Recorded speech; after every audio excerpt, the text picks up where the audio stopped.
thing in the corner. It is Jules Farman, he says, quickly moving on. Do you want a spade for the hole that you're digging to put yourself in? Just about see the top of your head from that hole, Henry. I'm disappearing.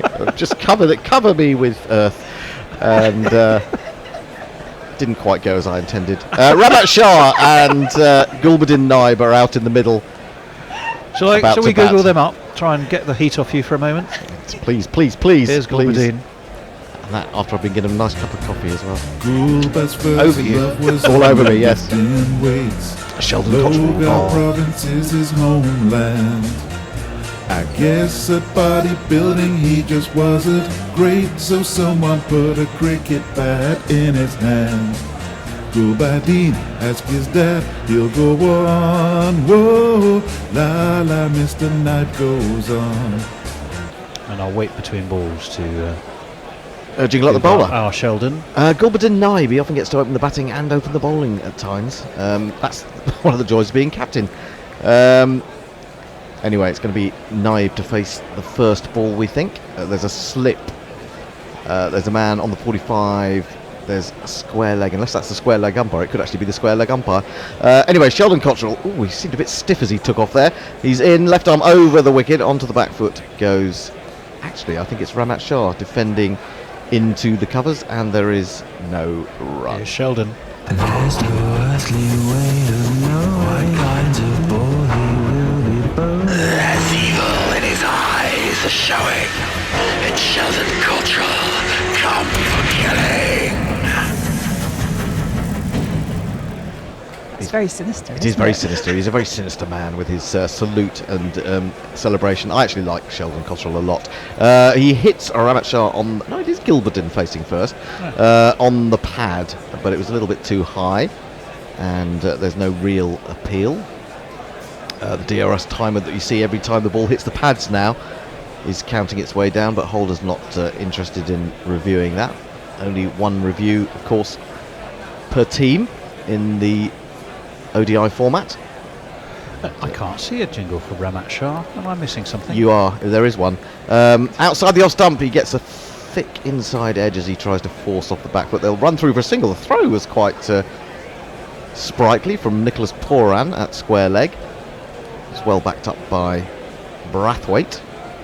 So the first run is scored, 1 for no wicket. Now, I'll have to reintroduce you. It's Jules on the tweets. Hi, good afternoon. She is not just a voice, she is a human being. Just about. Just about, yes. We have 3 on, I'll come back to the tweets. We've got 3 on the onside in the circle, 3 on the offside. There must be another one that I can't see because they must have 7 inside the circle, mustn't they? Of course, they got the wicketkeeper. Is that right? My maths is terrible. Anyway, here's Cottrell again. Full ball dug out by Ramat Shah. Pushed to extra cover. I can see that there's a third man as well. And of course there is a slip. So that more or less sums up the field for you. Does he go by another name, Ramat Shah? Ramat Shah. No, just Ramat Shah. I promise you, he's absolutely not there. Is he gone for a wonder? He's gone one of. Maybe he's one of returned those back to Afghanistan. jingle like machine walkabouts.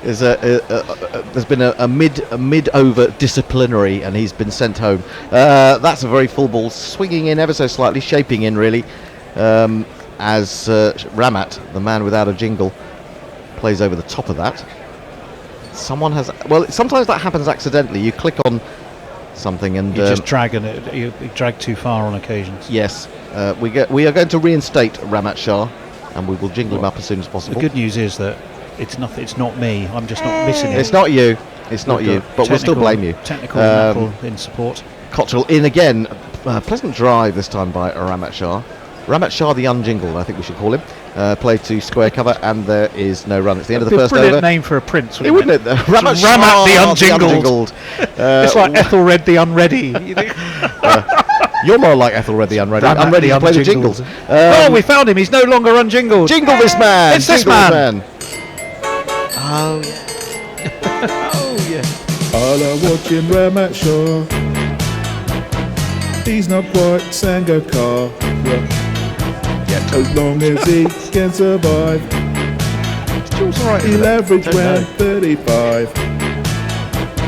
Sometimes he will have a bowl, or as we shall now call her, iRobot. but he ain't that good, so I'm told. was the film? Oh, Lucy. Film Lucy. about a robot. Yes. A woman who was a robot. Yes. Anyway. Not just any woman, I don't think. Who was the actress? Is it who Scarlett played- Johansson?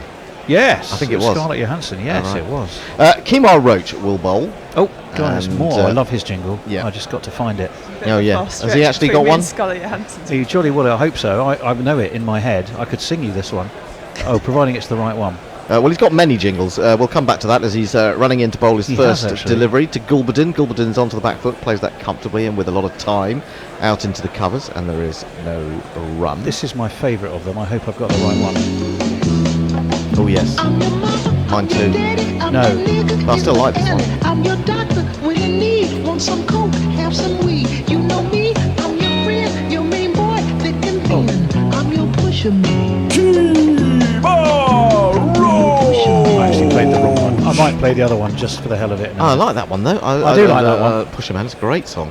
Wide on the crease as he is wont to do, and hoiked over the top of square leg. Really lovely shot from Gulbadin. Helped it on its way and picks up 4.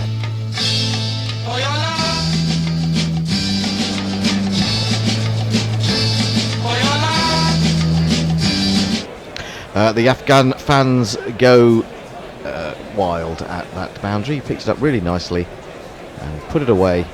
What, just one bounce to the boundary, I think it was? And the flags are flying. You could be Holly from Red Dwarf, don't forget. That would be the Oh, other. yes. It was sort of it. That was She Holly. was Obviously, the great. female version of The Holly. female version. Full. Oh, well, that's a horrible hoik, and he's hoiked it off the front foot straight to Evan Lewis at mid-wicket. That is a truly terrible shot. It brings to the end the World Cup 2019 of Gulbadin Naib, the Afghanistan captain, and it's 5 for 1. You silly little boy, what on earth were you playing at? That was a shocker. That was a shocking shot. It really was. He's just played a lovely pull over the top of square leg. This one was fuller. He tried to drag it into the onside. Drag it he did, but drag it in the air and straight to the man at mid-wicket. He has gone. Hattie Hayridge it was. Oh, Hattie Hayridge. Hattie Hayridge prior to the guy who played Holly. Norman, love it. Stanley Fletcher, Norman Wisdom. I can no. tell you about Hattie Hayridge. Hattie Hayridge was a tremendous female comedian. She was. From the late 80s. Mm. And I saw her many times when I was working my first newspaper. She was around the time, she came through around the time as Jack Dee did. And she was brilliant, and she just disappeared. She just disappeared. Yeah, she did. I think she was chose very, to, very didn't she? funny. I think she might have done. But she was really, really good. And I don't think I've even to this day seen a better female comedian than Hattie Hayridge. No, she was wonderful. Now, this was the Kemar Roach jingle I meant to play. So I'm going to play it anyway because I really like it. He ain't no dope, he ain't no weed. That Kemar Roach, he deals in speed. There goes Kemar Roach. Well, we have the new batsman at the crease. He batted number 3, I think it was, on Saturday. Some people were critical that he didn't really get much enough of a move on, but they've obviously got a long-term plan for this man. It's Ikram. He shone for the under-19s across several years. A batsman of determination, exhibiting no fears. Exhibiting no fears, he plays an utterly fearless pull to his first delivery. He's going to run back for 2 as Sheldon Cottrell has to dive at long leg to do the fielding. Ran round well and got the throw into the air, but a good start from Ikram Alakil. That's the And, scene he's played himself in, isn't it? and Afghanistan moved to 7 for 1. 7 for 1. We'll come to your tweets shortly, at the end of this over, I should say. He kind of ducked into that a little bit, didn't he? You got the feeling that he took his eye a bit off the ball, or certainly shut his eyes as he was playing that shot. Anyway, here he is, a left-hander. He goes after this one outside the off-stump, but fails to make contact. Do you feel that there's a slight sense of D-mob happiness amongst the Afghan batsmen, or is it just that they do tend to play that way? Well, we felt that at the beginning with West Indies, didn't we? We just felt there was a general sense of one more game and we're off field to things. But lack of intensity, I think, was how yeah, it but was we were described. thinking But surely they- the Afghan team want to get a win out of this tournament. Yeah, well, indeed, and I think the perception we had was probably more due to some reasonably tight bowling by Afghanistan, because I think the West Indies actually ended up doing a pretty incredible performance and getting to a decent score, didn't they? They did. I didn't see them getting 300 at one point. This is jabbed off his hip by Alakil. He'll come through for a single. They'll think about a second. I think the bowler himself has gone all the way to square leg to field that. Didn't have much faith in his long leg coming in to prevent two, so he did the work himself. That's the end of the over. It's 8 for 1. Have we got any tweets? We have. Steve Green has come in. One of the companies awarded, at no doubt at a hefty price, the digital broadcast rights to Europe Hotstar can't broadcast on the internet as it can't meet European privacy standards. The other, an Indian company specialising in Bollywood movies, is poor to say the least. I think CC fails. So there's some context to this. Yes. You'll explain, Hender. Yeah, no, it's about what's been happening with the ICC and the rights they gave away, sold. For this tournament, audio rights we're talking about here. The TV rights are a separate thing, but audio rights, there's I would say a pretty big scandal has gone on, and we know quite a bit about it, and we are just deciding when we will reveal all. But there was a small article today written by Neil Manthorpe, the South African journalist, on his own website, I think his own blog, about what's gone on. No names were named, which I think is possibly sense of We know fear, who they are. but we know who they are.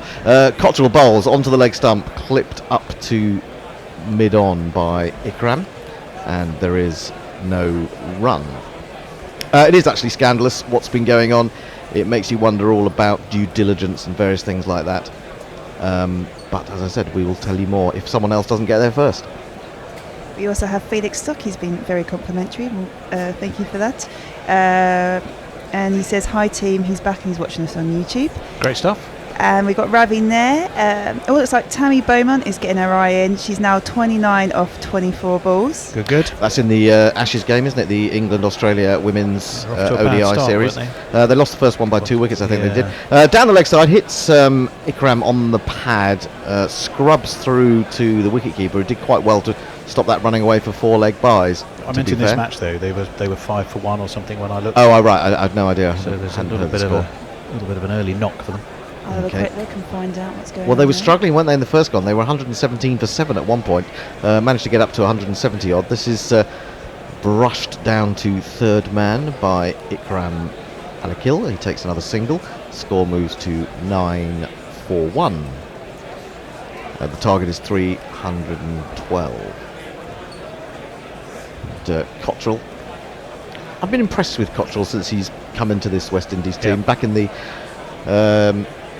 he played in the Test, didn't he? Did he play a Test in that series back in the winter? It's hard to remember. I think so. When did he first introduce his salute? It must have been in that series, Oh, I mustn't think it? it was in the Yeah. Tests, yeah. And then played for much of that tour. He's coming in now to bowl to the right-handed Ramat Shah, who also comes with a little bit of a reputation as regards Afghanistan. He jabs this one down to backward point, and there is no run. He's the new Afghanistan Test captain. Not sure when the next Test match is. Have you got any idea when the next Test match is? You know what? I was going to have a look once I've gone off with the score. So England women are 61 for 1 after 13.3 overs. That's not too bad, That's is it? not bad. Yeah, No, there's it's a a bit good of recovery going on recovery. there. Short one from Cottrell, pulled by Ramat Shah. He's only going to get a single up to mid-on. The throw goes to the striker's end that Ikram is running to. And they get through comfortably. I'm surprised he went to the far end. I thought if he'd shied at the end that Ramat Shah was running to, he might have had a better chance. Anyway, 10 for 1 is the score. Pirate Badshah has asked if Jules is Holly, who is Lister, Rimmer, the Cat and Crichton. Can we have Dwayne Dibley as well? I love that episode when Dwayne Dibley came in for the Cat. I haven't seen a lot of Red Dwarf, actually. I've seen bits of it, but I think not I a great could be deal. Crichton. I could be a mechanoid with you. I'll be happy to be the cat. If there is a cat involved, There is a I'm cat, quite happy yeah. to take that role. Cottrell in, bowls, a bit of swing, quite full, and it takes the edge of Ikram's bat, runs down to third man. That was a good delivery from Cottrell. The win predictor is saying 95% chance to the West Indies, 5% chance only to Afghanistan. That's a fair reflection of the odds at such an early stage in the reply. I don't think so. I mean, I think you've got to give it 10 overs to see how the game is developing slightly, really. I don't think this score predictor right at the outset is of any use whatsoever. I think you would also be looking at a wicket lost early and played 8, lost 8. Well, you would be. One of the factors. You would that be, might obviously, influence that, yes. Score predictor. But that said, you know, they've scored 240 plus or 240 odd against better attacks than this. So this is not a bad attack, this one. Ikram goes onto the back foot, steers it out into the offside towards cover, and there is no run. He has 5. Ramat has just the single to his name. That and their scores previous 12-1. highest chase, when you put those 3 factors together. Bear, are you able to tell us the current odds on an Afghanistan win? Oh, that would be fun. And we'd be most interested to know that. Or anyone who's betting literate in the green room, can they let us know that, just out of interest? 2 slips now, as Roach is in, bowls. That's driven slightly on the up by Ikram into the covers. There is no run. 11 for 1 is the score. We're looking at that dismissal of Gulbadin. I feel like Gulbadin's going to take a lot of flack for what's happened to Afghanistan in this tournament. Bowling himself in that important part of the Pakistan-Afghanistan game on Saturday, and going for, I think it was 17 runs did he go in that over, bowled quite poorly, and then that shot today was truly dreadful. Swung into the onside but not timed by Ikram, and the man at mid-wicket runs round to do the fielding comfortably enough. The score remains 11 for 1. And is this true? The bowling strike rate of West Indies seems to be the best of the teams involved in the World Cup in the first 10 overs. What happens after that? Pakistan and Sri Lanka are up there as well. That cannot be right, can it? What happens after that is an inability to control the middle overs, perhaps. Actually, it could be right, couldn't it? If you think back, if this is defended to Lewis at extra cover, if you think back to how well they performed in those opening overs against Australia and had them in all sorts of trouble at 40 odd for 4. Lack and then of a they really strong spin option, maybe. Yes, as well, that doesn't help, does it? Bit. Yeah, I mean, they've got Fabian Allen, they've had Ashley Nurse. Ashley Nurse, to me, not quite sure why he gets into any team, let alone the West Indies one. Doesn't really seem to have much to offer. As an attack, I mean, that's an attack to die for, I think.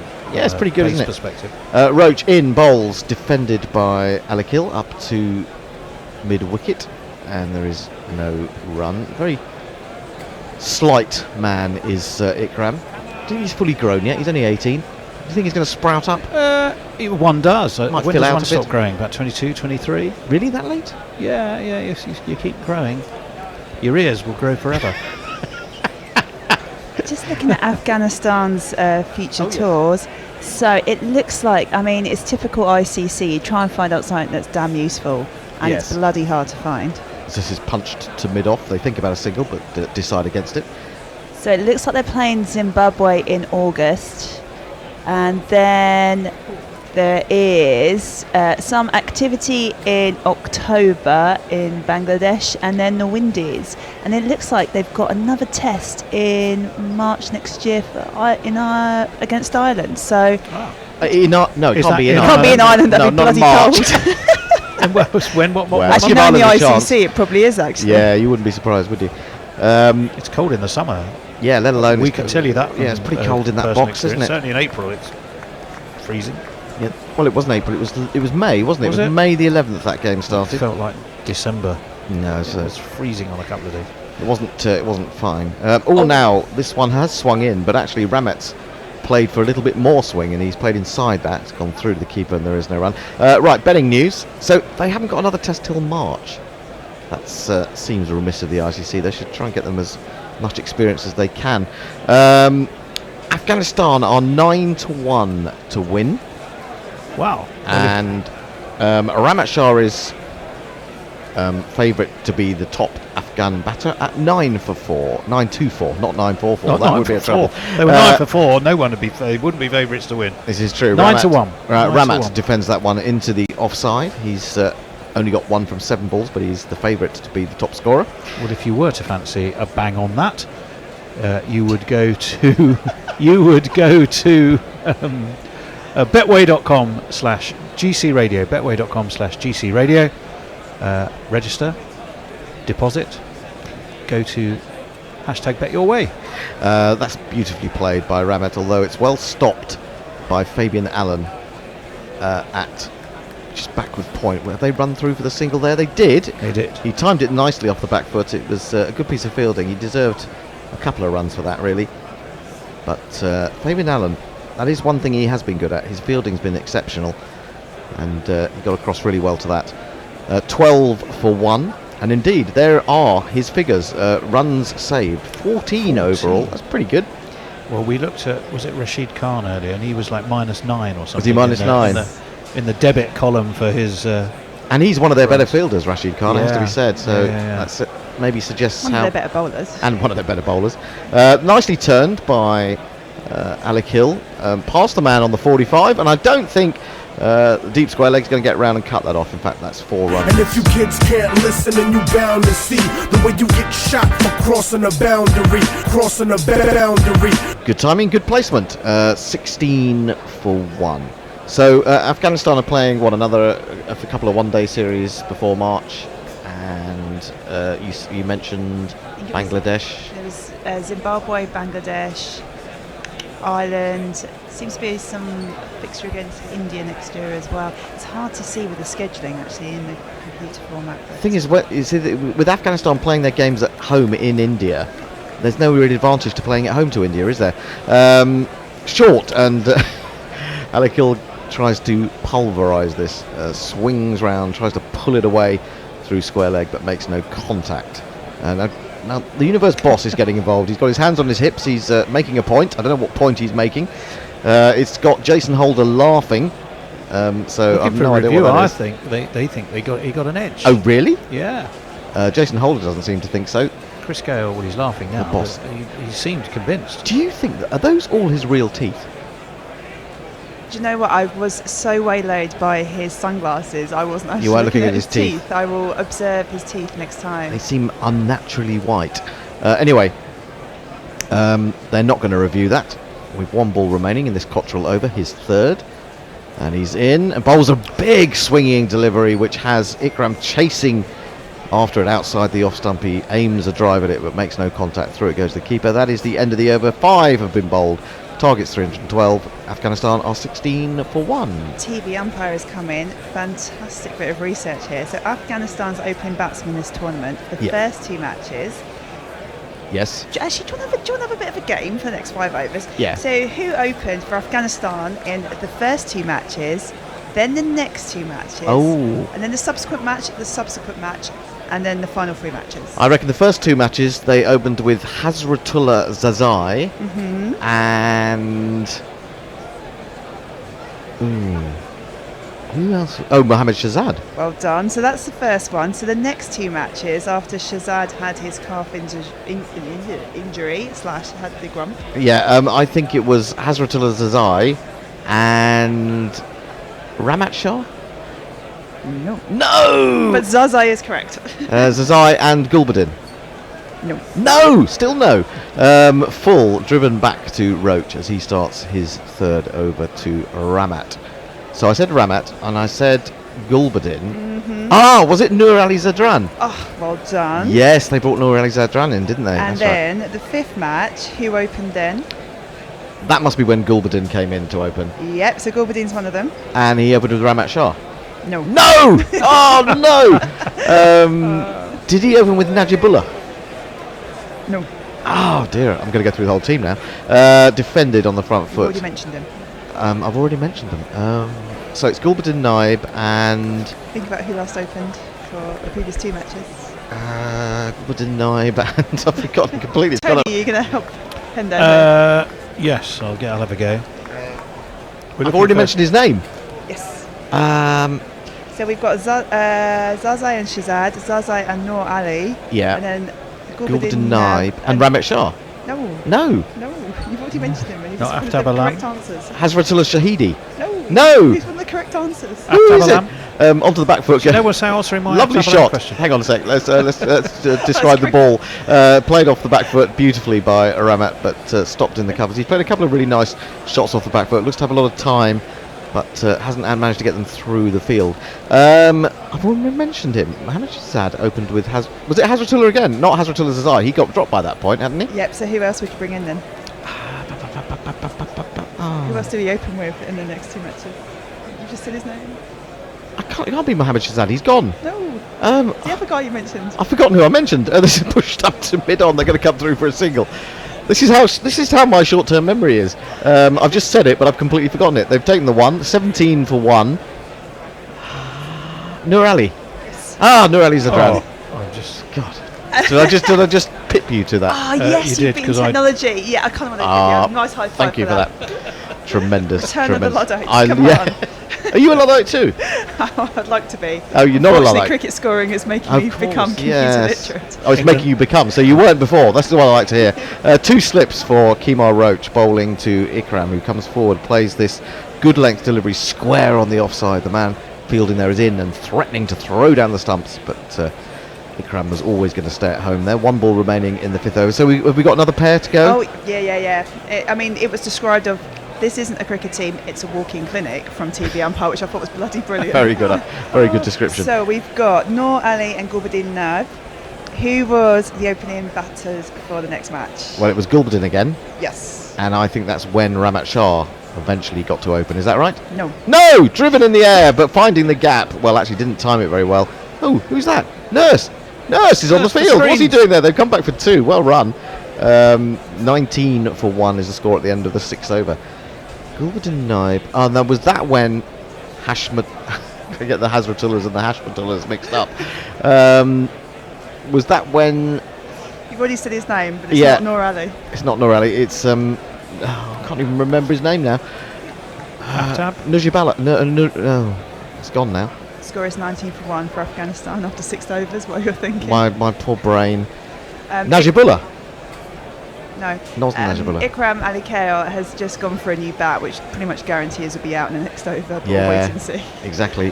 He's gone to 11. He's into double figures. Well done to him. He batted reasonably solidly the other day, although perhaps some people say he wasn't quick enough. But he's learning the game. He's only 18, for goodness sake. Short down the leg side. That will be a wide, despite Ramat's attempts to swing the ball on its way. And score moves to 20 for 1.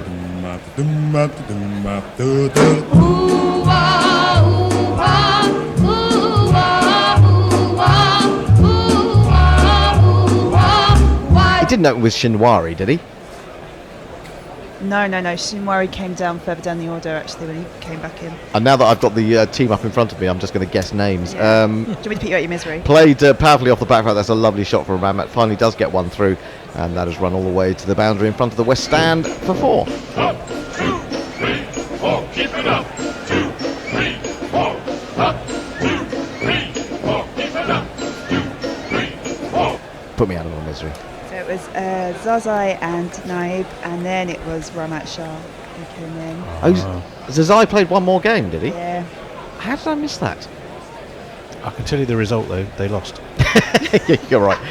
Cottrell bowls to Ramat Shah, who leans languidly forward and pushes the ball firmly with complete confidence to Minoff. He does look good, Ramat Shah. We would have hoped that he would have scored a few more runs in the tournament. But he's one for the long term as well. Cottrell now none for 14 from 3.2 overs. Roach 1 for 10 from 3. Score has moved on now to 24 for 1. Cottrell in, bowls a short one. That's way over the head of Ramat Shah. That might be another wide. Yes, I think the square leg umpire is signalling that was above the head. That was above the head, wasn't it? So that has to be a wide. I thought it was. He's given it as a wide, I think. Did he give it? But he's Oh, he has. also It's up there. It's gone up there. 25 for 1. Yep, you're absolutely But didn't right. he also signal it as 1 for the over as well? Yes, he did. did. So it was both. Yep. Both. Yeah. Too high and wide. Yeah. Yeah. It did look like the square leg umpire was trying to swat a fly away from his head. It did. Yes. or some important item of conversation has gone completely over his head. That's defended into the onside. Went. There is no run. 25 for 1. Messi Jez on top. Oh, Messi Jez. Hello. He says, afternoon all. I bring great news that despite the invasion of Bolton Water by about 2 million American tourists, Cotswolds cricket carries on regardless. 4.5 hours driving home, 3 hours to go. Thanks for the entertainment and some beautiful pictures of cricket being played. Oh, lovely. Defended into the onside, and there is no run. So he's in the Cotswolds now, is he? Yeah, looks like it. He's got down there. He was in the Lake District yesterday, wasn't he? So he's gone up the northeast and come round down through the northwest and is sort of westish now. There's a very good maze there, if he's interested. Where? Near Bourton on the Water, I think. Oh, okay. Yeah, there is. Bourton on the Water. Sounds idyllic. It's really for kids, but it's still good fun. Defended up to mid-on by Ramat Shah. There is no run. You win a prize when you get to the middle and you find the mystery prize. It's great, actually, to have seen England on Scotland through the eyes of Messi Jez as he's wandered around.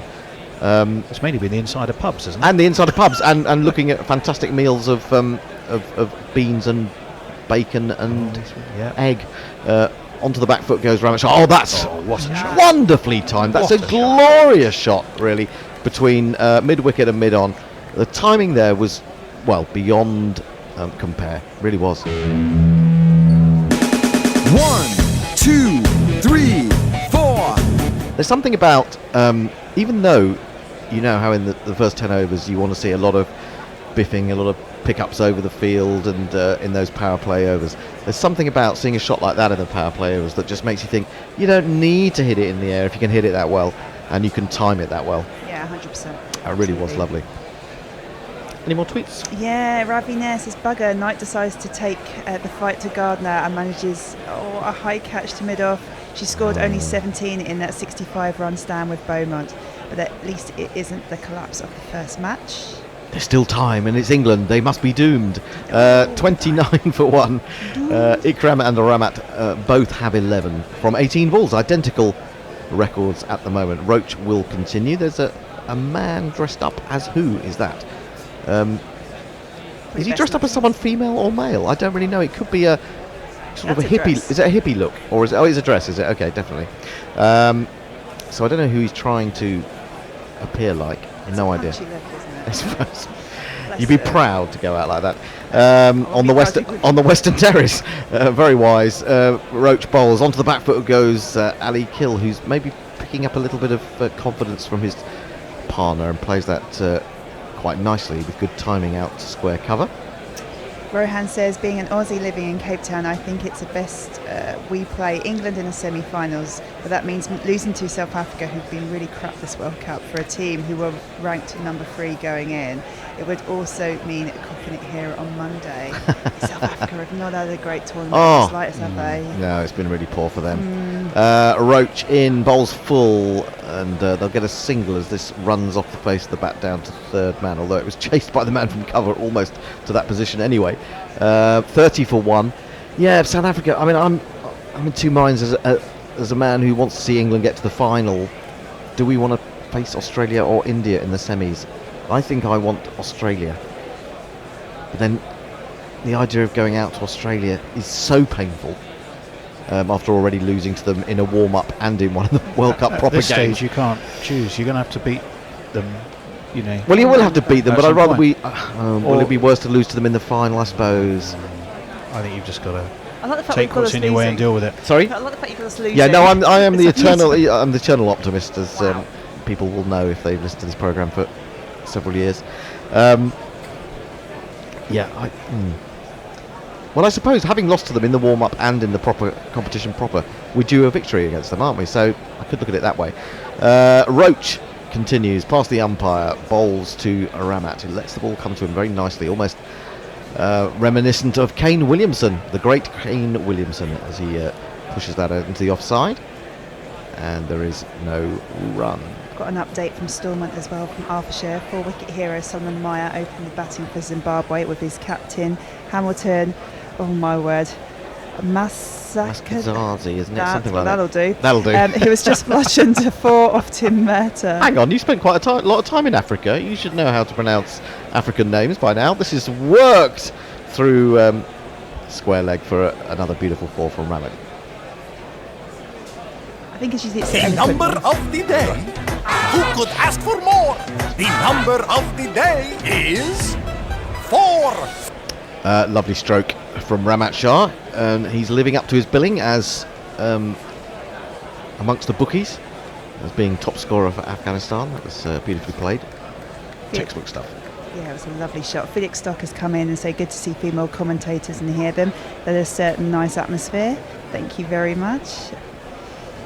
Oh wow, Jared Kimber has come back in. I thought initially he was referring to guerrilla cricket and saying shit show, but I think he's actually referring to shit show in relation to the ICC radio commentary. Okay. Ramat Shah defensive off the back foot, straight into the covers. There is no run. Now I can tell you, yes, as I say, there is a big story to come out there, and I don't know whether any of the journalists are going to do it because some of them have been involved in supposedly being paid by a certain organisation. Ahead of episode 5 of the GC World Cup Extra podcast, which will be recorded this evening. Lovely shot back to the bowler. Again, nicely timed. We are asking for listeners, listeners' teams of the group stages. Send in your 11 with the hashtag GC World Cup 11. So if we see any tweets which are hashtag GC World Cup 11, we won't read them out now, but we will store them for later when Knackle does the podcast. That'll be at the end of the day, in 2 or 3 hours probably. So look out for that. If you want to put your World Cup 11 together so far and send it into us. It doesn't look as if there are any restrictions on how many players you can have from any one team. That's not on the note that I've been passed. So on that basis, go ahead. Excuse me. First change of bowling. Shane Thomas is coming into the attack. Ooh. He is, isn't he? That'll be O'Shane Thomas, will it? That'll be the one. Go, go, Thomas! Go, go, Thomas! Go, go! Number one! Go, go. Well, he's going from the end of his run up to the point of delivery, and the first ball is tickled down to third man for 2 runs. Started the competition so well, did Thomas, with those 4 wickets against Pakistan. Hasn't really gone on throughout this tournament, I'm afraid to say, but there's plenty of promise there. He's a bulky individual. He does bowl quick and quite short and viciously at times. Here he comes again into Ikram. Ikram pushes to extra cover. Nurse, I think it is there, quite swiftly round to his left to field. There is no run. 36 for 1. Update from our Ireland correspondent. Arthur Shearer said wicket. Here we go again. Masakadza bowled Murtagh for 4 the in the Lambeth first Lara over. strikes early. You just can't keep a good man down, can you? Zimbabwe are 4 for 1. Well done, Tim. Tim Murtagh, what a player he is, He proving is in the twilight of his career. Truly magnificent. Really is amazing How story. Middlesex missed him the other day. Yep, Shane Thomas bowls. Ikram aims a cut and misses. It's a swing and a miss, and through the keeper it goes. Not Fred Titmus. I said, I'm sure I heard Tony's commentary that Gulbadin opened with Ashton Agar. That'd be quite some World 11 and a bit of a random one. Wow. I didn't actually say that. I once got them confused in the green room, and I was then, summarily pilloried.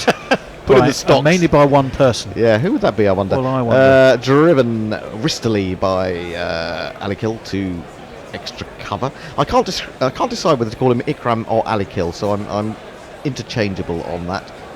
I like Alikil, but then I like Ikram. Go for all 3. Ikram Ali Kill. Yes, there you go. It works. A slip in a gully, a man at cover point, extra cover mid off, and of course, just as I try to read you the field, the camera breaks away. In comes Shane Thomas, short, pulled, while subsequently, simultaneously ducking. Ikram gets it down to long leg for a single, and the score moves to 37 for 1. And Ravi Nair is giving us a lovely update on what's going on in the women's ODI. So spinners on, Bowman and Siva being more circumspect than Knight and just trying to work them for singles. And Beaumont has her 50. Well done. We'll cut some stats 50 on runs.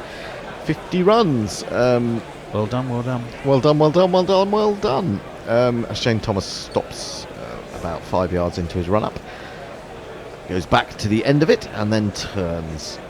Runs past the umpire, back of a length delivery. They're looking for a single. There could be trouble here. And what on earth is that fielder doing? That fielder being Cottrell, wasn't it? Sheldon Cottrell. He basically tried to kick the ball towards the stumps from mid-on. It's not easy to march and kick at the same time. I know. That was his problem. Yeah, you've got to do the salute first. That's what it is. So there was no danger of a run out in the end. That's the end of Thomas's first over. He's gone for 3 runs. It's 37 for 1. We have 1 over remaining in the opening batting power play. And Sally, I completely agree with you. What has happened to Cottrell's pants? Washed in the water, too hot, or borrowed a pair of hopes? They look ridiculously small, which His I think pants? is why, as in his trousers. I think, yeah. I was about to say, have you, We either you've haven't got had- X-ray vision, or Well, you're talking in the sort of the American idiom. it's all escalated, hasn't it, this afternoon? It has got out of control. Absolutely out of control. I'm moving swiftly on. You're Yes. joining me beneath the floor with the shovels and anyway, we'll come back to his pants in a minute, or his trousers as we call them here in Britain. trousers.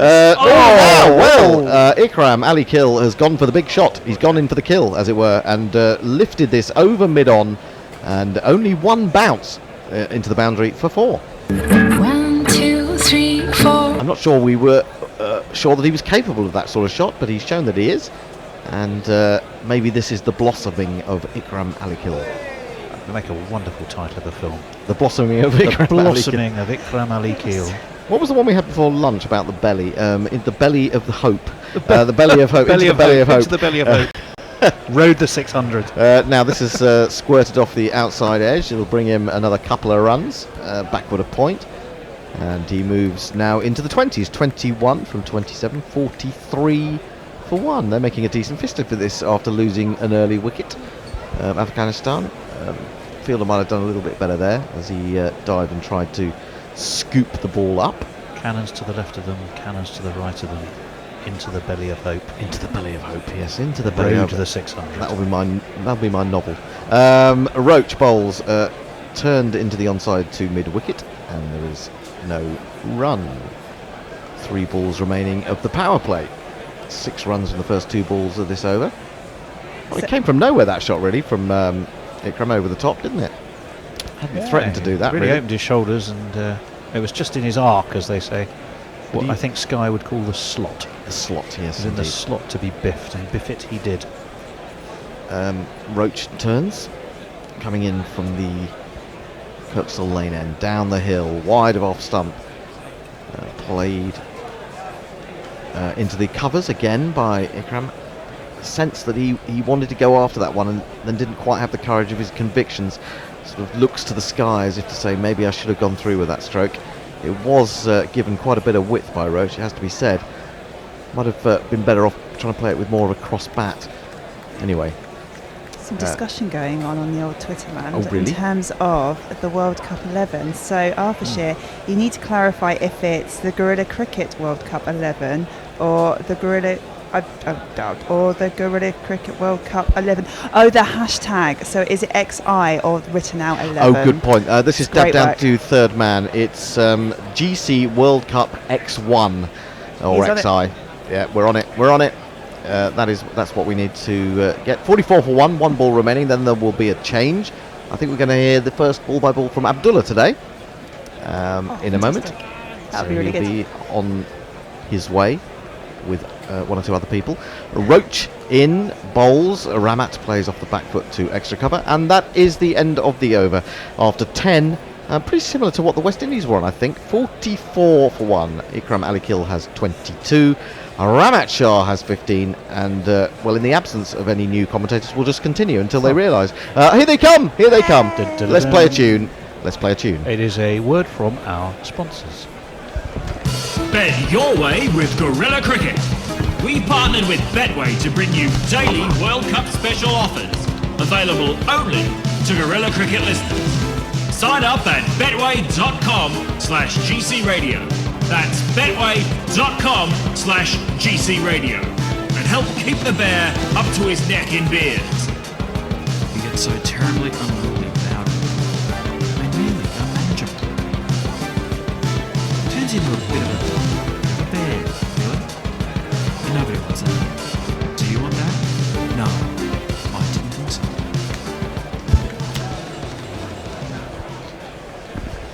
Well, Thomas just that goes out to point by Ikram, and now Abdullah will take over. So end of the first 10 overs, and 4 fielders now can move outside the circle.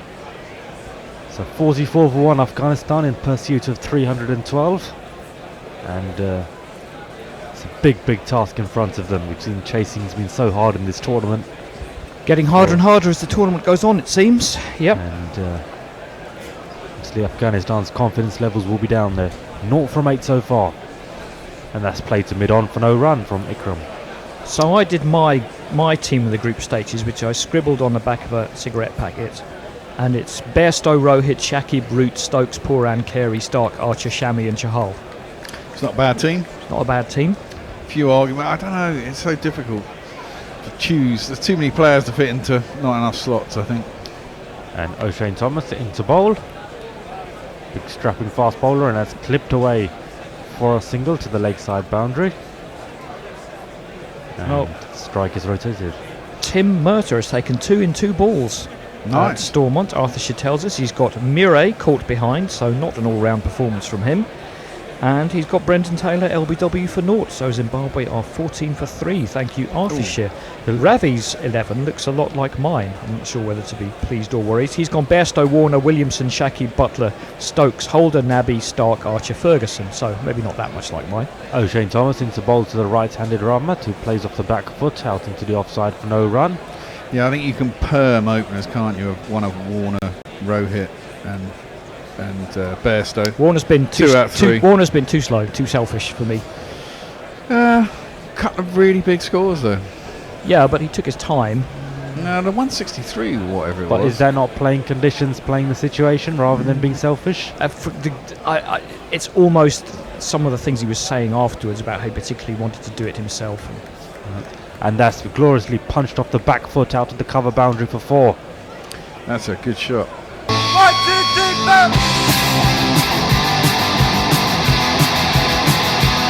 Plus, I can just not pick people for entirely subjective reasons if I choose. Evil Scooter says the blossoming of Imran Ali Khan is an Oscar bait coming of age story about a young wicketkeeper who goes on to win the Nobel Prize for 3 stumpings. What? I don't know what. Weren't you talking about something? Oh, I suppose none of us were here. No, I was vaguely listening next door, but I don't know what that's about. O'Shane Thomas to Rahmat, then that's a full delivery dugout, and that concludes the over. 5 runs from it. Talking of Tim Murtagh, looking forward to seeing him bowl on his home ground against England in the Test match later this month. That should be an interesting contest. Well, it'd be nice for him, won't it? Especially coming towards the end of his career. Playing a Test match Playing at a Lords. Test at Lords, yeah. Would have been his dream. Maybe. I don't know. Is Tim Murtagh a bit Irish or totally Irish? I think he's a bit Irish, isn't he? Yeah. He may have not dreamed to discourage the He may Irishness have of dreamed anybody, of doing that as a child, but not for Ireland. Quite possibly. Jeff Perkins, Bairstow, Rohit, Williamson, Shakib, Kohli, Stokes, Butler, Gulbadin, Stokes. Oh, he got Stokes twice. He's that really? good. Gulbadin. Well, he's got Stokes twice. I know he's good, but and Archer, Ferguson. Gulbadin's a bit of a left field pick, yes. Yeah, especially after his performance the other day. His heroics against Pakistan, yeah? Maybe that one Jeff a bet or something. Kemar Roach is going to bowl, and Ikram has the strike, and that's a good delivery, and looks to squeeze that away into the offside for no run. Because Roach wasn't in the first 2 Windies sides either, was he? But he's been a decent wicket taker for them in his later games. It's their middle order that have exploded generally, isn't it? That haven't fulfilled their potential, thrown it away in too many situations. A couple of games they've left the lower order with an awful lot to do. Yeah, or nearly did it against New Zealand. Nearly did it against Australia. Should have won the Australia game. Should have won the New Zealand game. There's Kemar Roach into bowl to Ikram, and that's pulled away for a single out to the man at long leg. West Indies, they've had a very modest record in the World Cups in the 21st century. I mean, they've not made the semi-final since '96. Really? And so it'll be 27 years by the time the next World Cup comes around. And of course, England broke the 27-year drought yesterday by getting into that semi-final. And it's a big achievement for England, given their atrocious record in World Cups over the last 6 editions. Well, we've stopped hearing about all the parallels from 1992 and why Pakistan are going to win this World Cup for some reason. Well, it's going to take a monumental effort tomorrow, that's why. Something crazy to happen. Ravi says I'm not supposed to be reading these 11s out, but I think I'm going to anyway. Roach to Ramat, and that's punched off the back foot. There is protection on the cover boundary. And Why are we the not one supposed to be reading them? Blech. Podcast schmodcast. Of course, I'm not doing the podcast though. Who's doing Well, the podcast? that's my point of view. I'm not in it. So. No. The Gorilla podcasts have been going through the series. Knackle and the guys have been putting a lot of work into them. And of course, you can listen to those at your leisure. If you are a Patreon subscriber, I think. Are they subscribers? Well, they go only? up first on Patreon and then they go out to the rest of the world 24 hours later. Okay, in that case, I will forbear from reading out the 11s. But do keep sending them in. And Ikram steers that one down to third man for a single. I think you can find them ubiquitously everywhere. I think they're on Podbean, they're on iTunes podcasts. I think you can get them in Spotify, am I correct in that? I think usually, yep. And there's some other place as well. It tells you if you listen to the podcast. Acast, that's the one I was thinking of. I haven't heard. Yeah, Didn't but name check. No, go on. Kemar Roach into balls of Ramat Shah, and that's played out to third man for a single. Played away from his body on that occasion, Ramat, but still manages to get a single and get off strike. It is amazing when you're doing something like a podcast, you think, oh God, we should only do this for 20 minutes. And we rambled on last week, and we were saying we were going to keep it at 40, and we ended up being an 40 hour. Is a good milestone. Well, we got to an hour, basically, and we were hurrying to finish. I mean, once you start rabbiting, it's quite easy to just keep rabbiting on. I think seriously, if you can keep it to a tight 40, I think it is better. It's easier to listen to. And Roach is into bowl, and they steal a single into the leg side. And the left-hander keeps the strike, so it's 54 for 1 after 12. Having said that, I listened to a Top of the Pops podcast that lasts 4 hours, so there you go. No, there you go. It depends how long your commute is as well. As we said, you have to big up Knackle for finally getting off the road. I think many people in this show have talked about doing podcasts forever. Finally got one up and running. So the West Indies, they started the tournament with a win. Can they end it with a win? They've got a big few months ahead of them with India touring the West Indies in all 3 formats.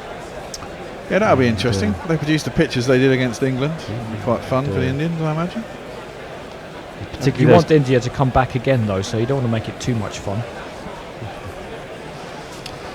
Well, here's Thomas into bowls to Ikram, and he tries to steer that away, but can only get it to point for no run. Yeah, I think England went there expecting to win that series, didn't they? And got unstuck once again. Although the first side they put out there with 2 spinners in the West Indies, you were like, what? I think England. I know it's a completely separate topic, but I think England's Test thinking has been muddled for a couple of years. Well, it has. I think a lot of sides, though. I don't think it's only us, to be fair.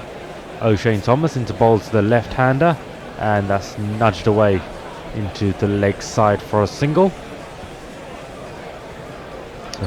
Score moves to 55 for 1.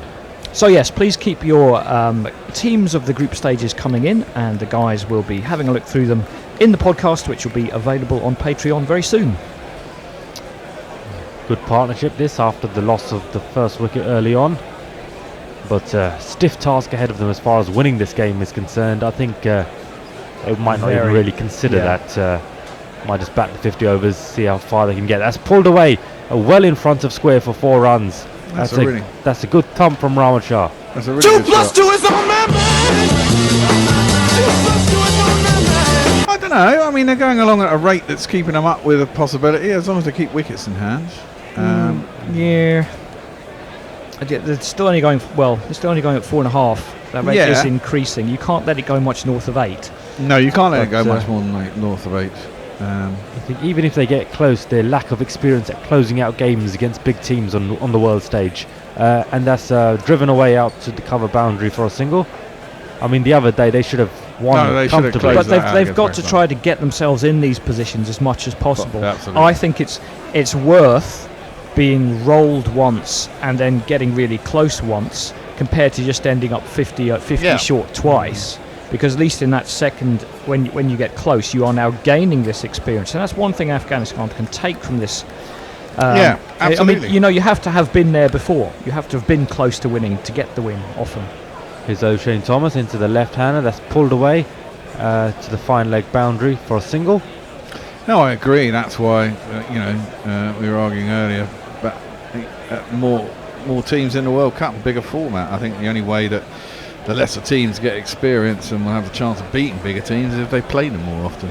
But I keep hearing commentators saying that this is the best format for the World Cup. Everybody plays everybody. There's no hiding. Yeah, well, you're not. It's not. I know they're working for the ICC World exactly. Feed, It's not the done thing to criticise the ICC and you're out of a job.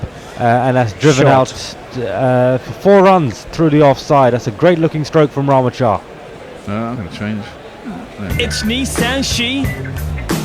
It's Nissan Shi.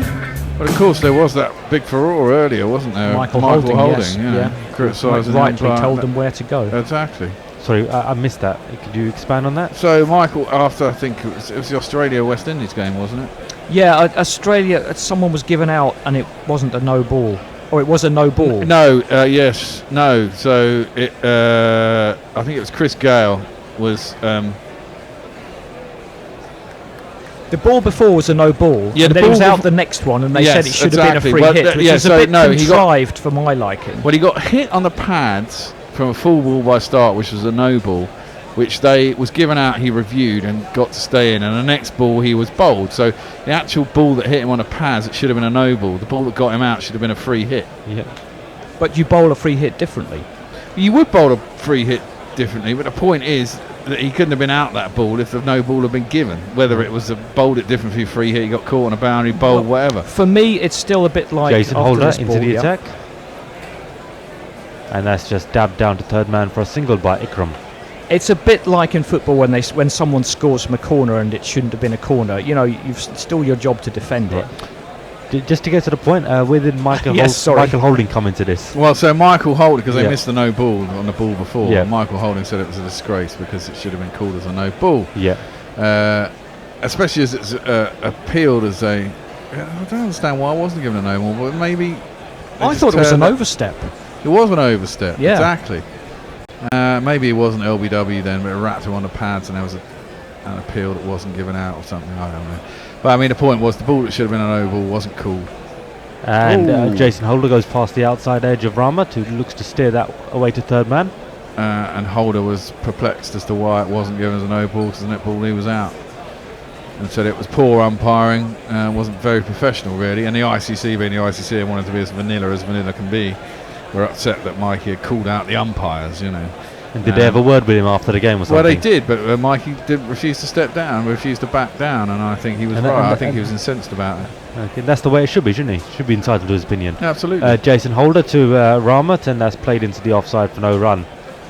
I mean, that's what's great about us, to be fair. When you're in that bloody situation, the couple of times I actually had to go on air, I had to really consciously not try and be biased or say anything that was a bit out of step with what the... You had to, tone it down or keep swearing, presumably. Yeah.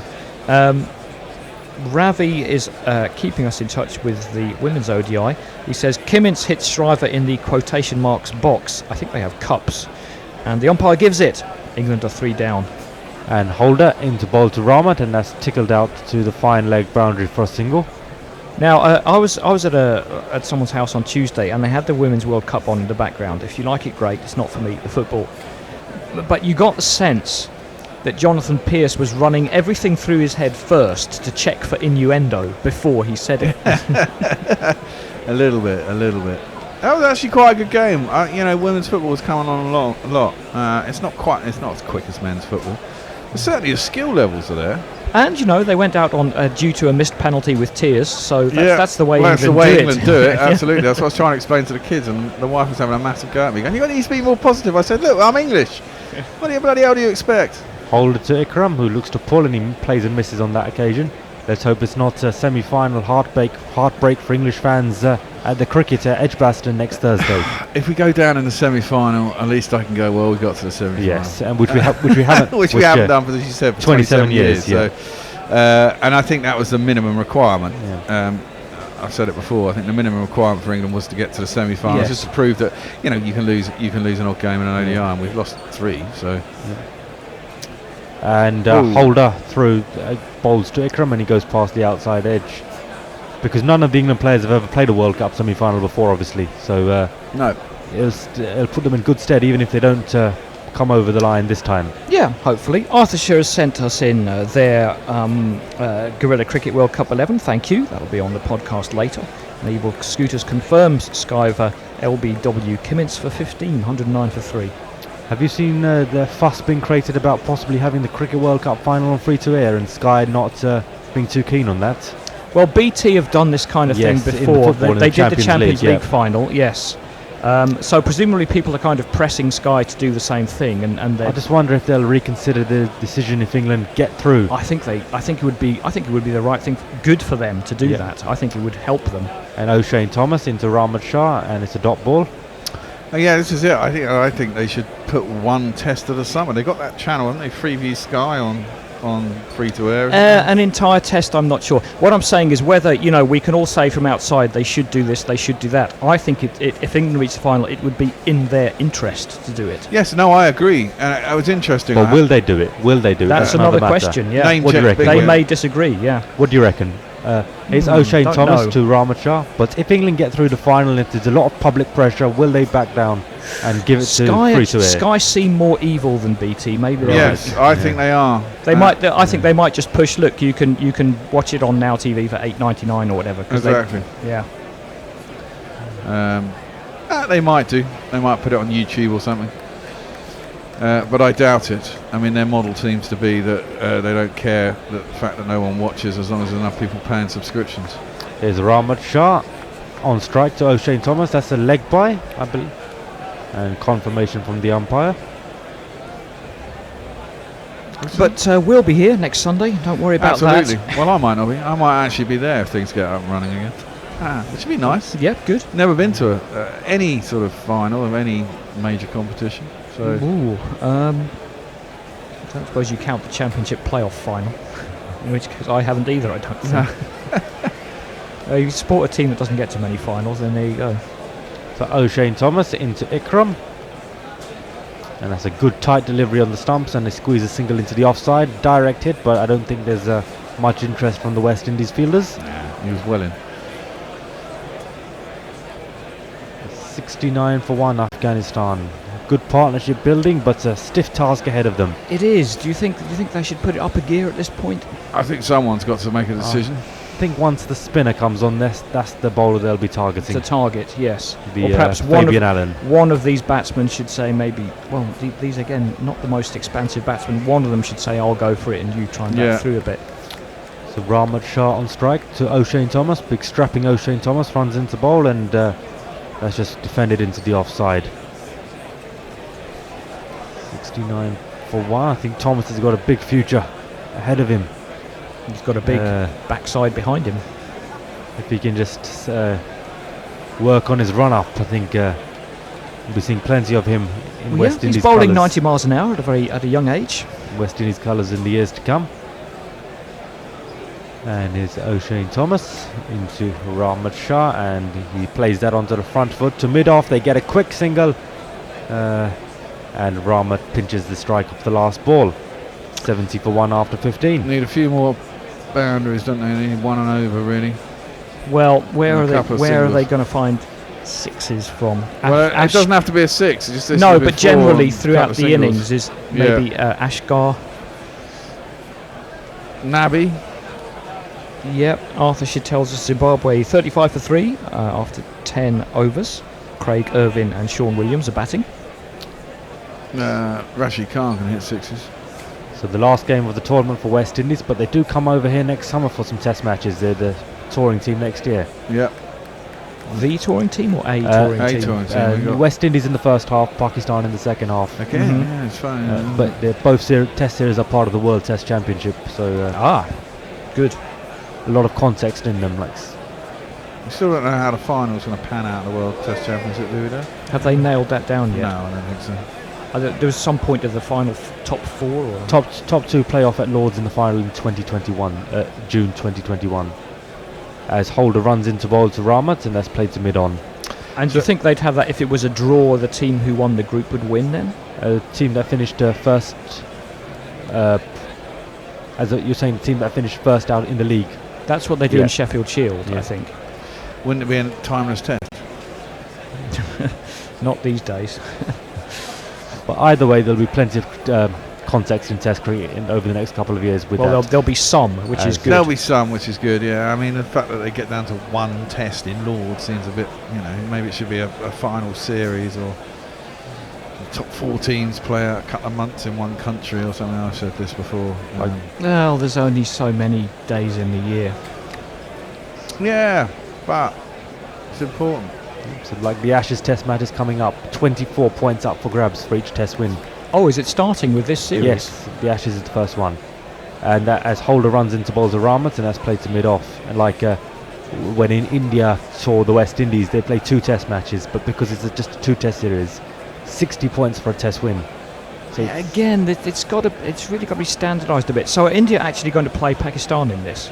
No, you play.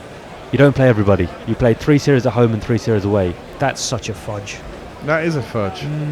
No, you play most of the teams, I guess. Yeah, but you can't just decide not to play a team. Or you Holder shouldn't in a to, proper competition, is what I'm saying. Sorry, go on.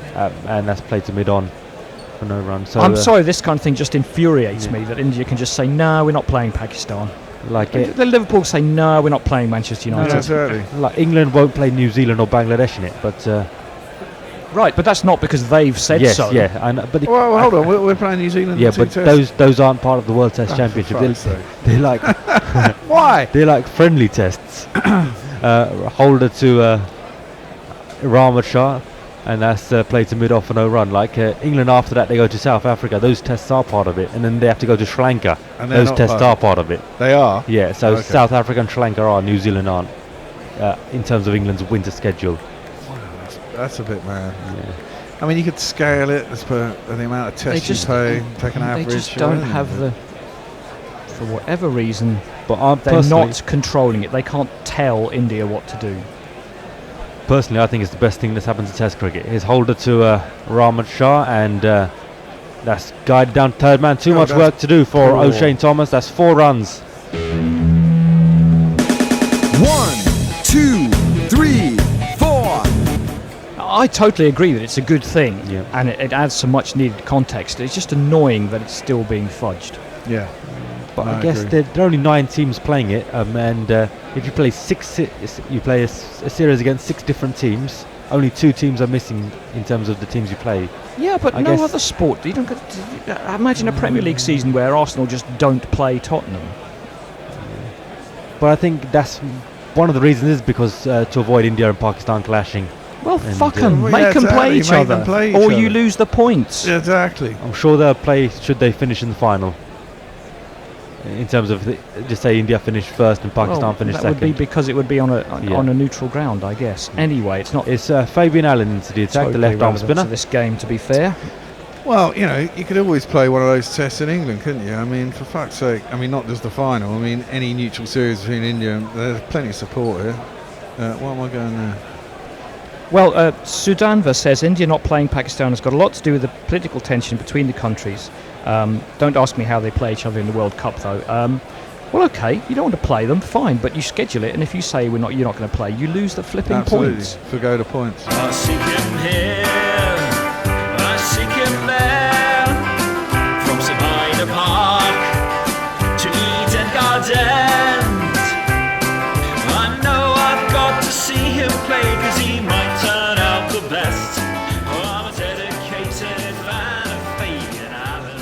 And Fabian Allen, first ball, and Ikram Ali just works him into the leg side for a single. To be scrupulously fair, this has happened in football as well. In the last qualifying section for either the World Cup or the European Championships, Spain and Gibraltar were put in different groups because Spain refused to play Gibraltar. Oh, right. Why? Well, it's guaranteed 3 points. Well, yes, but with all the political, I know political stuff. I know that. You think about the points, it's like playing San Marino. Well, you'd think so. Fabian Allen into bowl to Ramat Shah.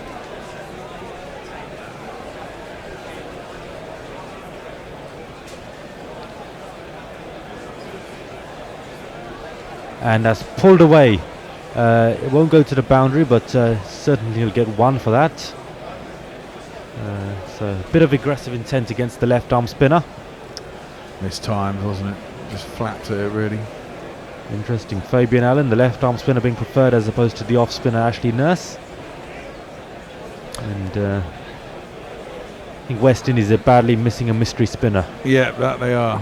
And this one, it's flat batted sort of over mid-off, and he'll get a couple for it. So some more aggressive intent against the left arm spinner.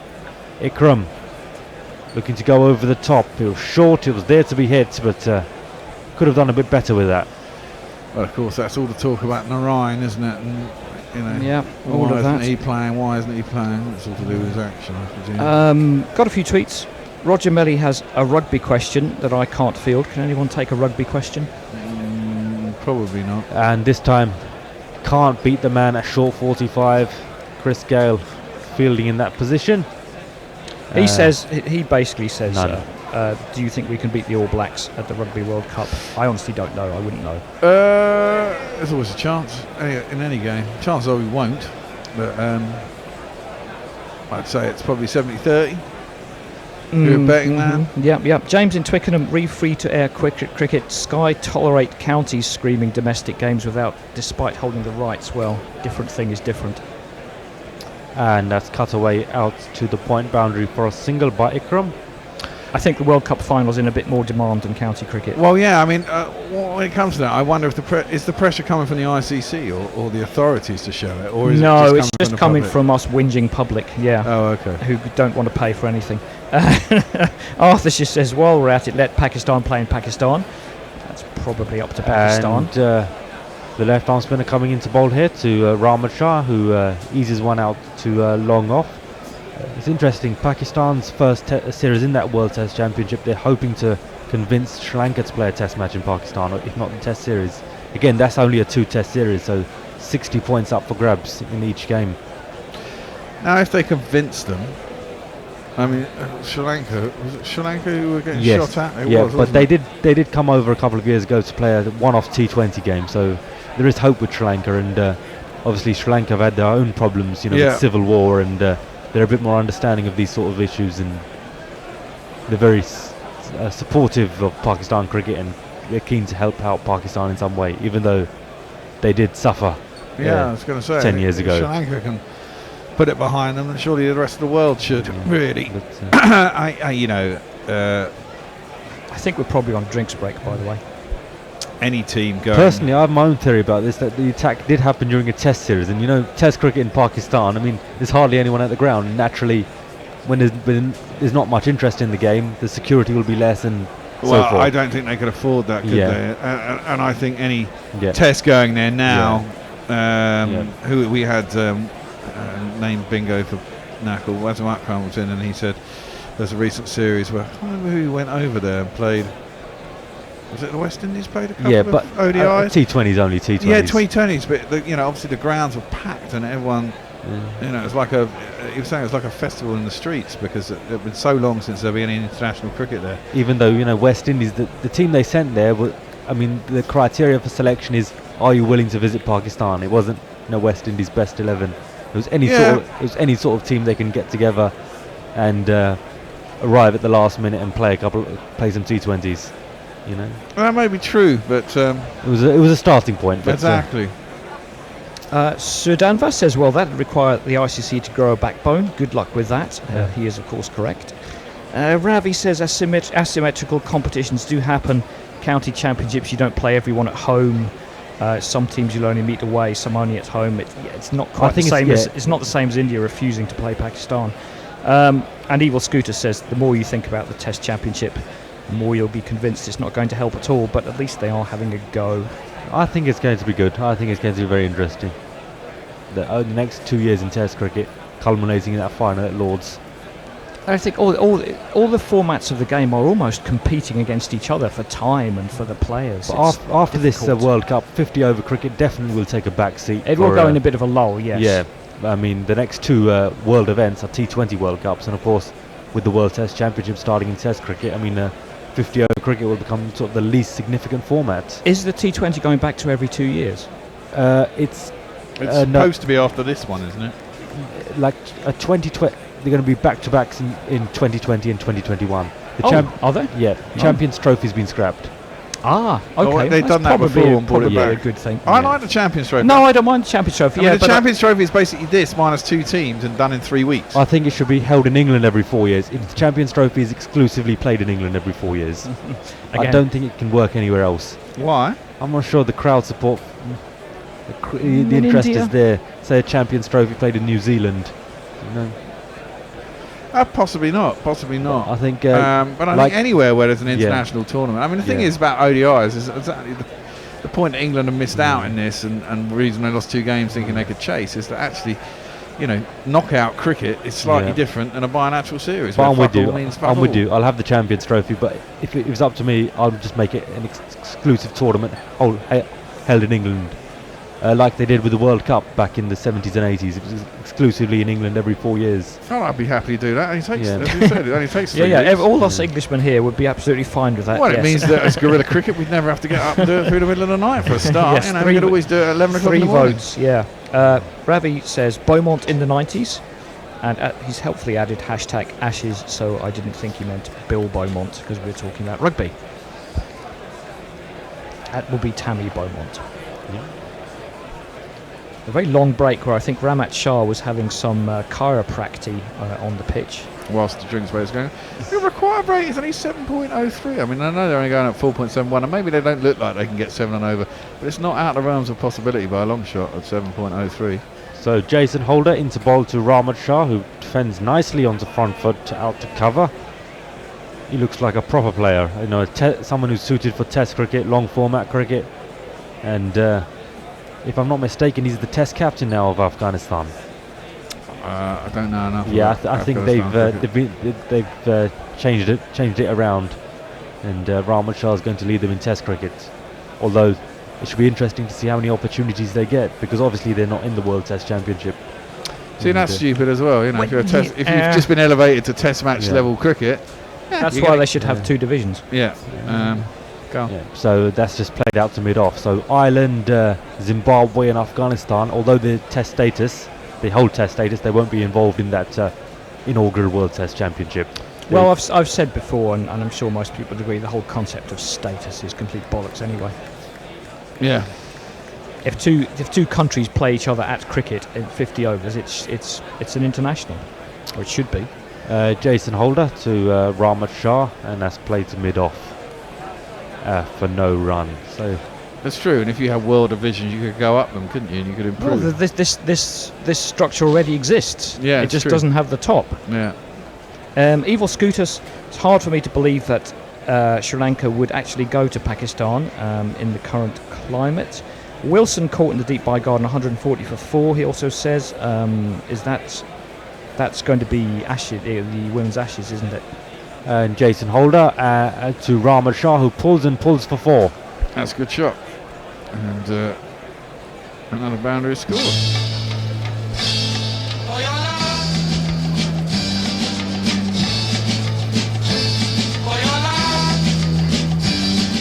Well controlled shot. He looks organised. Rahmat Shah, good basic technique, and seems to have a good head on his shoulders, and seems to be well suited for the longer form of the game, and even 50 over cricket in this fragile Afghanistan batting lineup. Here's Jason Holder to Rahmat Shah, and he steers that one to third man for a single. Ravi perfectly reasonably explains why India and Pakistan don't play against each other. State of low-level armed aggression. India has all the money and a dedicated populist fascist government. I know those are the reasons why it's happening, but what I'm saying is as Sudhavana says, the ICC should grow some backbone and say, look, either you're in this championship or you're not. If you won't play each other, then you either get points sanctions or you can't be in it. Yeah. Jason Holder to bowl the last ball of the over to Ikram.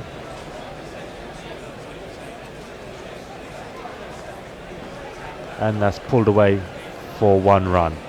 And that's the end of the over. In ICC's defence, they're trying to run this World Test Championship over 2 years. So to play, for 9 teams, for them to play 4 series home and 4 series away and play everybody over 2 years. It's a bit tough in places where Test cricket doesn't sell. Well, that's my argument for going to 2 divisions, and then the second division you can include Afghanistan, Ireland, and Zimbabwe. Got a no ball there. No ball. Did it get called?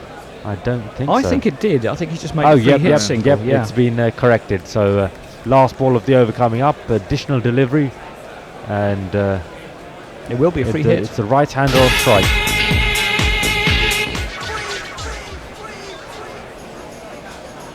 And he pulls that, but only too long on for 1. Slower delivery, I think, from Jason Holder, 73 miles per hour. And now that completes the over, 88 for 1. 7 off that. They're up the run rate on that over. Someone asleep in the crowd. It's very noteworthy how over the last year, 18 months, free hits have not gone for as many runs as they used to. I think bowlers are adapting. I think you literally bowl differently when you know you can't take a wicket and you're not trying to take a wicket. Absolutely. You're going to bowl somewhat differently to make it more difficult to score. Roger Melly asks, who invented the slog sweep? I reckon it was Steve Waugh, but my mate reckons it was Tendulkar. We both agree that it wasn't Jeffrey. No, it certainly wasn't Jeffrey. Do you remember Unless it was in that 1965 final. Do you remember Mal Loy? Yeah. From Lancashire. He used to play them off the fast bowlers. That was thrilling to watch. Yes. 90 miles an hour, yeah. Fabian Allen, the left arm spinner, into Rahmat Shah, who tickles that into the leg side. Quick single and they're home. Didn't there used to be some name for the ramp because some guy from Zimbabwe invented it? Sri Lanka Dil Scoop? No, there was also okay. that's true, yes, but there was a different shot that was invented by someone from Zimbabwe and it was named after him for a while. Maybe someone in the green room can help us on that one, or someone out on Twitter perhaps. So Fabian Allen into Ikram, who takes him on, and he manages to get a boundary. Lofted shot for 4. Good shot. 4. Good God, yeah. Doesn't seem to have the strength to get it over the boundary, though, does he? Yep, and hits that in the zone where a long off would be. It was a Marilia. It was Doug Marilia or something like that. I'm sure I'm right. I'm sure someone was shouting something in the green room that we didn't hear. And again, use of the feet, low full toss, but this one time played into the leg side for 1. So both these two trying to be aggressive and assert their authority on this left arm spinner, Fabian Allen. And this is their opportunity to score. Well, it is. Can't remember. It's creeped up over 5 for the first time. So the penultimate World Cup game here at Headingley, India-Sri Lanka here on Saturday.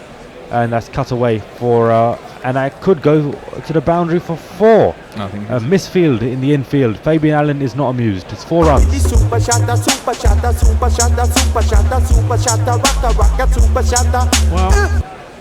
I'm going to see what the odds are on Afghanistan here.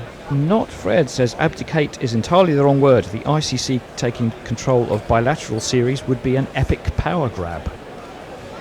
Well, Afghanistan have come into 9-4. No chance. Yeah, that's a bit short. What price is the West Indies?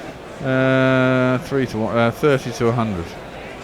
Oh, blimey, what's that in new money? 130 on. It's about 1.33?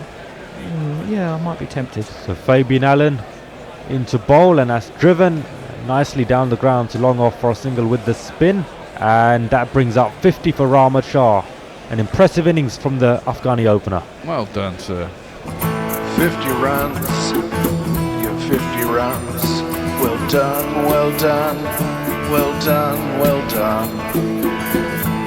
50 runs, your 50 runs. The job is only just begun. Arthur says the reverse sweep is named after Leicestershire 80s batsman Mike Reverse Sweep. And that's driven for a single mid-off inside the circle, and the 100 is up for Afghanistan at the end of the 19th over. Whereas if you listen to a podcast that I do, you will know it was in fact invented by Sir John Reverse Sweep in 1862. Excuse me? Sorry, it's a running joke on a podcast that everything was invented like that. Sound desk over there was invented by Sir John Sound Desk in 1862. Okay. So impressive fight in resistance from Afghanistan. That was a good over. I just feared that they might roll over here. It's been a long and tough tournament for them, but good to see some fight being shown and some resistance being shown, and possibly they're with an outside chance of making this interesting. And they've beaten the West Indies a couple of times, haven't they? In the World Cup qualifiers, but perhaps that team wasn't as strong as this West Indies team. That's true. Thank you, Mike Whitbread, who confirms what I was saying. The shot was invented by Douglas Murillier, but it became more of a household name thanks to Dilshan and was then called the Dill Scoop. And Jason Holder into Ikram, and he plays that into the offside for no run. Of course, Afghanistan. Like so many inventions, it was actually better known by the sort of person who popularised it rather than the person who actually invented it. Yes. Of course, Afghanistan did beat the West Indies when they won the World T20 in 2016. And they were the only teams to do that in that tournament. But of course, in 20 over cricket, anyone can have a good day. Umpire Bell shows us. And this time, Jason Holder into bowl to Ikram, who drives into the offside for 1 run. Yeah, sorry, Umpire Bell has tidied up and he sends us a couple of pictures of his garden, looking very nice. Watching the women's game now. A significant stat that I've been handed over by Nakul. The single off the last ball of the 19th over brought up Afghanistan's highest partnership for any wicket of the tournament. So not only did it bring up the 100, it brought up their best partnership in this tournament. Must be closing in on 100 partnership. Yes, I think the first wicket fell at around 4 runs or something. Jason Holder into bowl to Ramat, who defends on the back foot, out to cover. Of course, West Indies did concede over 300 in a chase against Bangladesh at Taunton, so that might be in the back of their minds. But it was an easy chase as well. That they did that in 42 point something overs. I think the lack of a mystery spinner, almost being their undoing on that occasion. The sameness to their bowling attack in a way. Is Holder to Ramat, and nicely played to mid-on. Seems to have a good temperament about him, Ramat Shah, which can't be said about all of the Afghanistan batsmen. No, all their side in general. There's some fiery tempers in there. Racist. No, I understand. They get animated. There's nothing wrong with that. I wonder if Jason Holder's going to maintain his captaincy in 50 over cricket. Certainly in Test cricket he will, but after this tournament perhaps someone else will take over in 50 over cricket. Help manage the workload. That's the scuttlebutt. As that's played to mid-on for no run by Ramat. What do you reckon? Keep with Jason Holder in 50 over cricket as well, or who else does it? I mean, it's a question of workload as well, isn't it? Yes. Again, I'm a big fan of having different coaches for different formats. White ball coach, red ball coach. Yeah. I want England to go that way once Bayliss leaves after the Ashes, but it doesn't look like they will do. Last ball of the 20th over. Jason Holder into bowl, and is played back to the bowler for no run. So that concludes the 20 over section. Oh, we should be having a change. 101 for 1, and I'm sure we'll be having a change in commentary very soon. Good session, a little phase, as they like to say there for Afghanistan. I should think they'll be given the win for that one. And 101 for 1, they're in a decent position, as in comes Tony. We're going to get Hendo, we're going to get Jules, we're going to get Nakul. No, not yet. It's going to be Jules. Oh, shall I play some music then? Yep, I'm up to date with tweets, so we're going to play a little music and we'll have a switch of the room. Bet your way with Gorilla Cricket. We partnered with Betway to bring you daily World Cup special offers, available only to Gorilla Cricket listeners. Sign up at betway.com/GC Radio. That's betway.com/GC Radio, and help keep the bear up to his neck in beers. You get so terribly unruly without it. And that one's just cut away for 4. Yeah, indeed, 105 for 1. This is a very tidy response indeed from Afghanistan. Target, remember, 312. We're in the 21st over. And that one was superbly cut away. Absolutely carved it away through cover. And as you rightly say, 4 runs. Fabian Allen's in again. And Ikram Ali Keel is onto the back foot just to push it to mid-wicket. There is no run. I think they've got to watch, Jules. I think Afghanistan is...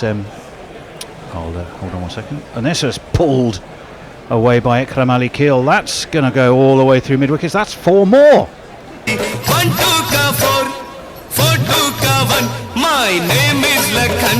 My name is Lakhan. And 50 for Ikram. Absolutely, what an 50 effort. runs. Your 50 runs. Well done, well done, well done, well done. 50 runs. Your 50 runs. Highest partnership of the tournament for Afghanistan, I think. Yes. As this one turns back in. It's a good ball by, good comeback by Fabian Allen. Yeah, my thought was the only thing is not to let the run rate escalate too much because it was heading towards 7, but those 2 boundaries will have helped that case along a fair bit, I think.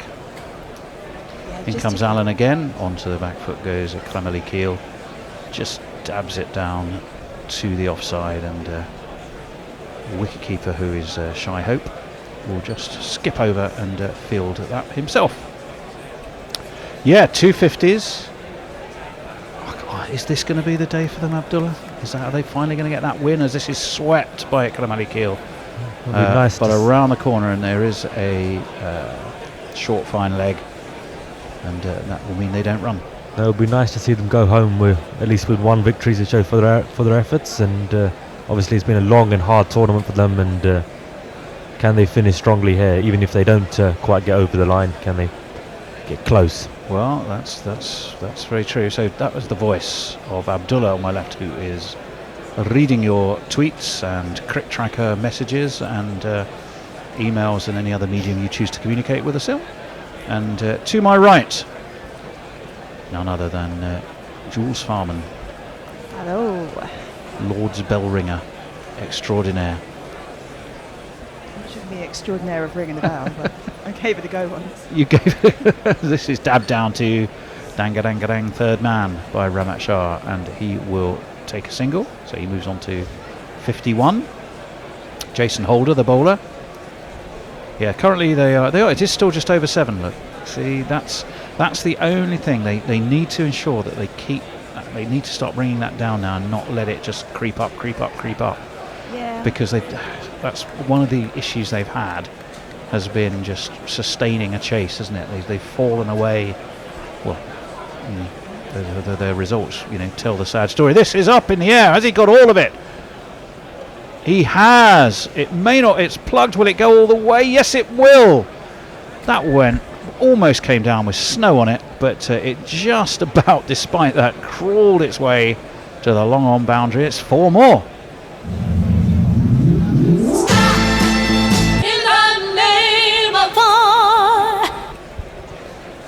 Those moments where you just want to close your eyes and just hope there's no fielder underneath it, because it's going so nicely. Yeah, well, they didn't. They had a mid-on in place, and I think he did realise. I think he knew what he was doing there. Good fielding awareness. Jason Holder will be in again to Ikram, who's on 54 now and looking in good order.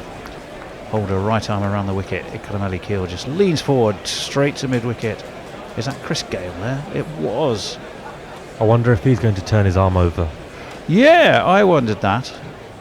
One of the, again, I think the weaknesses has been for the West Indies, and why they are lower down that you want them to be, is that I think they've got a fantastic pace attack, but they've not really had too much in the spin department, have they? To really sort of close out those middle orders and tighten the screw, as it were. Holder's in again, flicked off his legs by Ikram Ali Keel, backward a square. They've taken 1, they'll probably look to come back for 2. They do, and it's comfortably enough done.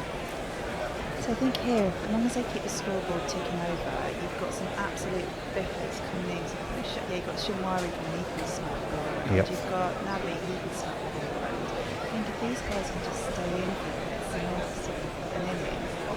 And then we should be able to see some sort of fireworks towards the ends of it as well. What do you reckon, Abdullah?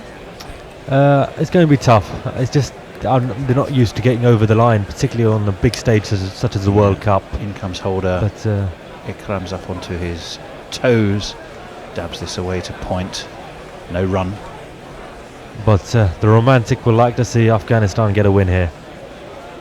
Yeah, I think I would go along with that. Totally unbiased. but I think there's a lot of people who think, but for 1 or 2 lapses, they would have had a win by now. And they've been good value, even though they've not quite managed to cross the line. I think the weight holders in. Oh, and Ikram Ali Keel again. With both feet off the ground as he looked to cut that away. But straight to backward point, where the fielding was very tidily done by Fabian Allen indeed. Yeah, it'd be a really good shot. He was just literally leapt up. He did. It wasn't a flamingo shot, because both, at the time he played the cut, I think both feet were off the ground. Yeah. But the victim of some good fielding placement, I would say. So tweets, umpirebell.com. Tidied up, fellas. He's tagged Gorilla Cricket, watching the women's game now, and he's done a nice job in his garden. I was about to say, how's his garden? Has he sent a picture of his garden? Yes, he has. Oh, yeah. Can you show me? Because I was on tweets earlier when he was just starting to attack the roses with his shears, I think, or something like that. Oh, he didn't have to pass it across. So the score is 116. Look at that. 1 of 22. Oh, look at that. Looking fabulous through the window box. As Very nice umpire Bell. Sorry? So I was returning to Gardener's World all of Oh, a sudden. Gardener's Is that still going? Oh, Monty Don. Monty Don, yes. I remember Percy Thrower. Percy Thrower. Your roses there is a nice bit of shite. Oh, a change in bowling? Yes, indeed. It's going to be Carlos Brathwaite from the football stand end. As 4 on the leg side with the man pushed back at deep mid-wicket, and forward comes Ramat. Doesn't get a bat on that. I think it hit him on the pad too high. There's a little bit of interest from Brathwaite and Shy-Hope behind the stumps, but I don't really think there was anything in it. I think it, pitched way too high. Hit him on halfway up his thigh. Every breath you take, every stroke you make, Comes driven down, driven past mid-on again by Ramat Shah. That's going to be 4 more. 2 + 2 is all member. Yeah, West Indies being put under some pressure here. This has been a highly impressive partnership between these two. Hasn't it? And as I say, this I think has been a feature of the problems that West Indies have had in this tournament. They got a thunderous attack early on. In comes Carlos Brathwaite. This is steered away into the covers, but no run. Update. Ramat Shah. Update from the women's game. Oh yes. Tammy Beaumont has 100. Hooray! 99 deliveries, and England, they're 152 for 4 in the 34th over. Well played, Tammy Beaumont. Thanks to Ravi Nair for the update. Thank you, Ravi. 120 for 1. Brathwaite in again. And was that a slower ball, Jules? It looked like it. Let's see what comes up on the old speed gun. 70, yeah. Ramat seemed to be lean. Seemed to have come forward and then seemed to had to wait an eternity for it to reach his bat. So after that beautiful on drive, he's also managed to serve up 3 pretty good dot balls this over. And they know they need to ratchet up that pressure. They need to create nerves for the winless team when they see that finishing line, as Abdullah was saying. In comes Brathwaite again, very full this time, worked away to mid-on by Ramat, and they will take a single. I think you've got a point there, Abdullah, when you can see the finishing line in sight and you haven't actually won yet. Yeah, particularly after what happened in the last game. The demons in your head take over, don't they? Yeah, but particularly given that the last game was on Saturday and it's barely been a week, and those demons will be even greater now. So there's an interesting stat up, just to say at the same stage, that Afghanistan are, 121 for 1, and I think West Indies were 90 odd for 2.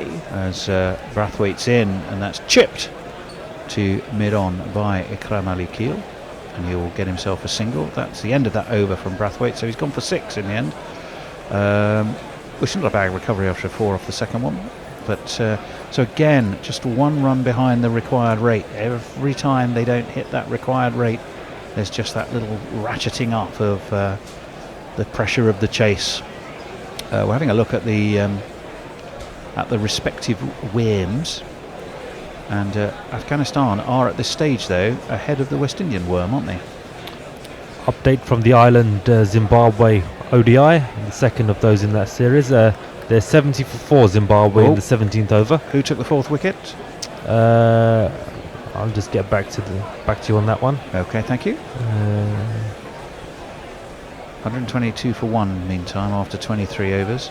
Jason Holder's in again, and that's lofted over mid-wicket. It's going to bounce well in front of the fielder, and they will take a single. Excuse my pronunciation. Get Kate?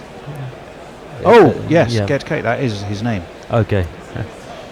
And well bowled him. I was selfishly wondering if the mighty Tim had snared another one, but I'd imagine he's having a break and probably a rub down with the Sporting Life by now after taking so many taking wickets early on. Steady. Holder's in again, up onto his toes, goes Ramat Shah. It's straight to backward point though, and there's no run. Ikram Ali Kale came halfway down. He's the non-striker batsman. Halfway down the pitch, then scurried back when he saw the ball coming back, as if he was a naughty boy. If someone in the green room can come in and just have got a little bit of a technical thing with our Facebook Live at the moment, that would be awesome. Are we all frozen? What's happened? Yeah, it looks like it's all. We probably need a bit of a look. And we have IT 101 come in. IT 101 makes him sound like a secret agent. As Holder is in. That Ramat guides this straight to backward point, and there's no run. I think we're looking at replays here. Yeah, good, going nicely, Afghanistan. Just need to keep their nerve, play sensibly, but they do reserve. Well, we're still looking at a replay, I think. Yeah, we are. Holder going to bowl the fourth ball of his sixth over. Full straight. Ramat leans into it, and it's away to backward point again. It seems to be a bit of a trend this over of him trying to just angle the ball away to third man, but not being able to get it fine enough. But still, he's looking good. Plenty of appreciation for Tammy Beaumont and 100 in that Women's Ashes ODI. Brilliant. I've got stats I'll share after this delivery. Okay, well, Jason Holder's making a few fielding adjustments. He's standing like a traffic policeman and waving his arms in various directions. And in fact, what's he looking to do? He's brought a mid-off into place, and he's dropped a man back to long on. As he's in, Ramat stands prepared, and he immediately, in fact, looks for that man down at long on. So the tweet, take a single. So the tweet is by Alan Gardner, and Evil Scooters has brought to us the attention of this tweet. Tammy Beaumont raises the first ODI 100 for England against Australia since 2009, and the first by anyone not called Taylor since 1993. Not called Taylor. Maybe Sarah and Claire, wouldn't it? Oh yeah, of course. Oh, yeah, Sarah Taylor's not playing today, is she? Unfortunately, she's got an injury of some kind. Ikram Ali Keel stands ready to face what should be the final ball as Holder is around the wicket and spears it in his pads, but it's beautifully flicked off his legs for 4 runs. Terrific shot.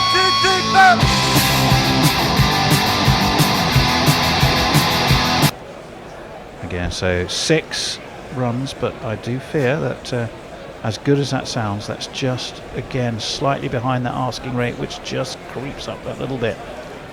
Currently going at just over 5. They need to be going at 7. They do have the wickets in hand.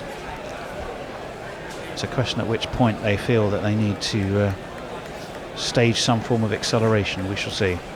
They 128 for 1. If you'd have said you're going to be 128 for 1 after 24 at the start of this, they would have bitten your hand off, I think, wouldn't they? Yeah, 100%. I mean, chasing down a target of 312. I think it's quite nicely balanced, even though it's an absolute dead rubber of a game. It's actually quite nice to see at last Afghanistan playing some nice shots. Like, Ramat Shah's a decent cricketer. Oh, We've absolutely. Just not seen it. Well, and Ikram Ali Keel has looked the real deal, hasn't he? Ikram Ali Keel, the real deal. But yeah, he's looked stylish. He's played sensibly. I think, if I'm right in saying, it's chanceless. And this, well, having said that, this is absolutely lofted high, and he. Oh! It's Sheldon Cottrell. No salute for Sheldon Cottrell.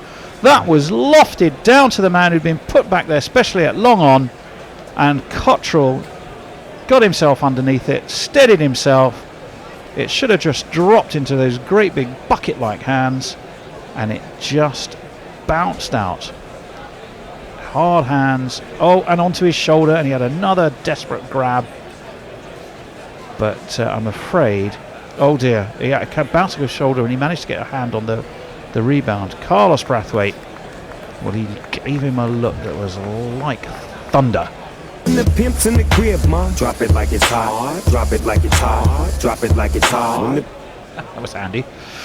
Brathwaite was on his run up and aware, obviously, that Jules was playing the Drop It jingle. He stopped and waited, and now he'll be ready to go again. I forgot we had the Drop It. I was so busy complaining about what a shocking piece of fielding it was. Well, Sheldon Cottrell apparently is responsible for the most runs saved. Well, that's extraordinary, as that is worked away around the corner. Ikram, again, he's a bit skittish, isn't he? He seems to be looking for those singles, and Ramat seems to be going, no, you're all right, we're fine. Don't need to take risks. So it reminds me a bit of Steve Smith at the crease. I never realised until I saw him the other day how much he runs around like he's got ants in his pants. It's ridiculous when I say, calm down, love. Well, that's why we have that jingle for him, the Men with Beven jingle. Flicked off his legs by Ikram, straight to mid-wicket. No run. Yeah, stop playing with yourself, Stephen. Stop fiddling. You will go blind.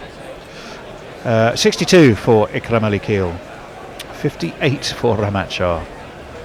Carlos Brathwaite, who will have a right old grump on now, I reckon, having been dropped by Sheldon Cottrell. Oh, well, he saw. They're going to have to run here, and they're in, and actually it's very well backed up as well, which gets an appreciative round of applause from Brathwaite. Yes, it's Ikram was got himself in a bit of a tangle there. Well, that was gone actually, wouldn't it, if it had hit? Yeah, 100%. Who chucked in that throw? Puran, was it? Ooh! It was close, actually. It was close. Well, they need to again, maybe it's us to keep telling them that run rate just is edging. Brathwaite's going to be in again, and he's into Ramat Shah, and Ramat Shah just pushes this quite sedately to mid-on, and they stroll an easy single. 131 for one. The last thing West Indies would want is a defeat to Afghanistan. They've only had the one victory so far in the tournament. It's been well, disappointing by their standards. They were potential, semi-finalists. I don't think they were ever favourites or thereabouts, but certainly they could have snuck into that top four. Yeah, I would have had them at the beginning of the tournament as certainly not a favourite, but better than an outsider for the a top four finish, as this is driven through the covers, but Evan Lewis is the man down there at deep extra, and they will just take, did they take two? Oh, they took one, so just four off that over, all in singles. So it's a good over from Carlos Brathwaite, if in terms of retaining control and keeping that screw in place. 102 for 4 Zimbabwe in the 21st over in that game in Ireland. How can they be? Oh, 102 for 4, okay. Yes. You were going to let us know who took the fourth wicket. Yes, I mentioned it. Oh, you did, didn't you? It was Kilkenny. Kilkenny. Yeah. And Arthurshire says that the run rate's fine, but the wickets column is a bit worrisome. And we're going to have a change. For whom? For Zimbabwe. Yeah, absolutely right. Now, what's happening here? We had change of bowling. Chris Gale, it is going to be the universe boss. Girls, I love me some girls. Wow, this promises to be rather interesting, I think. He's in deep conversation with his captain, Jason Holder. His warm-up is the most languid, ridiculously... he literally just... It's like a man who just got out of bed and just literally turned his arms over. He couldn't even bother to lift them above his head. Who knows what we're going to see? I'm not sure he'll be able to get his arm over the rate he's going. I can't hear what you're saying. Oh, water bottle. There you go. Score is 132 for 1. Yes. Well, he's the universe boss. Well, he likes to entertain. his last World Cup game. He's never actually played a World Cup semi-final or final. He's often been involved in a disappointing World Cup disappointing World Cup campaigns for the West Indies. No, you're absolutely right. Well, he's bowling with his sunglasses on, quite round arm. Ikram Ali Keel is down to meet him, works it away down to a wideish mid-on. Puran is the man there, the throw is in, and they will just take a single.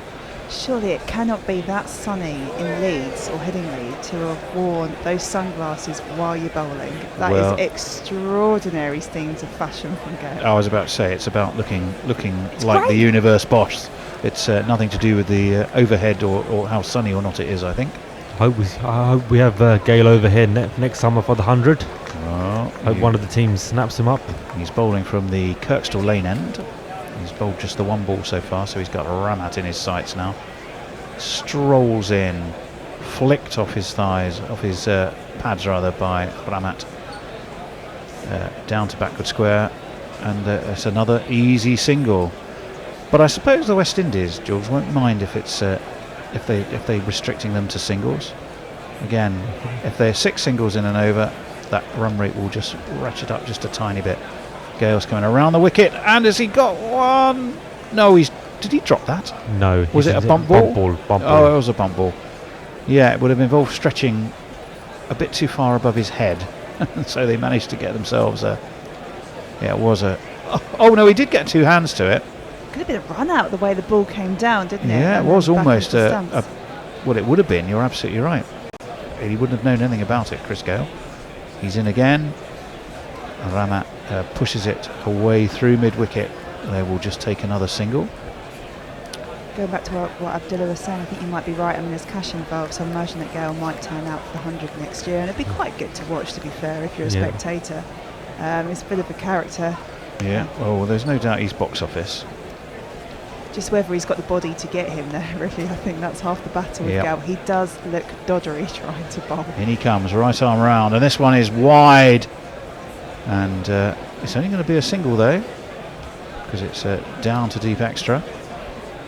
And they will just take the one. Continuing to... well, he's gone for 5 singles off this over. Again, if he keeps that up, he's almost on brief. Not completely, but enough. I think you only need to get a boundary and over in a couple of singles. Yeah, and it would well, that's just the help. thing. And Gale, he dived away to his right. This may be that boundary. No, there is the man at long off who jogs around. Gale laughing, I suspect because he committed himself to that dive. It is another single. So 6 singles in that over. But with just over 7 needed, that's credit for the West Indies. Ravi Nair with an update from the match at Leicestershire. So Wyatt caught behind off a slower leg cutter from Shoshut. 26 in 26, 183 for 5 in the 39th over. Could still potentially make 250 though. Yeah, they need to make sure they bat their overs through, don't they, when you're 5 down with... how many overs was it? The 39th over. 39th. Oh, so they got 11 overs, 5 wickets in hand. I thought you said 29th, but that can't be right, can it? In comes Brathwaite again. That's just pushed away by Ramat into the offside. There's no run. The famous win predictor has the West Indies at 71 and Afghanistan at 29 now. I think that's a little bit harsh in Afghanistan. I mean, the score's 138 for 1 off 26. Chasing for 312. Got a few biffers coming in. You're only 1 wicket down. I'd be a little bit more optimistic. As Brathwaite's in, that's up and it's taken by Chris Gale. Would you believe it? And that's commentator's It close. was edged. He was. It was top edged, and Gale and Brathwaite are now doing push-ups together. Who's going to give up first? Oh, they managed to synchronise it and get up together. Well, Ramat, who'd been terrific, he was just looking to leading edge.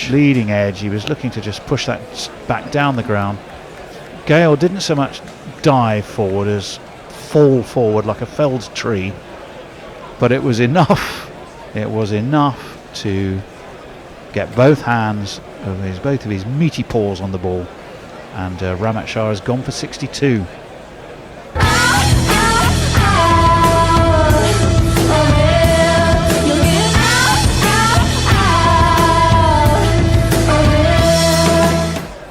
And now this is where Afghanistan just have to be so careful. Don't you think so, Abdullah? Yeah. The precedent of other games in this World Cup. I've got an interesting tweet that's been sent from BND. They shouldn't have bothered coming 11 in the World Cup. So players who haven't done particularly well in the tournament. Oh dear. Yeah. James Vince, Tom Latham, wicketkeeper. JP Dumini, Shuaib Malik, Marcus Stoinis, Tisara Pereira, Gulbuddin Naib is gone as captain. Moeen Ali, Rashid Khan, Mashrafi Murtaza, and Hassan Ali. So, well, there's a few there I would not agree with. I think that's anyone in particular. Marcus Stoinis, I think, is extremely hard. And I think Mashrafi is captain. I would say Mashrafi Murtaza seems extremely harsh as well. Yeah, I think as a captain, in terms of what he brings for that Bangladesh team. Yeah. Not necessarily his wickets and runs. One or two I definitely agree with. That's life. You can't agree on everything. 138 for 2. The new batsman is Najibullah. And he immediately is a bit squared up by Brathwaite, and it's away to point. Shall we jingle him? Oh, you can't bowl away to Najibullah. He'll eat it all up and then demand more. You can't bowl away to Najibullah. He'll just hit a 6 and fuck up all your shit. Well, there you go.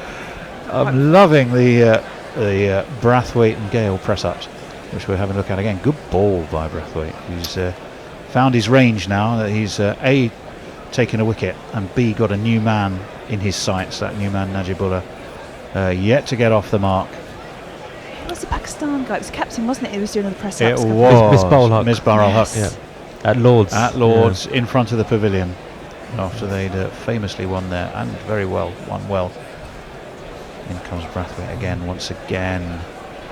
Najibullah is pushed onto the back foot. Chris Gale, he just look like a large predatory bird, doesn't he, somehow? Sheldon Cottrell seems to be thoroughly enjoying it. Sort of got over his dropping a few minutes ago. Was it Ramat he dropped? Yeah, I think it was. So he's been let off the hook there. And this one is worked away nicely back for the square by Najibullah. They will take a single, and he'll be grateful for that, because he was not given any space. So terrific over by Brathwaite. Didn't quite manage the wicket maiden, but just the single and of course the wicket. We're going to have a look at the hang time on the drop catch by Cottrell. 4.16 seconds, which sounds like no time at all, unless you're the man under the catch, when it can all feel rather different. Wow, the look on his face, it's he furious, was. It but was at least he cares. That's toys amazing. out the pram time, wasn't it? He looked like someone had stolen his ice cream. Anyway, Chris Gale's going to continue after his economical 6, which we've established is good enough. And he's going to be bowling to the new man at the crease, Najibullah. It takes the edge of Najibullah's back and kind of rather squirtily makes its way to point, where once again it's Sheldon Cottrell. Gale again, right arm around, plenty of air.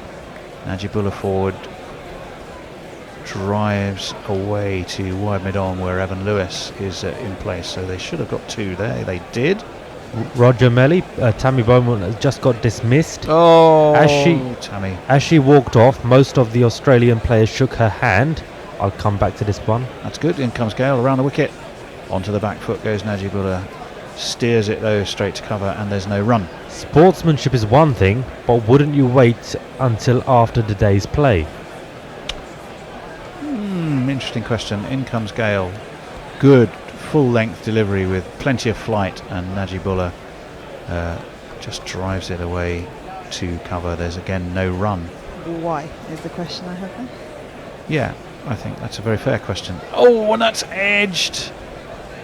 Sheldon Cottrell's going to have to chase after this. Is it Sheldon? Yes, it is. He gets there and will restrict them to 2. So there's no third man.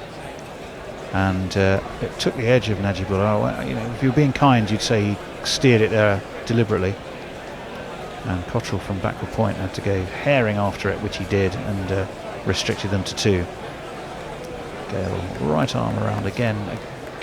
This is worked away. I think this might make it all the way. A diving stop by Shimron Hetmeyer, who's down there at deep extra cover.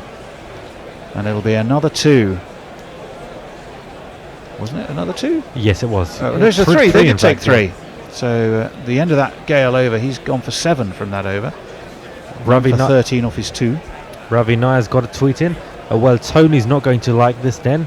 Oh dear. Tammy Beaumont's just been bowled, attempting a reverse sweep off Jonathan.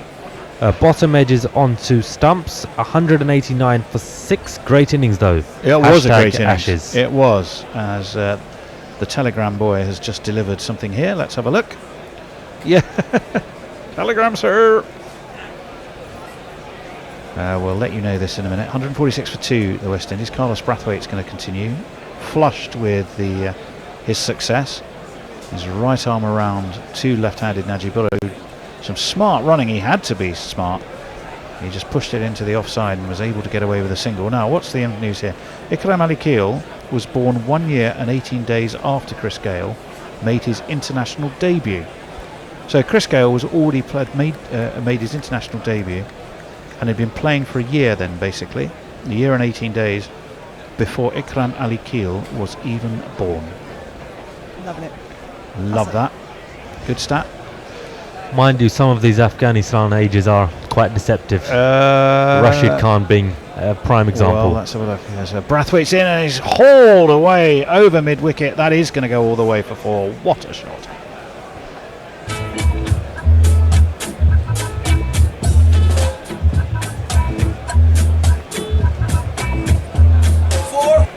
Yeah, just dropped too short there, and Ikram tucked into it. Rolled the wrists on it. No, he didn't. Yes, he did, just a wee bit. It was a bit uppish, but he had the time, and he wasn't going to miss out on that. It was lofted up over mid-wicket for 4.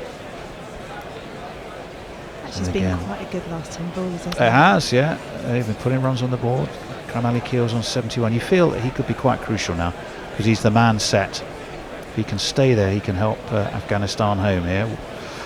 And this has worked away to mid-wicket. There isn't anyone there, and Brathwaite has gone herring after it to field off his own bowling. So that will be another. Did they take a single that time? Yes. Yeah, they did. 152 for 2. 150 is up for Afghanistan, of course. We're halfway through the 29th over. Enjoying the fielding of your own bowling. Sorry, Abdullah. No worries. Roger Melly, Sean Marsh instead of Marcus Stoinis in that 11 of players who haven't done well in this tournament. Okay, yeah. I just think I'm trying to remember a couple of occasions. I just seem to recall Stoinis playing a couple of not necessarily crucial, but certainly worthwhile knocks. Maybe I dreamt that. And of course, he's a useful stock bowler as well. This one is away into the offside by Najibullah. There's no run this time. Fabian Allen, the man there to make sure there wasn't. 152 for 2. Now, we'll have a look at the bowling in a minute and see who's got overs left. Brathwaite is barrelling in short and out wide of the off stump, and Najibullah can cut it down to Nicholas Puran, who's down there on the covered boundary, sporting a natty, well-trimmed beard. And he throws it back into the clean-shaven captain, Jason Holder. 7 off this over already, which is handy, I think, in the old run. Oh yeah, so here is the 7. You're right, Jules, with of course a ball to spare. And they're going to be ahead of the game here because that is worked away to mid-wicket. They did think about 2, but did it very intelligently, both with bats planted and a look at one another and a quick decision that wasn't necessarily such a great idea. So, end of that over from Brathwaite. He's gone for 1 for 19 off his 4. West Indies are Afghanistan are 154 for 2. We were talking about the Australian sportsmanship, and Ravi Nai's commented on that. The Australian women have always been more sporting than their men, and well, that's not saying a huge amount, but he's sharing a link of an article he wrote, something I wrote over a year ago for the Cricketer, and it's about Lisa Haley's sporting gesture shows the way for Australian cricket. Very good and very, very true. Right, so yes, 7.5 that run rate has crept up to, but they are still ahead of the West Indian Worm. We're looking at overs bowled. They can mix it up a bit, can West Indies, because they've used 7 bowlers so far. Gale, Brathwaite, Allen, Holder, Thomas, Roach and Cottrell have all had a go, and Roach and Holder have both bowled 6. All the others have bowled less than 6, as this one is in. And Ikram Ali Keel, well, he attempted a sweep. He attempted a sweep, and the bails were whipped off by Shy Hope, but I don't think there was any danger that Ikram Ali Keel had left his ground. So there certainly wasn't any excitement on the part of the West Indies fielders, and particularly the wicketkeeper. So Chris Gale's bowling, and we've got a tweet on him. Chris Dobertine, I wasn't up early enough to see Gale's final turn with the bat, but at least I did get to see him bowl, such as it was. Yeah, well, the umpires have reviewed this, because I don't think this was a fielding review. We don't think there was too much danger. Ian Gould, Gunnar Gould, is the third umpire.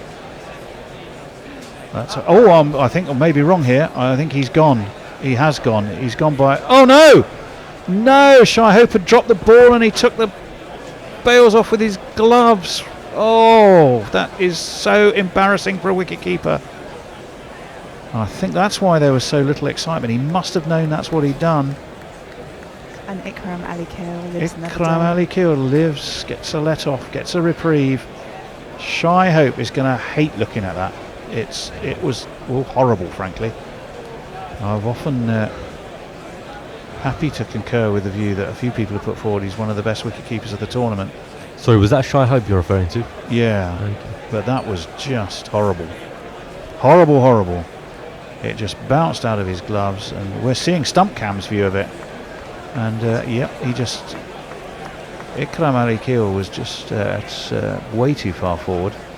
He was stone cold gone, but only if the wicketkeeper kept the ball in his gloves, and he wasn't able to. So we'll move on, and that will be not out. And a real opportunity missed, and Chris Gale, behind those shades, for all the laughing and joking and showmanship, will be fuming, I would imagine. He's in again, and he immediately drops that short, and as is often the way, but there is a man down there.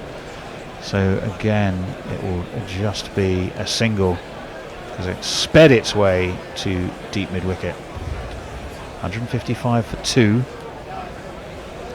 What a let-off, Jules, what a let-off for Ikram Ali Keel. Yeah, absolutely. He's set on. He's got 74 of 80 balls at the moment. He's looking reasonably set there. Well, he Good was. opportunity of that wicket. He was, as this one is just pushed away into the offside for no run by Najibullah. Gale's in again. Oh, that's an interesting delivery. And what's happened? Well, that was extraordinary. I think Najibullah that was amazing. was looking to reverse sweep that, and hence no wide given. But Gale saw him coming and actually speared the ball in towards what would have been his leg side, and Najibullah just then lost his footing and was careering backwards. He's a canny bowler, Chris Gale. He was, and this one is away to cover, and there's no run. Here comes Gale again. This should be the last ball of this over. Najibullah stands tall, pushes it out to cover again. No run. 155 for 2. Well, we've completed 10 overs. That went by like a shot. What's happening, Andy? Who's doing what, where, and how to? Oh, right. God help us all. Okay. So we've got a bit of change in commentary here. We'll just play some advertising. The best things in life are free. Just like Gorilla Commentary, we need money. That's what I want. /Gorilla Cricket. We need money. I don't like the BBC. I prefer Gorilla Commentary. I want money. $20 for the archive. That's what I want. You just buy a t-shirt. We sure do. And Brathwaite comes in round the wickets onto leg stump and clipped out towards deep square.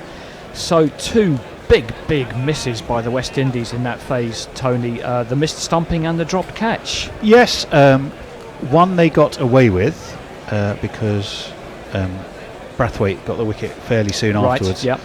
But the Ikram Ali Keel stumping, that really was a poor For miss, the I second think. game in a row, Shea Hope has missed an easy stumping off the opposition wicketkeeper. I think we've just had a no ball. We have a free I hit missed signal. that, and we do have a free hit.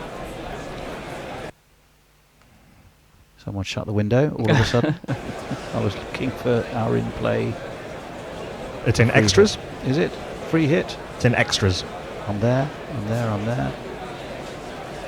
It's one of these.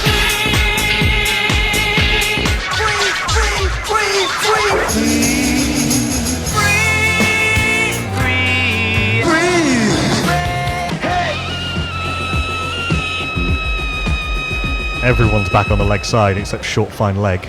Yes, you were allowed to change the field because they took a single. And again, as I was saying before, the free hit actually goes for no runs at all.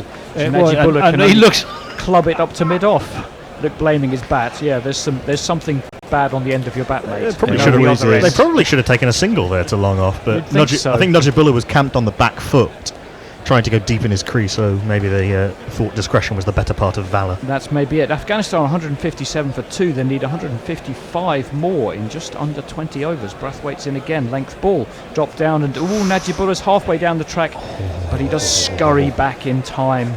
There's also been some indifferent running from Afghanistan, and they've been giving chances. West Indies are not taking them. Again, it's about getting used to winning games at this level.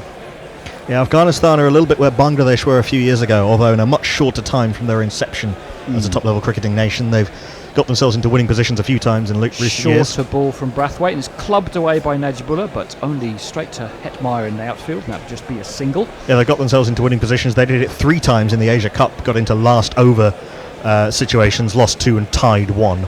Yeah, I did wonder. I wondered if I was creating narrative, but I wondered if they got close against India and Pakistan because they were a bit more used, more familiar to playing against those teams. I mean, they haven't played against either of them that often. No, but more so than England or Australia, but they basically never played at all apart from World Cup games. That one's jammed down by Ikram, a Yorker. It dribbles out to Chris Gale, and there's the easiest of singles. Well, that game in the Asia Cup was the first time India and Afghanistan had played an ODI against each other. So okay, fair enough. Yep.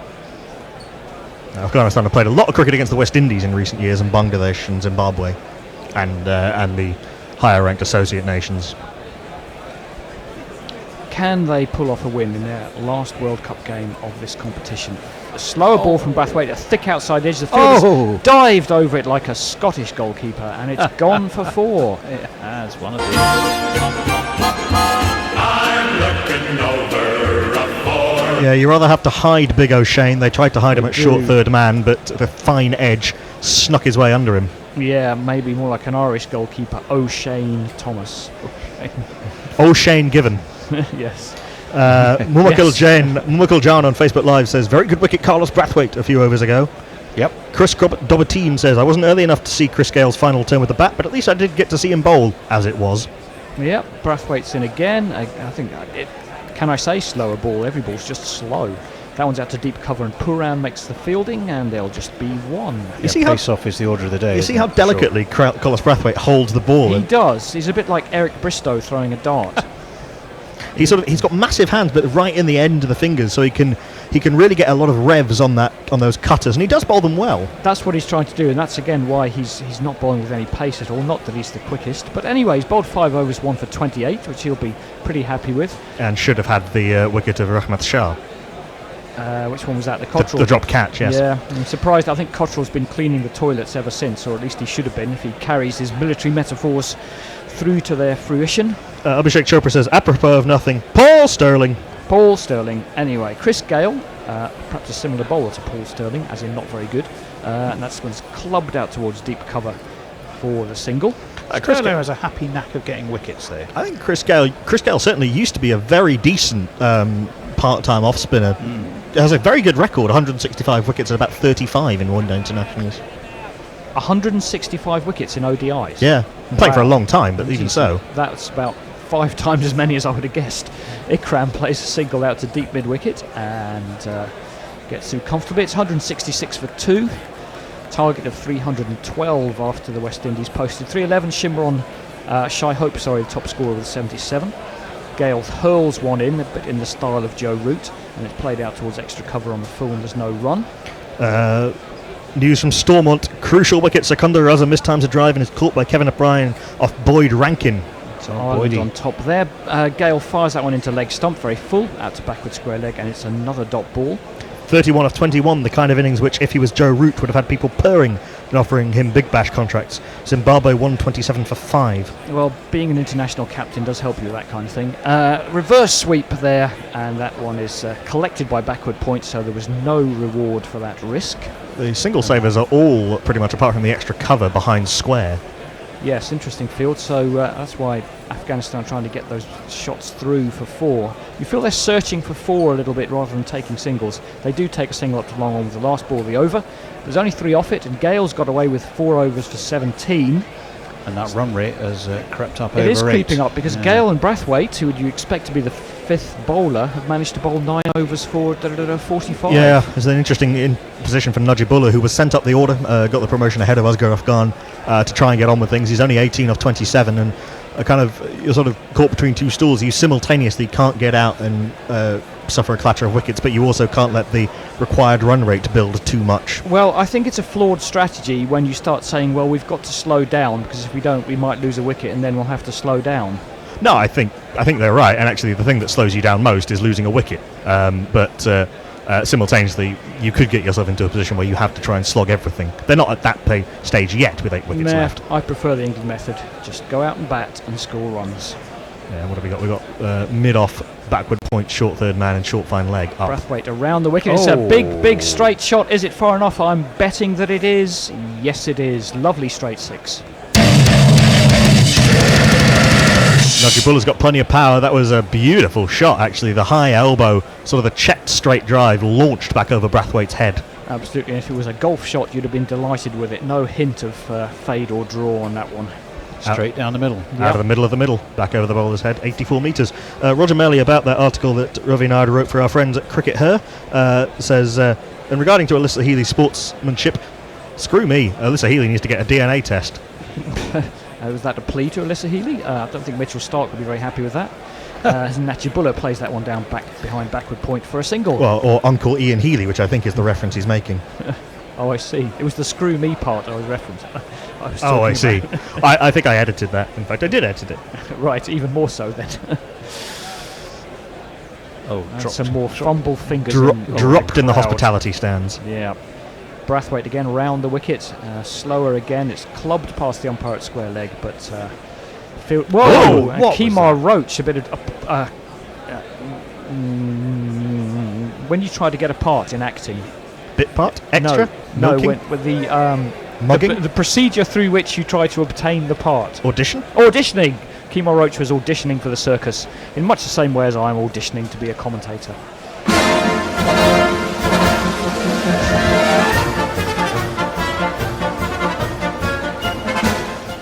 Indeed, that said it rather more succinctly. As that one's clubbed out towards wide mid-on, and a little bit of a fumble there from Cottrell, who is back on the pitch after doing his toilet cleaning duties. And I think they got 2. They got 2, so that should be another 5 press-ups for him. Well, yeah, and what are they up to? 11 now off this over, so it's proving to be, so far, an 6 off the first ball always helps. Ikram Ali Keel onto 81. He'd only scored 62 ODI runs before this match. Yep, grown in stature throughout the tournament. He's batted very well today, 81 off 85. Remember his first innings, he was particularly slow feeling his way into this World Cup. Was that against Sri Lanka? Well, batting at 9. No, his first innings at 3 is what I'm talking about. Yeah. He got 24, but very slowly. It was very slow. But he's 81 off 85 today. And what a hero he'll be if he takes Afghanistan home to their first win of this tournament. Brathwaite comes in full, and it's flicked out into the leg side for an easy single. It wouldn't be their first World Cup win, would it? No, first of this tournament. They beat Scotland in their last game of the 2015 World Cup. Evil Scootus tells Roger Melly that he's talking absolute nonsense.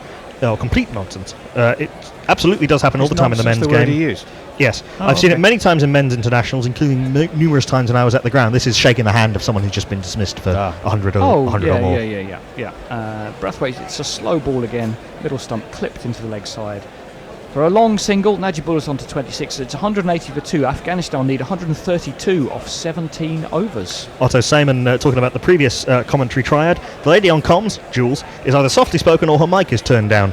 Jules, occasionally sometimes people don't quite speak into the mic. No, it is a combination of two things. You have to really project yourself into this mic.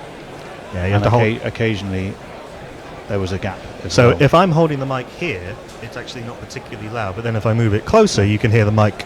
You can hear me much more even distinctly. when you're close to this one, it's just a little bit quieter than the others. Otto Seaman just says, "Do something."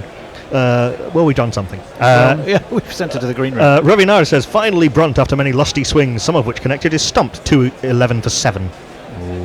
Okay. Gale's another full ball, and that's played out towards extra cover, where it is fielded, and Gale and Brathwaite have now exceeded the role of fifth bowler because this is the 11th over between them. Yeah, it's a good bit of work by Carlos Brathwaite. He's a very good fielder for a giant. And Gale, not the smallest himself, gets another dot ball as he scampers across and drops his big left paw on that one. Chris Dobertine says, Afghanistan have played the West Indies a lot of late in Ireland and Zimbabwe. Gee, it's almost as if a two-division structure is already in place for test teams. De facto, yes. And Gale gets another dot ball in. He's bowling full and flat, and Najibullah can only get that one out to extra cover. He's on 26 off 33 and might be getting a bit twitchy. 8 and over required. He's played that one straight to Brathwaite as well. Is Gale going to get away with a maiden at this stage of the innings? Najibullah's just sort of playing net shots. He is a bit. He's got to step across or get a sweep in or do something. Gale looking weird in those sunglasses, quite frankly. Well, it was a big full toss, and that's played down to long on, but it will only be one. Yeah, and with that run rate up over 8.1, something like that now. Yeah, I mean 8 and over for 14 overs with 8 wickets in hand is not a disaster. But 16. But you can't let Chris Gale get away with going for 2 off and over. No, I don't think so. No, and I think that's going to be the case, as that was wristily played into the leg side by Ikram, but it will just be a single and 2 off the over, and Gale's burgled 5 overs for 19. Well, the theoretically specialist spinner and the main spinner in the squad, Fabian Haller, only bowled 3 overs and went for 26. This is his 10th one-day international. He's taken 2 wickets. Well, I think the key thing from a West Indies perspective is they use 7 bowlers.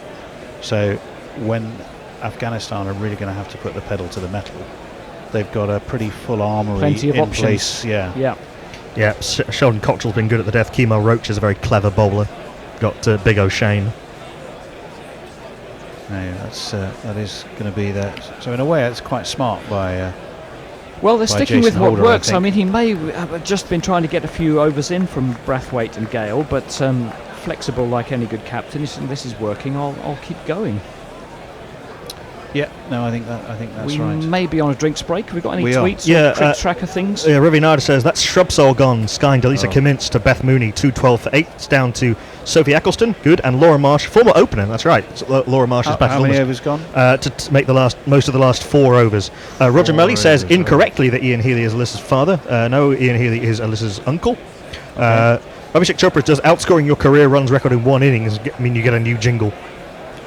I'm sure it could do. And Abhishek Chopra says, Jules should be energetic by definition. #sorry. Very good. Bit of SI for you there. Yep.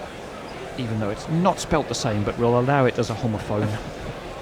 Yes, indeed. Let's just give you a little sort of round of the grounds style update. Yeah, another wicket. Laura Marsh caught by Ash Gardner off the bowling of Delisa Cummins for 2 off 5. So England 217 for 9 with 2.5 overs left. Well, that would be such a waste of Seems overs like if they can't come get through down, their doesn't 50. it? Yeah, Tammy Beaumont and nothing really for England today. And Zimbabwe are 137 for 5. Ryan Burl and Sean Williams at the crease. The run right there, only 5 and over, but 106 needed with 5 wickets remaining. They're in the 30th over there, so an interesting game, potentially taking place at Stormont. Some not quite dead rubbers coming up. There's a tiny spark of life in Pakistan v Bangladesh tomorrow if Pakistan can win by 300 plus runs. That's going to be covered by our friends on Guerrilla Cricket South Africa. It would be hilarious if Mushriffe wins the toss and bats. Yeah, well, it's a bit academic, isn't it? I mean, I wonder if there'll be a little word just before the game starts that whatever happens, Pakistan bat first. What if Bangladesh wants to bat first to win the game? Then why should they? That do would be the way I would hope Mushrafir would go, and he's a pretty hard-nosed captain. I just say. A very impressive leader, although he's basically bowling on one leg these days. Anyway, that's going to be tomorrow, and as I say, we got a day off. Gorilla Cricket South Africa are covering that one. Yes, and they'll also be doing Australia v South Africa on Saturday afternoon. That's the second game. The first one we'll be with you for India versus Sri Lanka. Yeah, and things riding on that. The semi-final lineup will be decided. If India win and Australia lose, India go top. Basically, any other combination of results, Australia finish top. And the incentive there to finish top, fortunately, is to play New Zealand rather than England. New Zealand very much on the downslope. Well, they're just not as good a side. But they've already qualified, so they can. Well, no, this is in the semi-final. This is. Oh, in the semi-final, yeah, of course. And first semi-final is on Tuesday. No games, are there? You also get a longer rest between the semi-final and the final. Yeah. And you're playing on an absolute belter of a wicket at Old Trafford. We do have a change of bowling. We do have left arm pace back into the attack. It's going to be whom? It's going to be the saluting man. The salute. I'll just continue that schedule for you. It says the first semi-final on Tuesday, which will be New Zealand versus India or Australia. The second semi-final on Thursday, England versus India or Australia. At Edgbaston. And the final, whoever v whoever, next Sunday. At Lord's. It's it's going to be Cottrell, isn't it? It is. He was just about to start his run-up, so I was waiting. Here he comes. Big flourish and then a slower ball. And it's clubbed out to deep mid wicket for a single. Yes, ma'am. There's no earthly way to know what kind of ball he will be bowling. There's evil in his eyes showing. It shows in culture. Come for killing. Yeah, he would have wanted to kill something after that dropped catch. I'm surprised you just don't do in the army now or like a soldier. Ooh. That's a live ball. Yeah, Najibullah has fended it down to long leg and has hit it in such an unusual way that, no, it's still only one, but I think Cottrell just gave him a little bit of the military hurry up, and Najibullah caught it maybe on the handle. Yeah. On the handle, yeah. Flailed it away over wide of short fine leg. But it's one in the book. England 217 all out. Lisa Kimmins took 2 and 2 to finish the innings and got 5 for. That was a bit of a falling away, wasn't it? Here comes Cottrell. Full ball outside off stump. It's played again to extra cover where Evan Lewis fields, and I think that's a dot ball. Yeah, Ravi Nair confirms that. Abhishek Chopra has given us a little flash quiz. ID the young wicketkeeper. It's a picture quiz, and I'll just retweet that for you. It's a young lad, probably Indian, with very, very curly hair. Okay, we'll enjoy that one on Twitter. Cottrell comes in again. It's a slower ball, bounces well before the wicketkeeper, which tells you that Ikram missed it. Going for a big heave, played it on Tuesday, and the ball came through on Wednesday. Was that a current? Was that a current member of the India team when they were very young? I don't know. It just says ID the young keeper. No further information was given by Abhishek Chopra. Okay. Ikram on 84. Flicks that one into the leg side. Has he got the pace off that for 2? No, he hasn't. He'll have to settle for 1. Yeah, I think the pitch is slowing up a little bit. The slower balls have been hard to time, and Cottrell actually bowls a pretty good slower ball. He's also bowled at least 2 or 3 of them in these 5 balls. Yeah, and it's just Afghanistan. You get the sense that Afghanistan is just running away from them a little bit, and they need to find a boundary or 2. Yeah, nearly 8.4 now, that run rate. They've certainly got some batting to come. That's a full ball again. It's on the slow side. It's clipped up to long on, beat another single. Oh no, they got back for 2. Well actually. run. A little bit slow from Brathwaite in the outfield there, because that really should have been a single. Picked up 2, but even so, 5 off the over. 187 for 2. 127 required off 15. Arthurshire says 50 for Sean Williams, drives Andy McBride for 4, bringing up his 50 off 76 balls. It's been unfussy controlled, and it's brought Zimbabwe back into this match after they were rocked by early wickets. Zimbabwe 148 for 5 after 30 overs.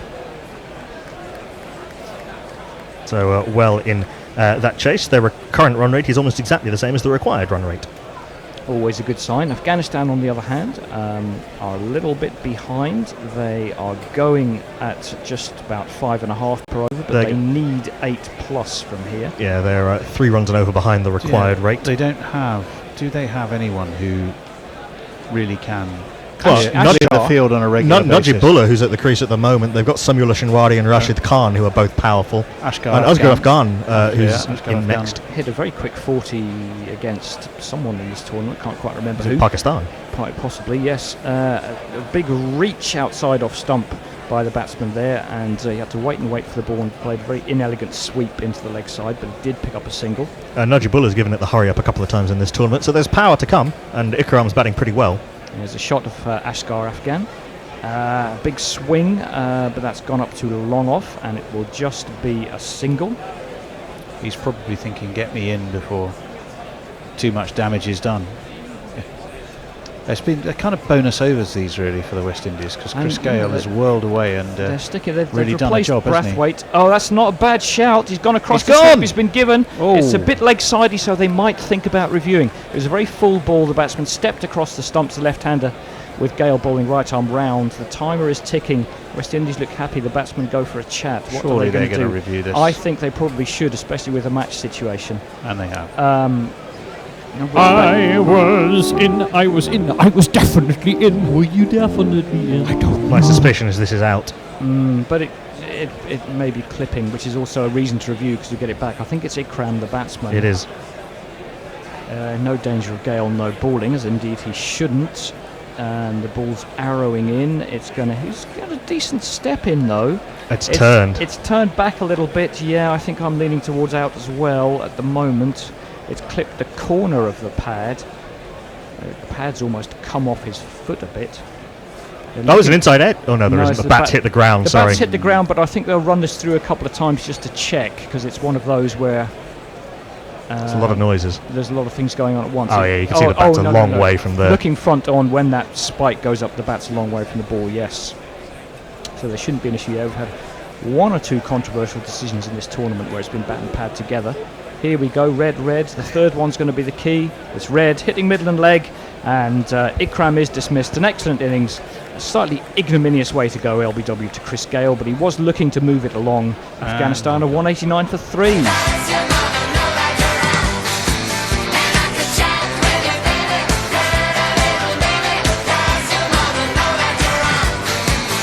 And Ikram Ali Keel dismissed by a man who'd already been playing international cricket for over a year when he was born. Like that kind of thing. 86 for him off 93. Didn't get the 100, didn't get to see his team home. But that's a positive for Afghanistan, the way he has grown into this tournament as a batsman and a wicketkeeper. Yeah, well, his keeping's been very good. He was very good in the Test match. But he's gone from a pretty strokeless number 9 to a very promising top order batsman in the space of a few games. Incredible rate of improvement. It can happen sometimes. It is going to be Johnny English or Asghar Afghan. Asghar Afghan. He changed his name because he loves his foe. Wherever he plays, run rate 6 below. You know he's the man who can carry the Asghar Afghan. Asghar Afghan. Asghar the deposed.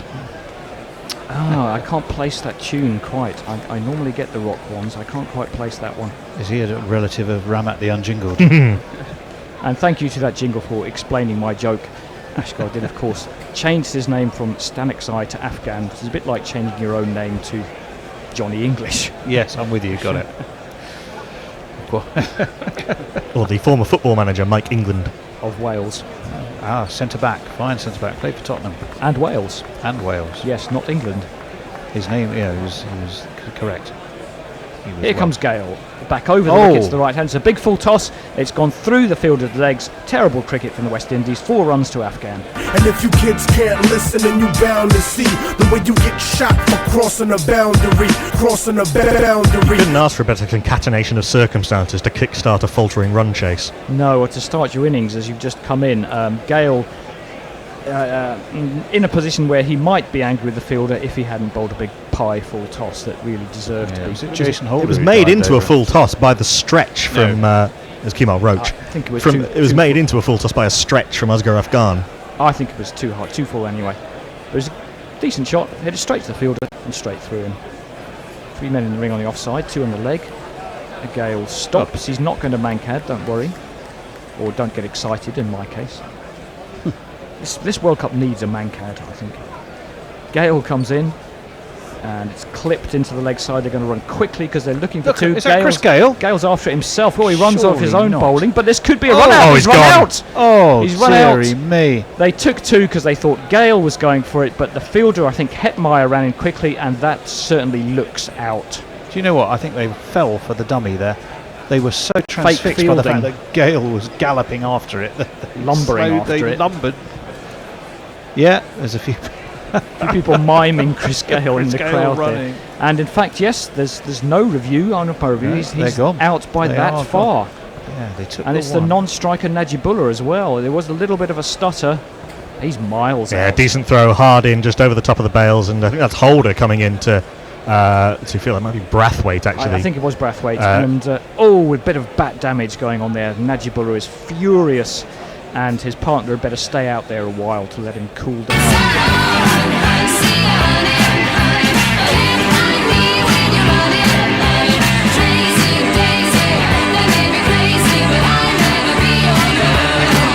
Well, he certainly should have had some input into that second run. Well, there was a bit of a stumble, wasn't it? I think without the stumble, they'd have made it. But that's the third time that we've seen a run out in a potentially good chase for Afghanistan. The interesting thing to me about that one was the batsman will have been watching. I'm being Gale, absolutely serious. yeah. Watching him, and he's quite a broad fella. So he's lumbering after it. They're thinking, there's 2 on here, and Hetmeyer appeared Who's almost really from small. nowhere. Yeah, from behind him, Gale. and went, "Ha ha, fooled you!" And they suddenly thought, "Oh shit, we're screwed," because they hadn't seen Hetmeyer sneak up from behind Chris Gale. Oh, what great tactics from the West Indies. Well, you'd like to think. I very much doubt that was quite a plan. You see, if it had been, that way. Rakeem Cornwall throwing the screen there, you would have appreciated it. Yeah. The new batsman isn't going to be on strike. It's Afghan back on strike. Filth from Gale. What an over this has been. Throws it down the leg side. It's a massive wide. It's Mohammed Nabi, isn't it? I would imagine. Yep. Don't tell me he's not on strike. He's not on strike now also, anyway. We're not sure I can find his...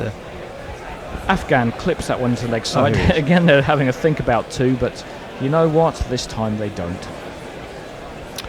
And that's an eventful over. Well, wasn't it? 2 wickets. A wicket, a run out, a 4 straight through the fielder, a filthy wide.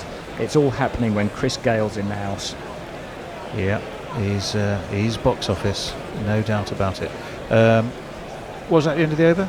Yes. Yes, so Afghan's going to... Let's have a look at, can you give us Nabi's jingle? We can. The gods made Muhammad Nabi, and they saw that he was good. He came to play with bats and ball with a style like silk and wood. When losers say he shares house, well, you know that it's a lie. The gods made Muhammad Nabi, and he's never gonna die. That's a banger, that jingle. It is. Yeah, big hesitation going for the second there from Najib. And he was pounding his bat on the ground all the way back to the pavilion. He'll probably need a new one of those. Asghar is going to try to make up for that if indeed he feels culpable. The Bears here, everything all right? We're looking a bit perplexed, Bear. Is there a problem? Cottrell's back in, left arm over. Oh, he can't find his vape, that's the crisis. And Gale can't keep him out of the game. Quotation mark stops the ball at cover. It really just throws down a hand and there's no run. Well, this is in danger of following a trend for Afghanistan, isn't it? They've worked themselves into a highly competitive position and it just seems to be and then you slipping away. You kind of lose 1 wicket to an LBW, which is sort of fair enough, but then the compounding factor is the other one goes through a bad decision and a little bit of a stumble, and suddenly you find yourself 2 new batsmen at the crease and more than 8 and over needed. Clipped into the leg side by Afghan, and that will be a single. And the other thing that, of course, massively slows down a run chase is 2 new batsmen at the crease. Yes. And that's what they now have. It is. Nabi is going to now face his first ball, and Cottrell will be bowling it. Chris Gale's ODI career, is this the last ODI he will play? He has scored 10,393 runs, which is a lot. Well, he claims that he's going to play the ODIs against India, which that series takes place in August. Okay, well, he's just going to make himself available, and you are indeed correct. He has 167 wickets. Oh. That's going to be a wide from Cottrell. Get down and give you 5. Yep. Wide. Just threw one down the leg side.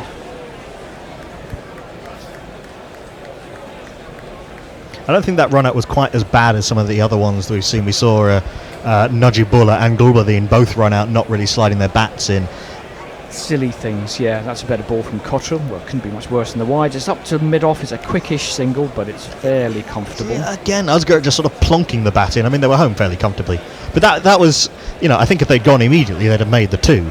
Yeah, there was a little bit of hesitation on the part of the initial non-striker as he turned for the second. He might have had a clearer view of Hetmeyer coming in than Asghar. But what's done is done and can't be undone. Cottrell's in again. Length ball is squeezed through bat and pad through the wicketkeeper, and there's no run. Abhishek has sent in the answer after a few incorrect guesses. Wasn't MS Dhoni, It was Vinod Kambli. Vinod Kambli, who is better known for having a lot less hair and a lot more fun. And a lot more earrings. Yes, a fine one-day international, a fine potential career for India derailed by, stuff. By reasons, yes. Cottrell's in again. Floats that one up. It's a lovely straight drive from Afghan. Is it going to beat the straight fielder? Not quite. Brathwaite is round, but and they only got 1. There should have been 2 there, I think. Yeah, I think they could have looked for 2 there. These are probably not the 2 quickest batsmen either. They're 2 of the older players in the Afghanistan team. 200 comes up. 200 for 4. And Afghanistan need 112 off 79 balls. Yeah, Jay Sarah was the only person to correctly guess Vinod Kambli. He also says that if one of the big balls could take Afghanistan as one of their teams in the domestic season, it would be so good. These 2 are batting like a dream, and so did Rahmat. That one's been rather overtaken by events. Didn't like Holland play in the sort of NatWest Cup and things they did. For a while. So did Ireland and Scotland. Yep. That one's played up too long, and again they're going to look for 2, but again they're not quick enough. And it's just going to be 1, and that's the little things. England take 2 there all day long. I know I'm comparing them to probably the best running team in the world, but this is the World Cup. Who were we talking about the other day who had mysteriously played for Ireland and taken in NatWest when it listed his teams?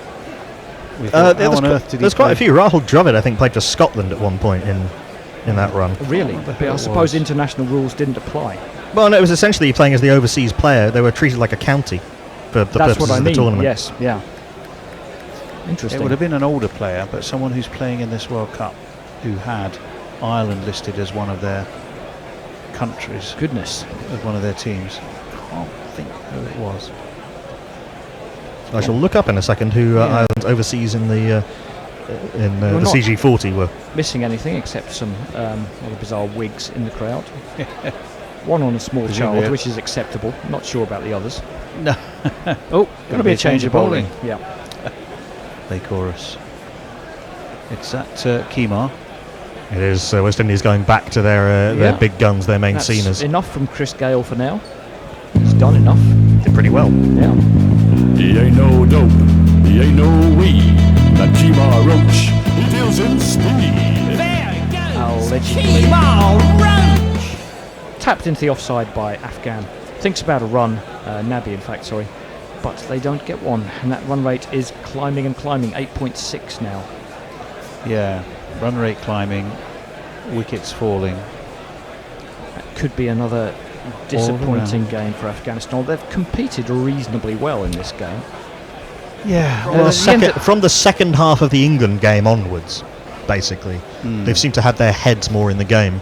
Yeah, Roach is in and beats the batsman there, who rather had a bit of a waft at that one as he walks down the wicket. There's no run. Every dot ball is going to pile some more pressure on. This is the situation we were talking about a little bit earlier, where suddenly you feel you have to slog everything and you lose your timing, you lose your shape. Absolutely, and the game just seems to slide away from you before you realise it. This is despite the West Indies' best efforts, dropping a regulation catch and missing a fairly easy stumping in that 21 to 30 over spell. Here comes Roach. Slower ball dabbed into the offside. Again wanted a run but was sent back. Chris Gale picks it up, falls over. Everything's a performance. Feels pretty well set for that delivery as 5 men up in the offside. At what point is Chris Gale going to start fielding on his knees like Marcus Trescothic? That was for a legitimate reason, though. That was it was a very slow pitch, and he was fielding very, very close. I thought he was doing that all the time. No, it was only one game. No, it looked village anyway. I think it actually worked at one point to take a catch incredibly low to the crease. I think Jason Holder has brought up more fielders than he has to have up. Now that's interesting. Roach comes in and Nabi does not take advantage because he's picked out one of the fielders left in the outfield, straight to deep cover point. Not quite sure who the catcher is there, but it was a comfortable catch. It was. Nabi's gone for 2. It's Allen, Fabian Allen, I think. Yep. All of the dreams that I dreamed were mine are going, gone.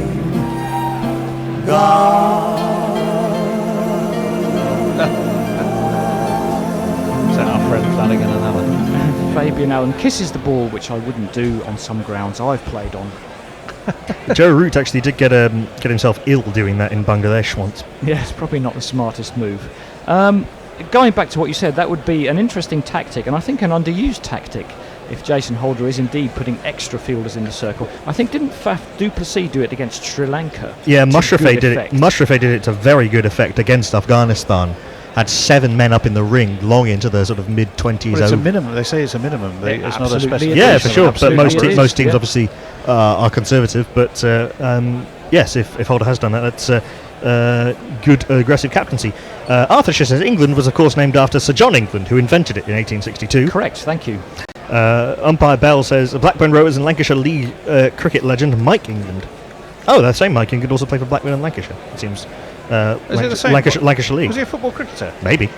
Oh, unless there's a lot. Never knew that. Unless there's a lot. I think it's probably a different one. It's possibly some very common names. So. We have a new batsman. I don't think he's on strike. No, he's not. It's into the pads of Afghan. Again, he scurries down the wicket. Again, there's no run. This is almost a maiden from Roach, I'm sure. Yes, it is. Just 1 ball to go, 1 wicket and no runs. And Nabi gave himself a little bit of room, went inside out, but it was too much inside and not enough out.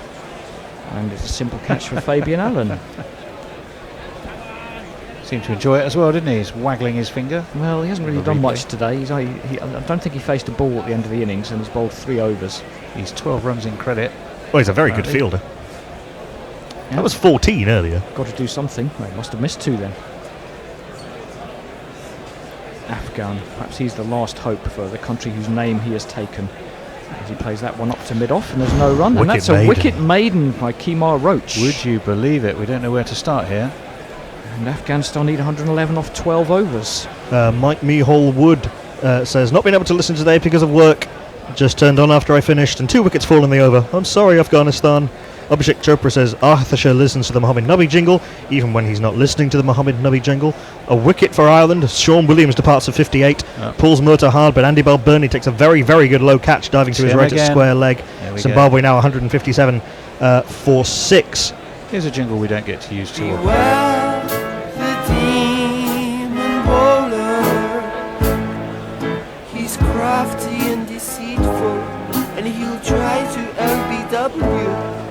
And bowl a maiden over. Possibly here's written. the new man. Cottrell comes in. Bit of chili peppers there, I think. Yep. Shinwari plays that down to square leg for a single. Send me your love. Roller coaster of love. Must be early funky chili peppers. I think it is, yeah. Interesting question from Matt Clifford.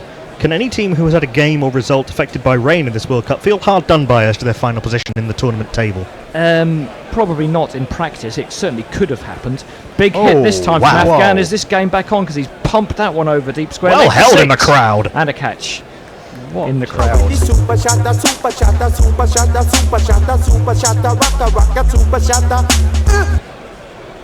One thing that could have happened is Sri Lanka could have ended up on the same points as England, but missed out because they had 2 rained off compared to England's 1 win and 1 loss. Arguably, though, Sri Lanka were only in that position because of 2 rain-outs. Well, wasn't one of them against one of the lesser teams? One of them was against Pakistan, who I think Pakistan would have been expected to win hard that. cut by Afghan. He's certainly having a go, and there's no one down at third man. That's 4.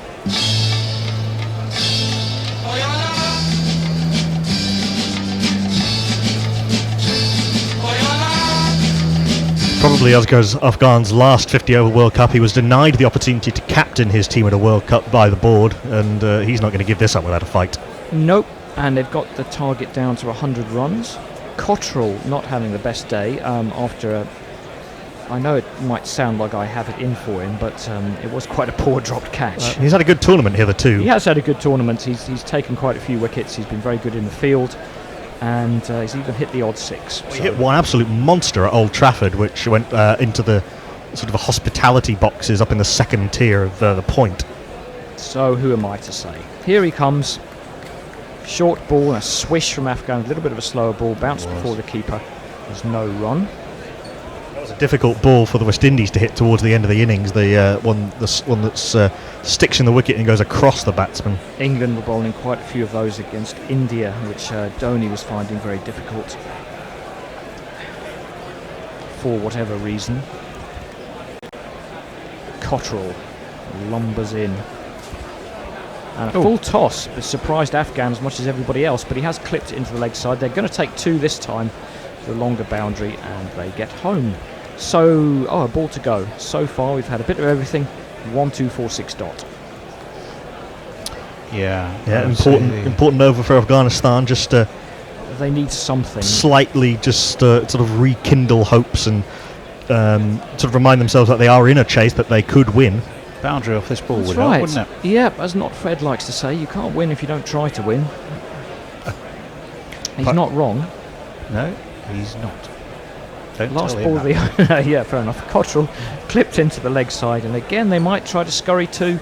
No, just the one. Good over for Afghanistan though. 13 off 6, 14 off that one, and they need 97 runs from 11 overs. Pirate Badshah says, seems to be a day for players more than doubling their ODI run totals, with Ikram Ali Keel going from 62 to 148, James McCollum from 38 to 111, and Lorcan Tucker from 30 to 86. So well done them. Some fledgling ODI careers getting underway. Yes. Pirate Badshah says, I'm feeling optimistic about Ireland's chances, although as my motto says, everything always ends badly. Another wicket though for Ireland. Shane Getcake gets Mutumbani caught behind for 2. Zimbabwe 160 set for 7 and is subsiding, and then says it would take something very special from the Zimbabwe tails from here. Chris Gale's wandering off for no particular reason, doing a little dance. He doesn't look any less fit than he usually does, but he's just had enough for today. The jacuzzi's calling. And umpire Bell said it was not the same like England. No, would have been a surprise to me. I don't recall him being a footballer cricketer. Chris Gale just wandering off. He's had his bowl. Injured? 10 overs What's left. the justification for it? I think at this point you can almost just sub people like football, it seems. Yeah. Afghan clubs the bat down on that one, but he's mistimed it horribly and only bounces, chops down to the keeper for no run. Linux Lee was very harsh about Asghar Afghan earlier. Here comes Asghar to tank the run rate with a very well made 23 off 87. Well, he did bat very quickly in that one game. He did against Pakistan, having really struggled when he came back into the team earlier. 97 needed off 65. Afghan faces up again. To Roach, slower ball, which he just drops the bat on, and they'll scamper through for a single. Which tweeter was saying everything always ends badly? Pirate Badshah. Yeah, well, everything will end in the heat death of the universe, which is either good or bad, depending on your perspective. Or in a massive climate crisis, as far as humanity is concerned. Yeah, well. I was listening to a podcast yesterday saying that in 50 billion years the moon will collide with the earth. Of course, the sun will die many billion years before that. Engulf everything a long time before that, yes. Shinwari's back on strike now. He has no concern for that kind of thing. He plays that one out to deep mid wicket, or at least not now anyway. I mean, he might muse on these things in his spare time. It would be a tricky thing to hit a 6 while worried about the heat death of the universe. They do say that you should keep your mind clear while batting. Well, maybe that would help. Because I think, see. Well, everything's going to end in the heat death of the universe. Might as well just have a swing. I'm certainly only motivated by deadlines. Or by death, I thought you were going to say. 95 off 63. I'm taking some completely random shots of the crowd. As Roach comes in again, shorter ball, slower ball, he's just digging those into the wicket and it's hard to get them away. Just tips it down to backward square leg for a single. We're going to have a change for the last commentary team of this game in a couple of balls. Yeah, Mashels and Patrick Hewitt, I believe, is in the house and so will come on. I think I'm doing the last ball by ball. Well, if anyone can bring doom to the West Indies, it's got to be Mash. He'll probably come in and say Afghanistan are favourites at this point. Visit Leeds, optimistically written on the ground there, as Shinwari plays that one past square leg. No, only the one. Deep square leg is in there. Leeds is quite a nice city. It is. No, fair enough. I enjoy my trips just there. my anti-Yorkshire sentiment. Arthurshire says, everything will end with the heat death of the universe. Mahendra Singh Dhoni will be 43 off 60 with a required run rate of 7. At that point, no doubt. It's going to be the last ball of my little spell, and I will see you next Thursday for the semi-finals. Roach comes in, and again, Afghan just can't time it, but perhaps wisely, when he's not able to get it away, he just puts it somewhere he can pick up one, which is at least something. Afghanistan are 220 for 5 with 10 overs left. They need 92 off those last 10. We will have a new team coming in to take you through those in just a moment. What we will hint, do hint, green room. Is play a little jingle about our sponsors here. It is Bet your way with Gorilla Cricket. We've partnered with Betway to bring you daily World Cup special offers, available only to Gorilla Cricket listeners. Sign up at betway.com/GC Radio. That's betway.com/GC Radio. And help keep the bear up to his neck in beers. You get so terribly unruly without it. I mean, really unmanageable. Turns into a bit of a bear, really. And nobody has that. Do you want that? No. I didn't think so. 92 off 60 needed for Afghanistan to record their first victory of this tournament. The West Indian captain has brought himself on. We'll give him a jingle in the second bowls. Right arm round the wicket, very full and wide outside off stump. And Asghar Afghan gets a single into the offside by hook or by crook. They're going to get some runs off the delivery. Jason Holder.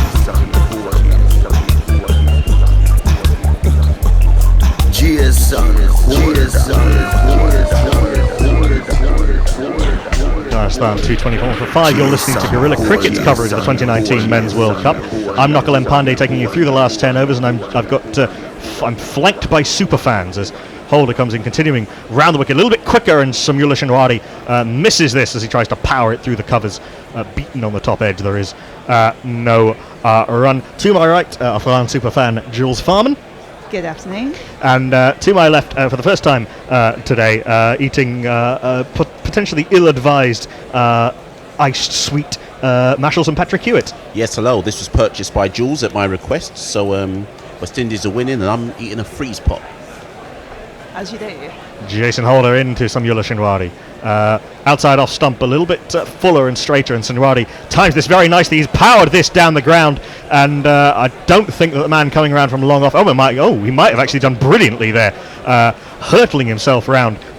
It was big Carlos Brathwaite coming round from wide-ish long off, and he might have just managed to pull that back. I'm sure we're going to go upstairs to see if Brathwaite was in contact with the rope. It was hit pretty hard by Samula. Yeah, that's brilliant from Brathwaite, full length, and pushed it into the orbit of the man coming in from long on. So only 2 runs. Pants fell down and all sorts. Yeah, not bothered at all. Commitment to the cause, indeed.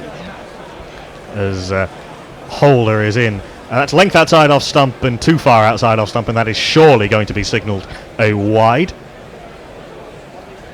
Surely. Roll. Is it going to be a wide? We're not going to find out, but surely that was a wide. So, sorry, let me see what this is. Evil It was. Sorry. Yes.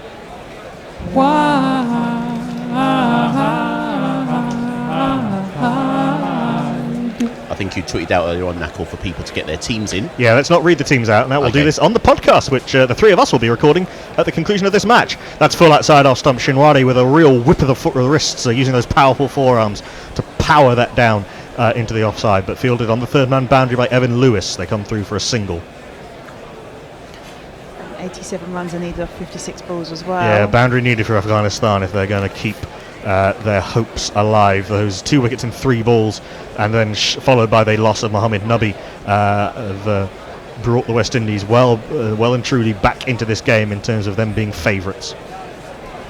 But Asghar Afghan is not giving this up without a fight. He's in, goes very deep in the crease as Holder again bowls it full and wide across him. A good delivery from Jason Holder, and Asghar Afghan can only get a single off a very thick bottom edge as it rolls into the leg side.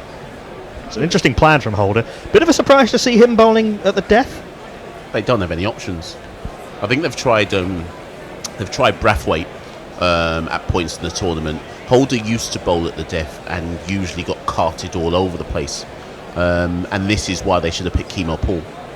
He was injured going into the tournament, wasn't he? Holder in, bowls full and wide, and somehow, from a ball that probably might have been an offside wide if Shinwari had left it, he manages to block it back to the bowler on the leg side. There is no run. Yeah, Kemo Paul is a very good death bowler. Kemo Roach has got 2 overs left. Cottrell's got 3. O'Shane Thomas has got 6 left. I don't want to see him bowl at all. That is the end of the over. 9 overs left. Afghanistan need 86 to win. Asghar Afghan is 26 off 20. Samyullah Shinwari is 6 off 7. Nash? Sorry, tweets? Yeah. Sorry, I was just looking at them myself before you asked me to. Evil Scooter says, anyways, I promised myself a relatively early night, so I'm going to watch Nick Kyrgios, that's it, lose progressively more terribly to Nadal. He's off to watch tennis. You should stick with us, though, because this game isn't actually over yet. No, it isn't. This is the West Indies playing, so literally anything could happen from here. We've got West Indies pessimism and Afghan optimism on the other side. Well, I'm actually more delighted that something I've lost has been found. Kemo Roach is awesome continuing outside off stump, and a little poke from Asghar Afghan and through to Shea Hope it goes. There is no run. Shea Hope has not distinguished himself with the gloves in this tournament. 2 games in a row, including today, has missed a very, very easy stumping. I think he's had a bad tournament with the bat as well, if I'm honest. Yeah, he has. Given how good he is, yeah, he's massively underachieved. Couple of 50s, one of them pretty slow. That was the one today, and even the one against Bangladesh was slow in the context of the game. Yep. Reverting to Shea Hope of a year or so ago. Sort of LBW appeal, a strangled LBW appeal from Kemo Roach, but a thick inside edge into the pad, and it rolls away into the offside. Asghar comes through for the single. So, sorry, go on, Jules. I was watching this game earlier on, obviously. In between teaching lessons, I was catching a keen eye on the game, and I think the bigger question in this game and the result is where do both teams go after this World Cup?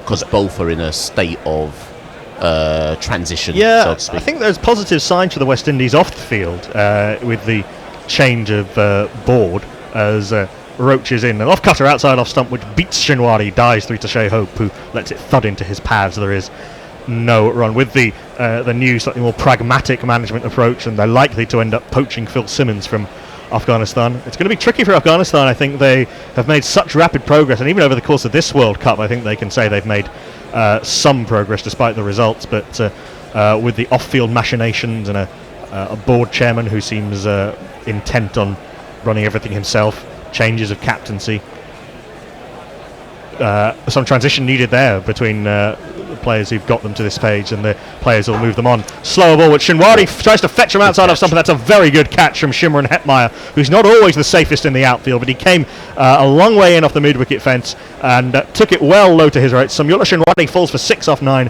Afghanistan 227 for 6.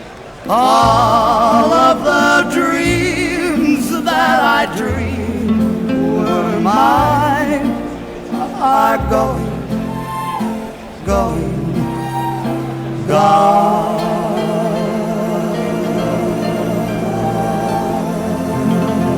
been an intelligent second spell from Kemar Roach, very experienced, very clever bowler.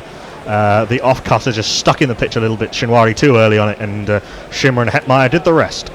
And I think that really was the game there for Afghanistan. If they were going to get anywhere near to meeting this total of 312, they really needed those two to stick in. I think now you're moving down the lower order. You never know, it might happen, but I think those two, they will tee off, they'll get you your boundaries. I can't really see what's going on. It's Rashid Khan in next, and then it really does fall away after Rashid with Dawlat Mujiba and say the Shahzad. But you think that those 3 wickets in a row, losing the 2 set batsmen and then losing Nabi so close together, rather put paid to Afghanistan's realistic chances, not their mathematical chances. And still with Rashid Khan at the crease and Asghar Khan, they're not going to give it up, but West Indies well in control of the game now. I think the basic problem is, and I've noticed this with every single Afghanistan game I've watched, they just give their wickets away. Even when well set, you always think they're going to give a wicket away with a rash shot. Well, they need 9 and over from here, so I think it's hard to blame them in this situation. They obviously crossed as that ball was in the air. Asghar Khan nudges a single into the offside, bringing this man on to strike. Rashid Khan, yes please, the best off-stump bowler in the whole silly world, yeah. Rashid Khan, yes please, what you gonna do when he bowls to you, yeah. He's the dream Afghanistan shares. He's the hope for tomorrow. Rashid Khan, yes please.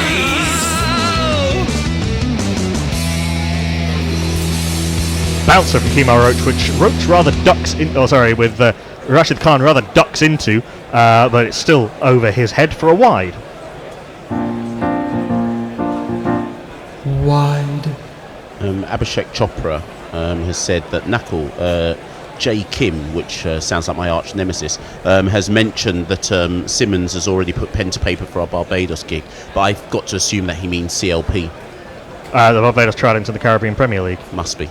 As Roach is in wider on the crease. Another slower ball which Rashid Khan does nothing with other than just block back to the bowler.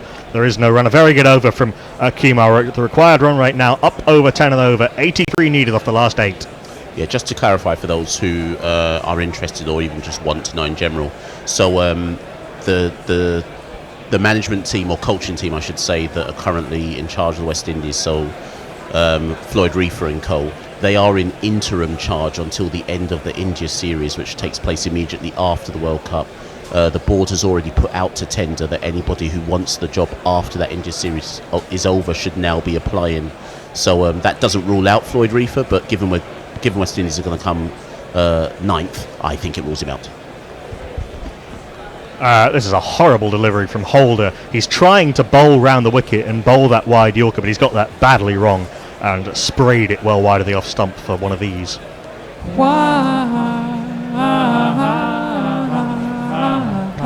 I mean, Floyd Reef has been almost invisible in this tournament in terms of his media appearances. I get the impression he doesn't really want the job long term.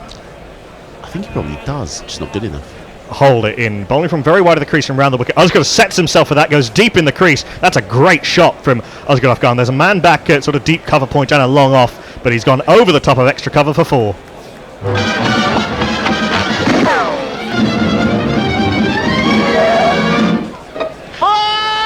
Slightly telegraphed, and it means that if Holder misses his length bowling that line, then Asghar can force him up and over the offside.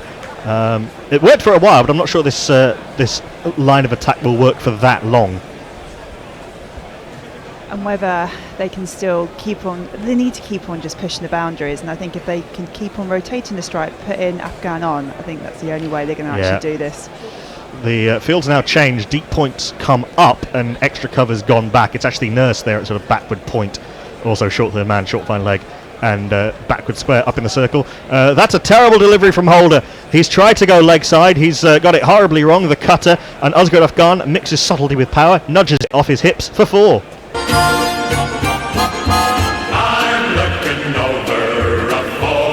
Jason Holder will be well advised to get himself off after this over. Well advised himself. Yeah, well, quite, yes. I'm advising him. I'm not complaining at the moment. It makes it a bit more interesting as a game to watch as well, and something for the Afghan fans as well. Jason Holder, a fine man and a fine Test match cricketer, but as a one-day death bowler, I don't think that's where his strengths lie. I once saw A.B. de Villiers cart him all over the place in South Africa. As Holders in, goes length. Oscar deep in his crease, but gets no power on the drive, and it dribbles out to Shimron Hetmeyer on the cover boundary. They come through for a single. 10 runs off the first 3 balls of the over. Yes, that was in the game that A.B. de Villiers broke the record for the fastest into an ODI 100, That's 31 it, yeah, that's the balls. one, yeah. Just before the last World Cup, I think. Yeah, it was, just before it, yeah. You're right, yep. He also got smashed around by South Africa in the World Cup. Yep. Where he... so that's when he was bowling death overs, and we were desperately telling him to stop. He went for, I think, 80 off his last 5 overs or something. Short fine leg, well, 2 short fine legs, short third man, extra cover up, everyone else back. And this is a slow ball outside off stump. Rashid Khan just nudges it down to Evan Lewis on the third man boundary, doing as you say, Jules, getting Khan back on strike. Yeah, 72 runs needed of 44 balls. I mean, Afghanistan 240 for 6. It's not inconceivable, but it is. You'd back West Indies at this stage, even if you are really pessimistic, wouldn't you, Mash? I'm glad you said that, because I was ready. I was ready to say it's 50-50 at best. Have faith, come on, boy, have faith. He's got a bloody long run up. Actually, he's running in from Headingley Cover's station. gone back. Third man is up. Asghar, I think he's been dropped by Jason Holder. It would have been a good catch, because that was absolutely hammered by Asghar Afghan. A cutter which I think dipped on him. Asghar going deep in the crease, trying to smash it back straight with long off and long on, back but quite wide. And Jason Holder's simultaneously dropped a bad tricky catch off his own bowling and saved 4. Do you reckon he should have caught that? I mean, it's come back to him very quickly. He did get 2 hands to it. He'll be disappointed, but I think the more important thing for the West Indies is that they've saved 4. Yeah. But still, Asghar dropped on 37. Holder in, last ball of his 8th over.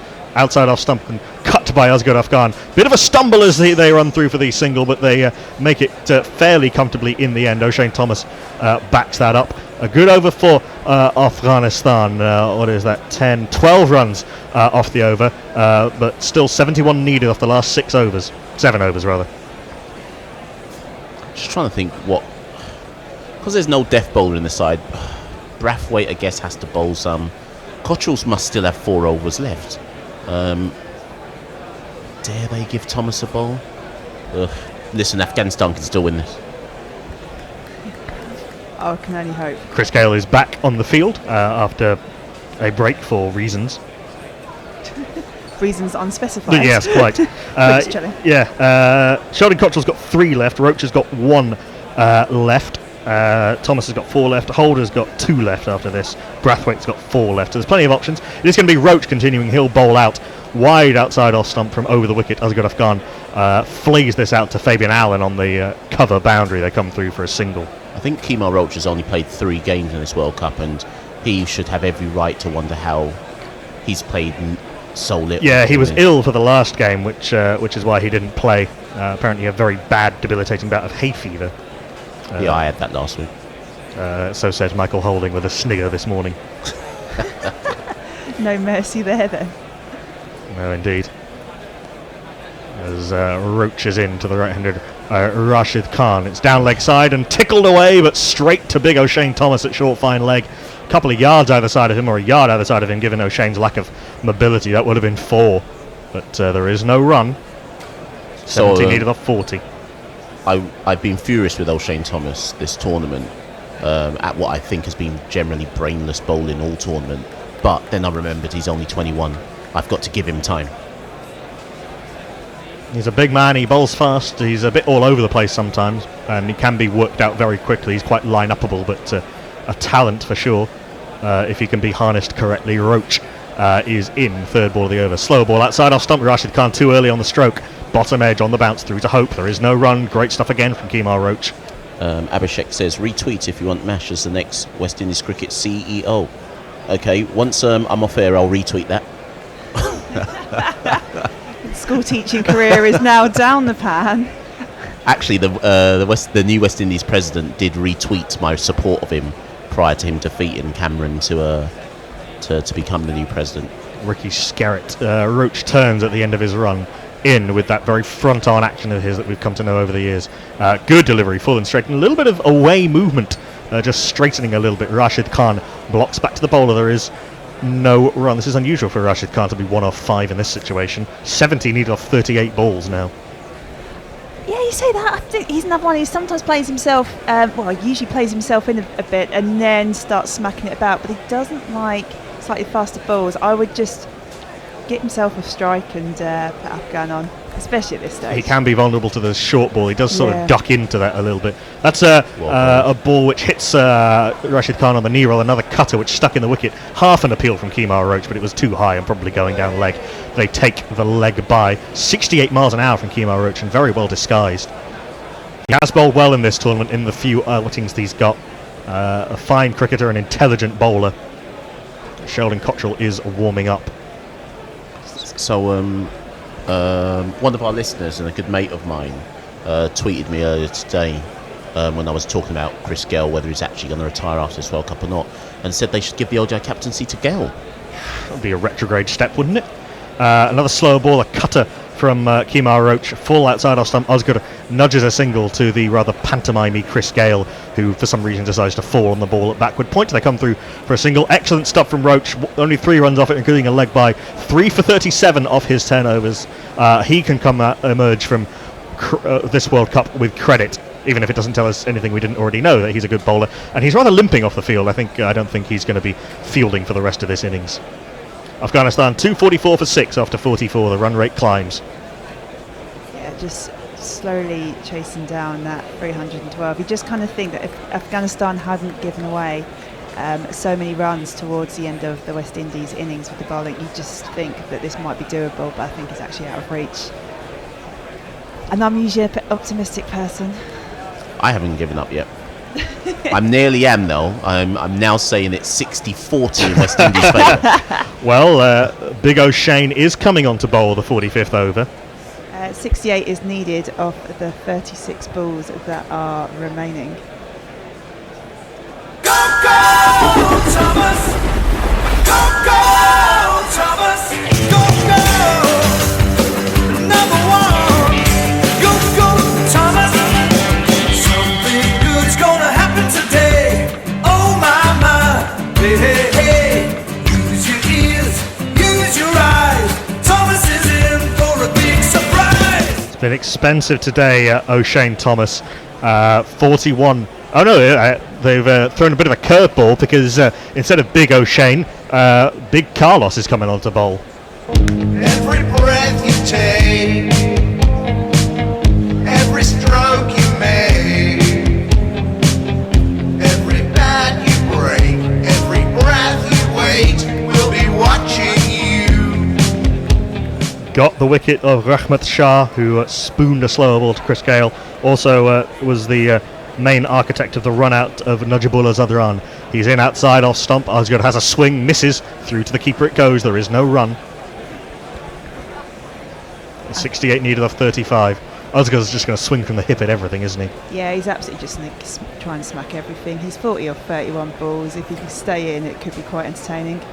Rashid Khan is currently 1 off 6 balls as well, so... As wide on the crease, Osgood goes way outside off stump and deep in the crease. He's gone down the ground, he's toe-ended it. That's a very good catch by Jason Holder. If he hasn't touched half the rope, a yard in off the rope, sort of put his back foot parallel to the rope to make sure that he had a reference point. Very tall man, took it over his head, and Osgood's spirited innings is over. 40 off 32 balls. Osgood Afghan trudges off disconsolately, just slightly off the toe end as he really tried to fetch that from outside off stump. And Afghanistan lose another. I'm surprised they're not checking that. I think they are checking it, which is why they haven't yet confirmed this. Osgood went very deep in his crease. It would have been a wide if he'd left it, but you're not going to leave too many at this stage. He got a lot of it, and on one leg got it pretty straight, but Jason Holder had himself positioned there, took the catch. There's no problem with the catch, it's his feet that we need to see. Certainly not a no ball from Carlos Brathwaite. His whole foot is behind the line. So there's no issues there. We're now seeing Holder on the rope. He takes the catch. His feet are perfectly positioned. Well done by Jason Holder to take the catch. And Osgood Afghan has to trudge off Afghanistan. 244 for 7.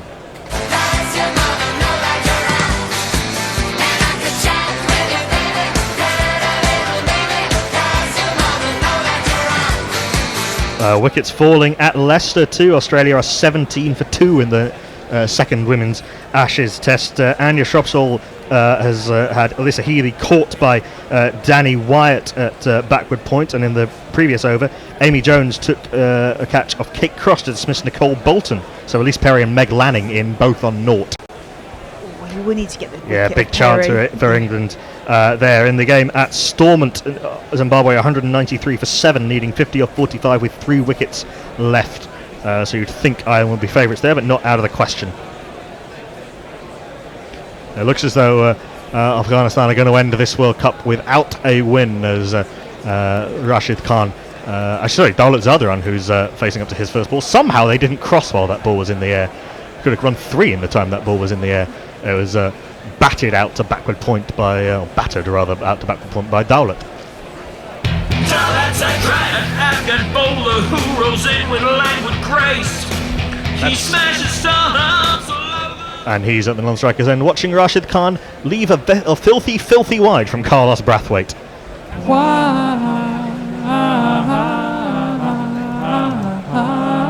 I think Asghar can count himself a little bit unlucky there. He did very well to manufacture a straight hit from a very wide delivery. Did everything right, but having to pick out a man who's 6'7". Yeah. Catching the ball well above his head. Probably the only man on the field who could have taken that.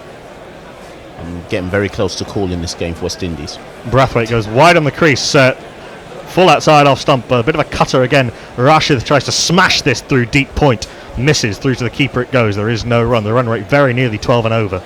Come on, son. This is absolutely West Indies go. Another wide, though. A very a slightly harsh call from the umpire, but technically correct one.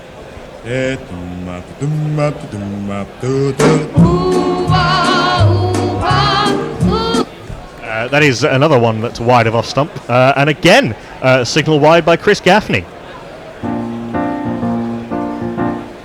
Wide. We'll do it in wides, lad.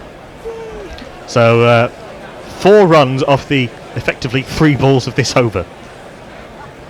I'll see what Brathwaite's trying to do, but he's just got it a little bit wrong on 3 consecutive occasions.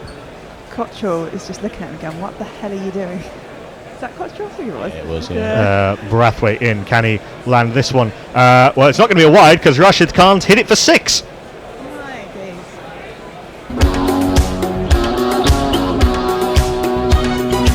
I believe in miracles. Since you came to bat, you 60 thing, you 60 thing, you. I believe in miracles. Since you came out to bat, you 60 thing. Another attempted leg cutter from Jason Holder, but it was in the slot outside off stump. Rashid went deep in his crease, down on one knee, and launched it into the advertising hoardings at wide-ish long off. Still 10.88 runs per over required, even with that 6. That's on a length and outside off stump. Rashid opens the face, but we can only get it down to Evan Lewis coming around from backward point to field. Single taken. Rashid was trying to open the face more and get that past the 2 men at short third man. Afghanistan are 255 for 7. 57 needed of 31.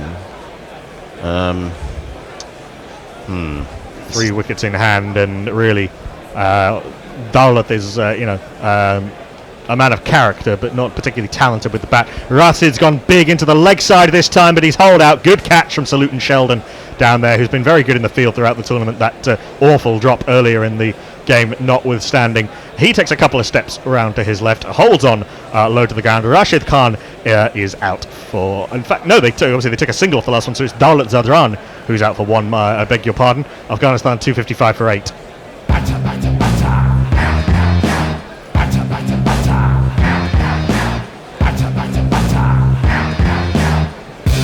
On your bike, mate. Decent catch from Daulat from Cottrell as Daulat went deep in the crease, tried to swing it into the leg side. I think he was trying to drag that a little bit more through the mid-wicket region, but couldn't manage it, and Afghanistan now with 2 wickets in hand need 57 off 30. As they try and work out who they're going to bring in next to bat. We do have a change of bowling, don't we? We do have Big O'Shane. Thomas! Go, Thomas! Go, number 1!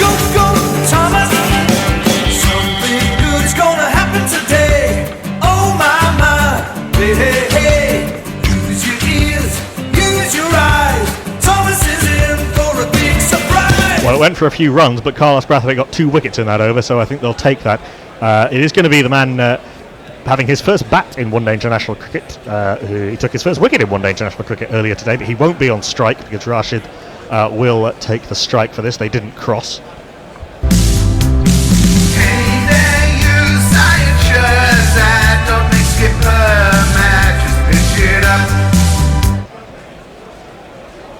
So 57 runs needed from 30 balls. You've only got 2 wickets left. Mash, are you now calling it a West Indies win? Yeah, I think West Indies are going to win this and get our World Cup on track. Two short third men, long off extra cover, up deep point back. Everyone is back on the leg side. O'Shane Thomas in bowls what might be a wide down leg. It was a short ball. No, it isn't going to be given a wide, as Nigel Long is not as generous as Chris Gaffney. So a dot ball. Abhishek says, watching Afghanistan play reminds me of what it was like to watch India when they were terrible. It breaks my heart. When was that? Like in the 70s? Oh no, India were pretty bad in through the mid-90s. I think, I was talking about this with someone the other day, you're going to be whipping boys as you come into the bigger Yeah, stage, exactly. and then you're just going to build and build and build. O'Shane in back of a length and beats Rashid Khan for pace. I think that one nibbled away outside off stump. He's so used to the slower balls that anything at full pace is a bit of a change. Through to the keeper it goes, there is no run. Look, I think Afghanistan are where Bangladesh were a few years ago, but Afghanistan have got there a lot quicker. The danger is now, with all the shenanigans going off field, is if that progress is going to be held back. Yeah, but there's shenanigans going on probably with Pakistan board and Bangladesh board, and they still seem to pull through. It's so true. I imagine that Afghanistan will too. Thomas into Rashid Khan, who comes down the track and tries to swing this back over. Well, I'm not quite sure where he was trying to swing that. I think it started as one that was meant to go back over his head, then turned into one that was meant to go over mid-wicket.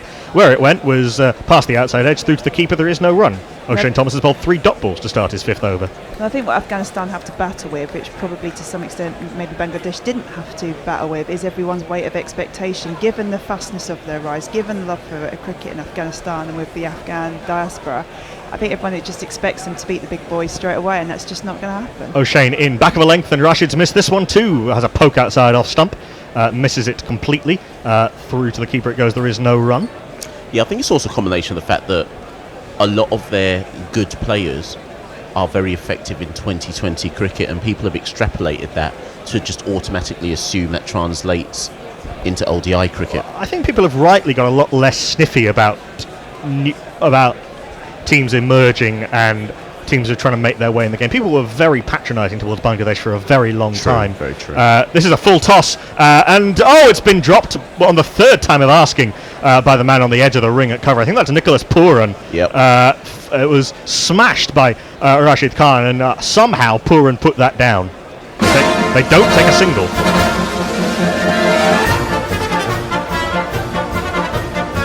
Oh dear. The first drop seemed to put it perfectly in position for Pooran to just sort of scoop that up a few inches off the ground, but then the really comedy bit was somehow he managed to parry it over his own head. Extraordinary bit of cack-handedness from Nicholas Pooran. Thomas in 6th ball of the over is powered past the non-striker, who does pretty well to get out of the way of that Syed Shahzad. Smashed down the ground by Rashid Khan for 4. 1,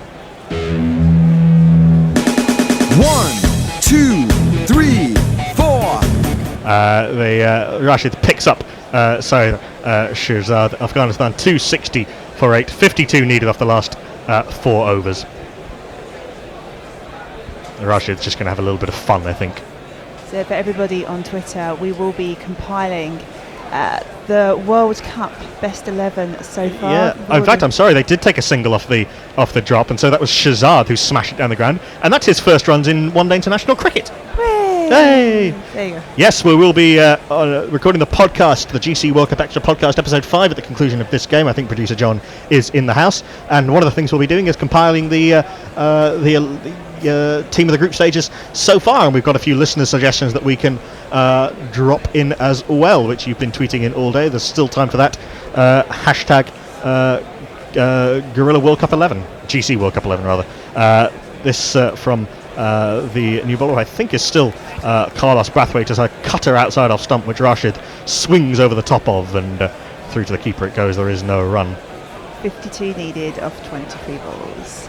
And Rashid Khan appears to have collapsed on the ground, but we're all good. Well, that was when is the bowler. Yeah, so that was we're when good. Shahzad smashed it down the ground, and Rashid had to collapse to get out of the way of that. That's a ball that Rashid tried to leave for a wide outside off stump. That definitely went wide. They That didn't shouldn't go have been wide. wide. It was inside the tram line, and no, it wasn't given wide. So Rashid slightly miscalculated on that occasion. It was inside the strike zone, to use baseball parlance. Tell you what, the old baseball coming last weekend was quite entertaining. It was Did you trying go? to- yes, I did. Went on the Sunday. 17-13 on the Saturday between the Red Sox and the Yankees. This is a full toss. Rashid Khan has powered that, and another very good catch by Jason Holder, an inch off the long off rope.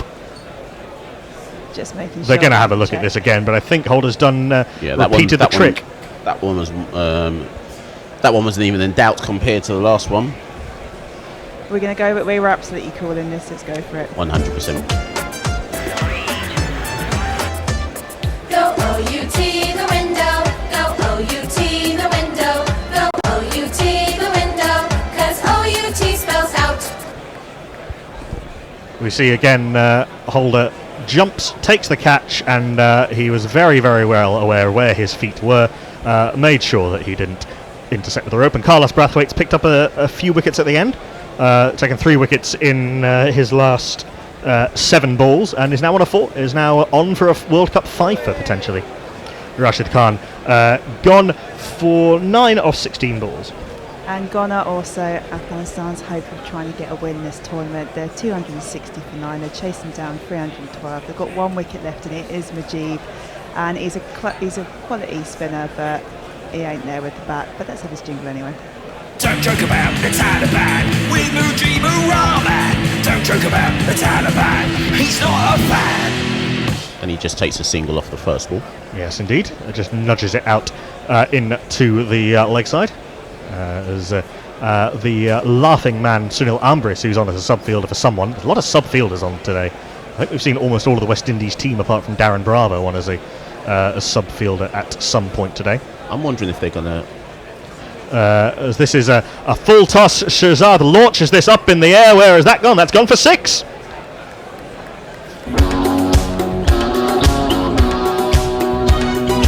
I believe in miracles. Since you came to bat, you 60 thing, you. I believe in miracles. Since you came out to bat, you 60 thing. So Syed Shahzad's first 2 deliveries in one-day international cricket, a 6 and a 4. Welcome to the 4 and a 6 international indeed. That's a slow ball wide of off stump. Shahzad pokes this out to the deep fielder Evan Lewis, who just lets the ball roll to him, throws the ball back in, and they come through for a single. Shahzad will keep the strike. He's on 11 off 3, spirited stuff. Mujib on 1 off 1.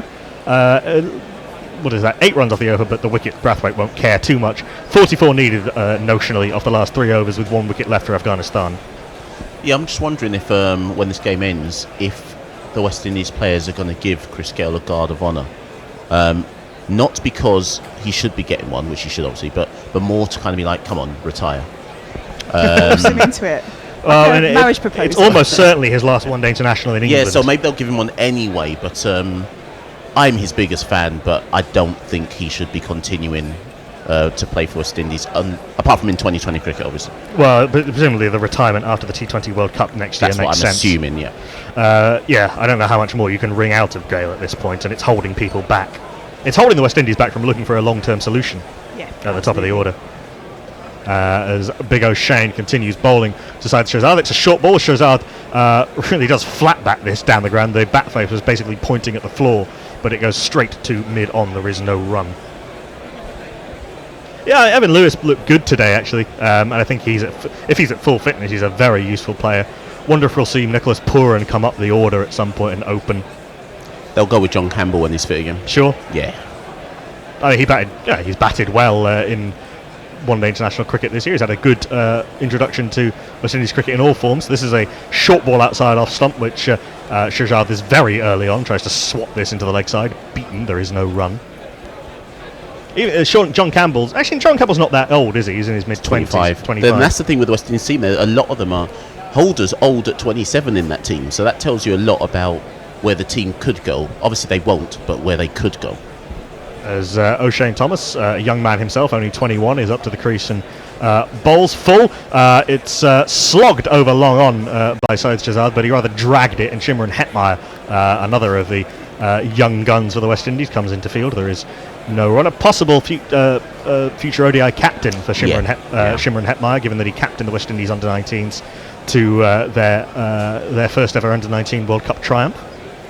Shea Hope has leadership qualities, but yeah, I think he shouldn't get it because he needs to focus on his batting.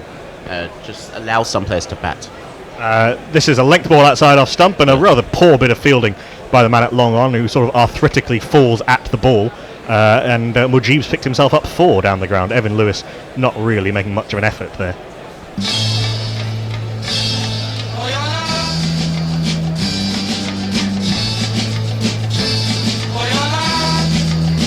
Afghanistan determined to go out in a blaze of Humpty. 39 needed off 14. A blaze of what? Humpty, as in what Ian Botham said to Graham Dilley. Graham, let's give it some Humpty. Extraordinary. As Thomas is in, that's a length ball, and that is Humptied by Mujib, hard and flat into the leg side. Hetmeyer feels at deep mid-wicket. They come through for a single. Yeah, they're having a bit of fun, and why not? I think Mujib can come out of this tournament with a lot of credit. Syed Shahzad only played the one game that he wasn't expecting to play, but he's a young man as well. Yeah, I mean, again, it's whether they're allowed to come through, but there is young talent coming through from Afghanistan. We've seen with Ikram Ali Khair, we see with Mujib, and Shahzad. Whether they're allowed to stay in is another matter. This is almost a Yorker from Thomas, but well dug out by Syed Shahzad. Off the thick inside part of the bat, it goes out to square leg, who comes into field. They come through for a single. 7 runs off that over. Shahzad will keep the strike. He's on 13. Mujib's on 6. They're both having a laugh. Why not? 37 needed off the last 2 overs. Yeah, Hazratullah has been a massive disappointment for Afghanistan in this tournament. Yeah, but they've messed him about as well. Like, I think we said it on comms. I don't know if it was Saturday, Knuckle, but obviously, what was it, about a third of the way into the tournament, they decided to change tact and go for solidity at the top rather than trying to blast their way through. But I'm not sure that's how you treat a young man who you know can be a gun player for you. Yeah, it's a tricky one. I mean, he hadn't been scoring runs, and he's a liability in the field. And they just wanted to get scores on the board. I sort of get it, but yes, I think it's definitely dented his confidence for sure, and I hope he comes back for that. Brathwaite's going to bowl the 49th. He starts with the full ball outside of stump, with Shahzad sort of swings back to him with no power or timing, bounces back to him, it goes, there is no run. Shahzad's on 13 off 8. I mean, he's done actually quite well, considering he's coming number 10, absolutely tried to smack it. Slower ball, about a week early on the shot with the slog sweep through to the keeper, there is no run. But again, you need to rely on your batters to get your runs, and not to your quite young bowling attack to try and do it. Yeah, for sure. I mean, the game was done, really. Certainly once Asghar got out, and probably a little bit before then. But Shahzad playing with the freedom of a man who has absolutely nothing to lose.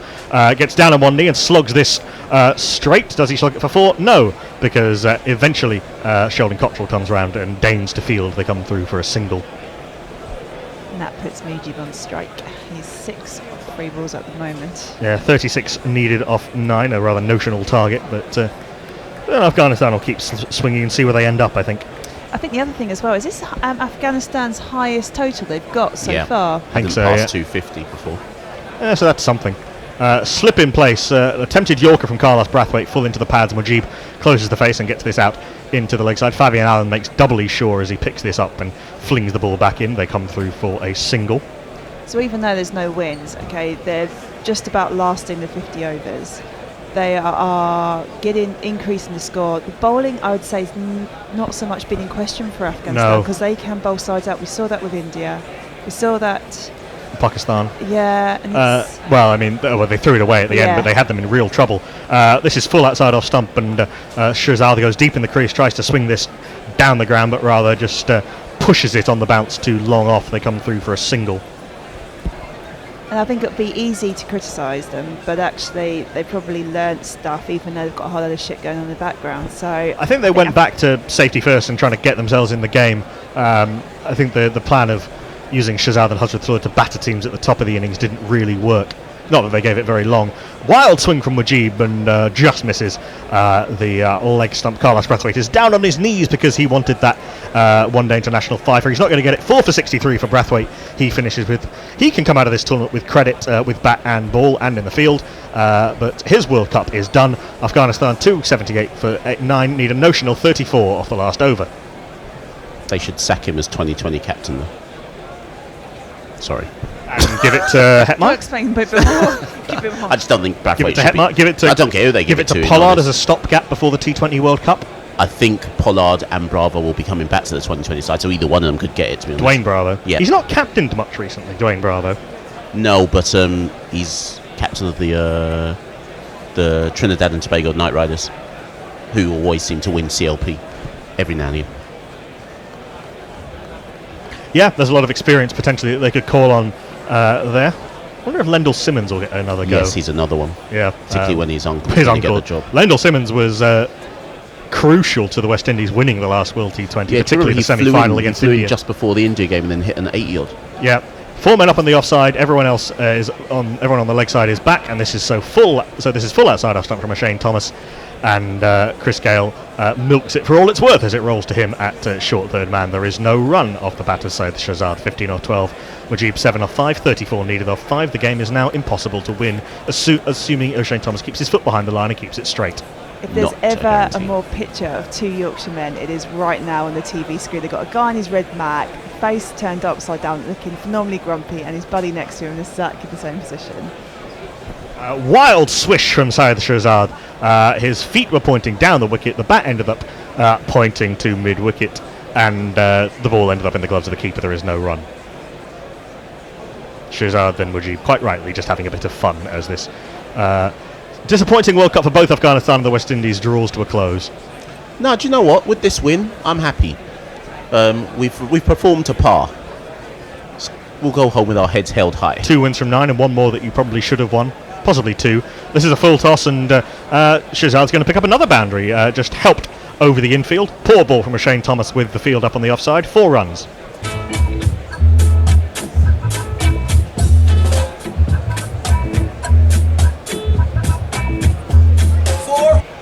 Yeah, I mean, they were in the game against the West Indies until... Australia. Against Australia, sorry. They were in the game Against New Zealand and then almost pulled it off eventually, but really left Brathwaite with way too much to do. And against Bangladesh, I think they bowled with a lack of intelligence. Fine, but the bowling was terrible. This is a short ball outside off stump, a slower ball. Again, Shahzad almost swings himself off his feet. Through to the keeper it goes. There is no run. I think ultimately the way I look at it is that both of these teams had to qualify for the World Cup. When you remember that and consider the fact that one of them, West Indies, is ranked 9th in the world and then Afghanistan ranked 10th, it would make sense they come as the last 2 in the tournament. In a tournament format, that's a league which is deliberately designed to mitigate against upsets. Thomas rather lumbers to the wicket.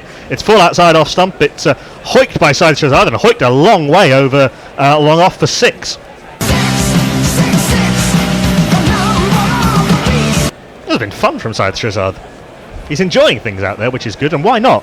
A bonus World Cup game he wasn't expected to play. Why do you say that the tournament is designed to... Because it's a 10-team league. Yeah, I've got that. And when you... Basically, the more games you have to play, the more it'll sort of revert to the mean in terms of the stronger teams winning out. Last ball of the match is a slow ball outside off stump, and it's a very, very good catch by Fabian Allen. He is a fantastic fielder. It looped up off the toe end of the bat, and Fabian Allen watched it all the way and got himself airborne, hung on one hand, and I think he might be limping now as he's taking the catch. He gets a big hug from Chris Gale. The West Indies have bowled Afghanistan out. They win by 23 runs, and Afghanistan, the West Indies World Cup is over. So get on your bike and take a hike right out of here. It's a brilliant catch. History, no good for me. Your history, And he did rather bang his left knee into the turf, but that's a brilliant catch from Fabian Allen to end things. He says, look at me, I can't bat, I can't bowl, but I can field. Which is a little bit harsh, but only a little bit. Yeah, we've seen some very good boundary catching after some very poor catching. Jason Holder took 2 very good catches, but and Fabian Allen that one to finish. So Afghanistan are all out for 288. The West Indies win by 23 runs. In truth, it was only that close because of a bit of fun down the order from Syed Shahzad at number 10, 25 off 17. O'Shane Thomas gets his wicket. 3 for Kemar Roach, 4 for Carlos Brathwaite. Afghanistan again were in the game but collapsed from Nubby downwards. 2, 6, 9, 1, 25 and 7 after good scores from Rahmat Shah, Ikram Ali Keel, who's had a breakthrough tournament, Najibullah Zadran and Asghar Afghan, the deposed captain. But they would have expected, I think, at least one win from 9 coming into the tournament, Afghanistan, but it took them ages to get into the tournament, and they couldn't get it over the line. Chris Gale is going to lead the team off. He's going to milk it for all it's worth. Not a particularly good World Cup for Chris Gale, to be honest, in this his last 50 over World Cup, having made his debut way back in 1999, his World Cup debut in 2003. But he's getting the plaudits of the crowd. He's getting some hand slaps, and yes, he is getting the please go now guard of honour. Yeah, like I say, a great servant he's been to West Indies. Chris Gale is over the years. Chris Gale's Chris Gale, and as I tweeted this morning, there's plenty to say about Chris Gale off the pitch, but always look at his stats and consider that no one else in cricket has actually done what he's done. 2 triples in tests, a double in ODIs, 4 150 plus scores in ODIs, and the best T20 batsman we've ever seen. No one else has done that, and I think people often forget to remember that Chris Gale is actually a very good cricketer, despite all of his nonsense and his very good cricketer for a very long time across all formats. It's been a rather stop-start sort of last few years and all that. His stats speak for themselves. His off-field behaviour speaks for itself, and we don't need to elaborate on any more of either of those, I think. A man, I think, who's been allowed to believe his own hype over the years, for sure. Certainly off the field, but there's no denying his on-field performances. Phil Simmons is congratulating all of the West Indian fielders, probably congratulating the people he's going to be coaching in a few months. That is the end of the World Cup for Afghanistan and the West Indies. UmpireBell.com says, enjoy the commentary, guys and gals. Cheers. Thank you very much. Thank you for listening. Yes, indeedy. We'll get ourselves off air after a few last tweets. Refresh ourselves before we record episode 5 of GC World Cup Extra, which will be out on patreon.com/Gorilla Cricket tonight. You can get it before it goes live to the public, which will be tomorrow. You can get that before anyone else at patreon.com/Gorilla Cricket by signing up as a patron at any sponsorship level. Indeed. Do you want to sum up the game for those who missed it? Yeah, some good 50s again. 50s from Evan Lewis, 50s for Nicholas Pooran. Some good aggressive stuff down the order from Jason Holder. Really got the West Indies up to a score that was too much for Afghanistan in the end. They let it slip at the death. Rather, it's fair to say. Nicholas Pooran, another good innings. Shai Hope also got a slowish 50. And Carlos Brathwaite hit 14 off 4 right at the end. Mujib and Rashid and Nubby bowled pretty well without being particularly devastating, but Dawlat and Shahzad went round the park at the end. And for Afghanistan, there was a really good partnership between Rahmat and Ikram Ali Keel, their first 100 partnership of the tournament for any wicket. But then they were always a little bit behind the rate, so they lost wickets at precisely the wrong times, lost wickets in clusters towards the end, and it was only Syed Shahzad's 25 off 17 that made the game as close as it was. So Afghanistan end with 9 defeats out of 9. Doesn't quite tell the full story. They should have beaten Sri Lanka. They could have beaten India and Pakistan. The West Indies end on 5 points. They end 9th unless South Africa. 8th. Unless South Africa have an absolutely almighty collapse to Australia tomorrow and the net run rate takes a dive, which is possible, I suppose, but they end either 8th or 9th with 2 wins, 1 no result, and 6 losses. A disappointing tournament for both.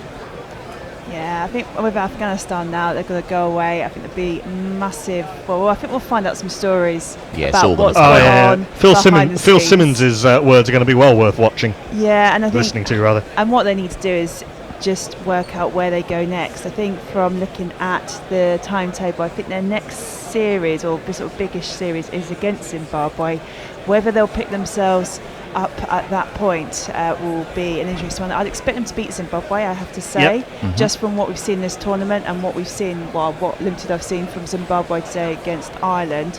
They beat Ireland in the test earlier on in the year. So, I mean, Afghanistan are a bit, it's kind of a bit like they're in between, sort of coming up from the best of, I'm not going to call them the A word, I'm not going to call them that, the other nations that don't get the opportunity to play regular cricket, and then the other nations that do get the opportunity to play regular cricket. And I think that's the difference. When you get Afghanistan playing more regular cricket, playing against the bigger boys, they are going to grow. And we've seen it in this tournament. And I know a lot of my Afghan mates are gutted right now because Afghanistan haven't won a match. But actually, what we have seen is Afghanistan lasting the 50 overs. They're getting the bigger scores. They are actually challenging some of the bigger teams, mainly with the bowling. If they can get their batting sorted, get out some of the older heads, which are actually probably blocking the side, and get the younger guns through. We saw that with Shahzad going back, who's probably, I think he's in his mid-30s. We're getting Ikram Ali Kale come in, and he's been pretty decent behind the stumps. He's batted well today. He's 18 years old, and that is the investment, and that's what Afghanistan board need to look at for the future. And you can't run a board with just one man. You have to run a board as a group of people, and you've got to work with your team. And the worst thing they did ahead of this tournament is getting rid of your captain, because that really pissed off half the team, and putting in Gulbuddin Naib. And that's not a slight on Naib. He's been there for a long time. But he clearly doesn't want to be captain. No, he doesn't. And Naib's there, I think, as the experience, in the same way as Mohammed Nabi is. So they need to look to the future, get the younger players in, and I think the future's bright for Afghanistan. Just bear with it. Yeah, there's more spinners coming through. Zahir Khan, the left arm wrist spinner, Ziur Rahman, the left arm spinner. Aftab Alam was sent home for a disciplinary violation, whatever that means. They are in a transitional period for sure. It's the guys who are coming through now. It's how quickly do Afghanistan phase those guys in? How much of the I guess sort of pre-major cricketing nation generation, the rise generation, the sort of the Mohammed Nabis, the Asghar Afghans, how quickly do they phase those guys out? How long do they think they can keep going to sort of shepherd through the new generation? But it's not a case of phasing them out. If they're performing, you keep them in because you need their experience, and you see that with Mohammed Nabi. I'd still have Mohammed Nabi in my side, but Mohammed Shahzad, he's I would say it's like longer format of the game. He does keep his head better, but in the shorter format, when you need someone who's live who can move, having a fat lad behind the stumps, no disrespect, is not going to do the ticket, and that's where you need your more younger players coming through. And even with the younger players, I think a hell of a lot of work has to be done on Afghanistan's fielding. It sort of fell apart at points during this World Cup. Even guys like Hazratullah, who's a very young man, is an absolute liability in the field. I haven't seen them field this badly over a consistent period, but something went wrong with the fielding, and it's going to be a major priority for whoever takes over as Afghan coach from Phil Simmons. And as you say, I just hope that the new coaching team are allowed to do their jobs. Yeah, 100%. Fielding can be resolved, and I think that's just training, practice, and giving the opportunity to do that work. Just to pick something up, though, that Jules said, and I think this is ultimately the problem. So I've just got in front of me the ICC Men's Future Tour programme. So following this Cricket World Cup, so this will end, we're in July. Between July and December, Afghanistan play 8 ODIs. 5 of them are against Zimbabwe. Then they'll play 3 against the West Indies. When you then go into 2020, for the whole of 2020, they are scheduled to play none. Now, in the year that the World T20 is taking place. No, so they'll play 20s, but they're scheduled to play no 50-50. No. Oh, I see. Bilateral series with anyone. And how can you expect a side to develop if you don't give them any games to develop? Actually, fair, not many sides are playing 50 over international cricket next year. The tournament, the schedule's become almost entirely T20. But it's true, and there's a danger, I think, that Afghanistan could, the rate of progress could slow, and that they could even go backwards a couple of steps, given all those circumstances, given the limited opportunities, given the fact that some of the board don't seem to be focused on the development of Afghanistan as a major cricketing nation. It's going to be an interesting few years for sure, and for the West Indies too, with the change of board, the change of coach, maybe a change of captaincy coming. Who knows? West Indies, I think, have some bright players potentially all coming through at the same time. That middle order engine room of Hope, Pooran and Hetmeyer. A good new crop of young fast bowlers. They need a spinner. They desperately need a spinner. Maybe Jamel Warrican, maybe Roston Chase can do that as a stopgap role. Maybe Rakeem Cornwall will finally get given a go at international level. But it's going to be interesting to watch the development of these two teams.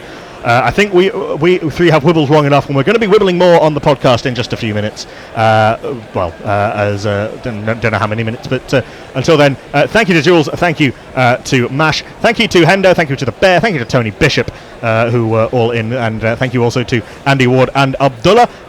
We're not here tomorrow on GCSA, on GCUK. GCSA are covering the game between Bangladesh and Pakistan, which is still theoretically a game that Pakistan could pull off the biggest one-day international win by a men's team in history and go through to the semis, but realistically that's a bit of a free shot for both Bangladesh and Pakistan. We'll be back on Saturday for India versus Sri Lanka. We're on air at 10:20 a.m. UK time. Until then, from everyone here at Gorilla Cricket UK, it's goodbye.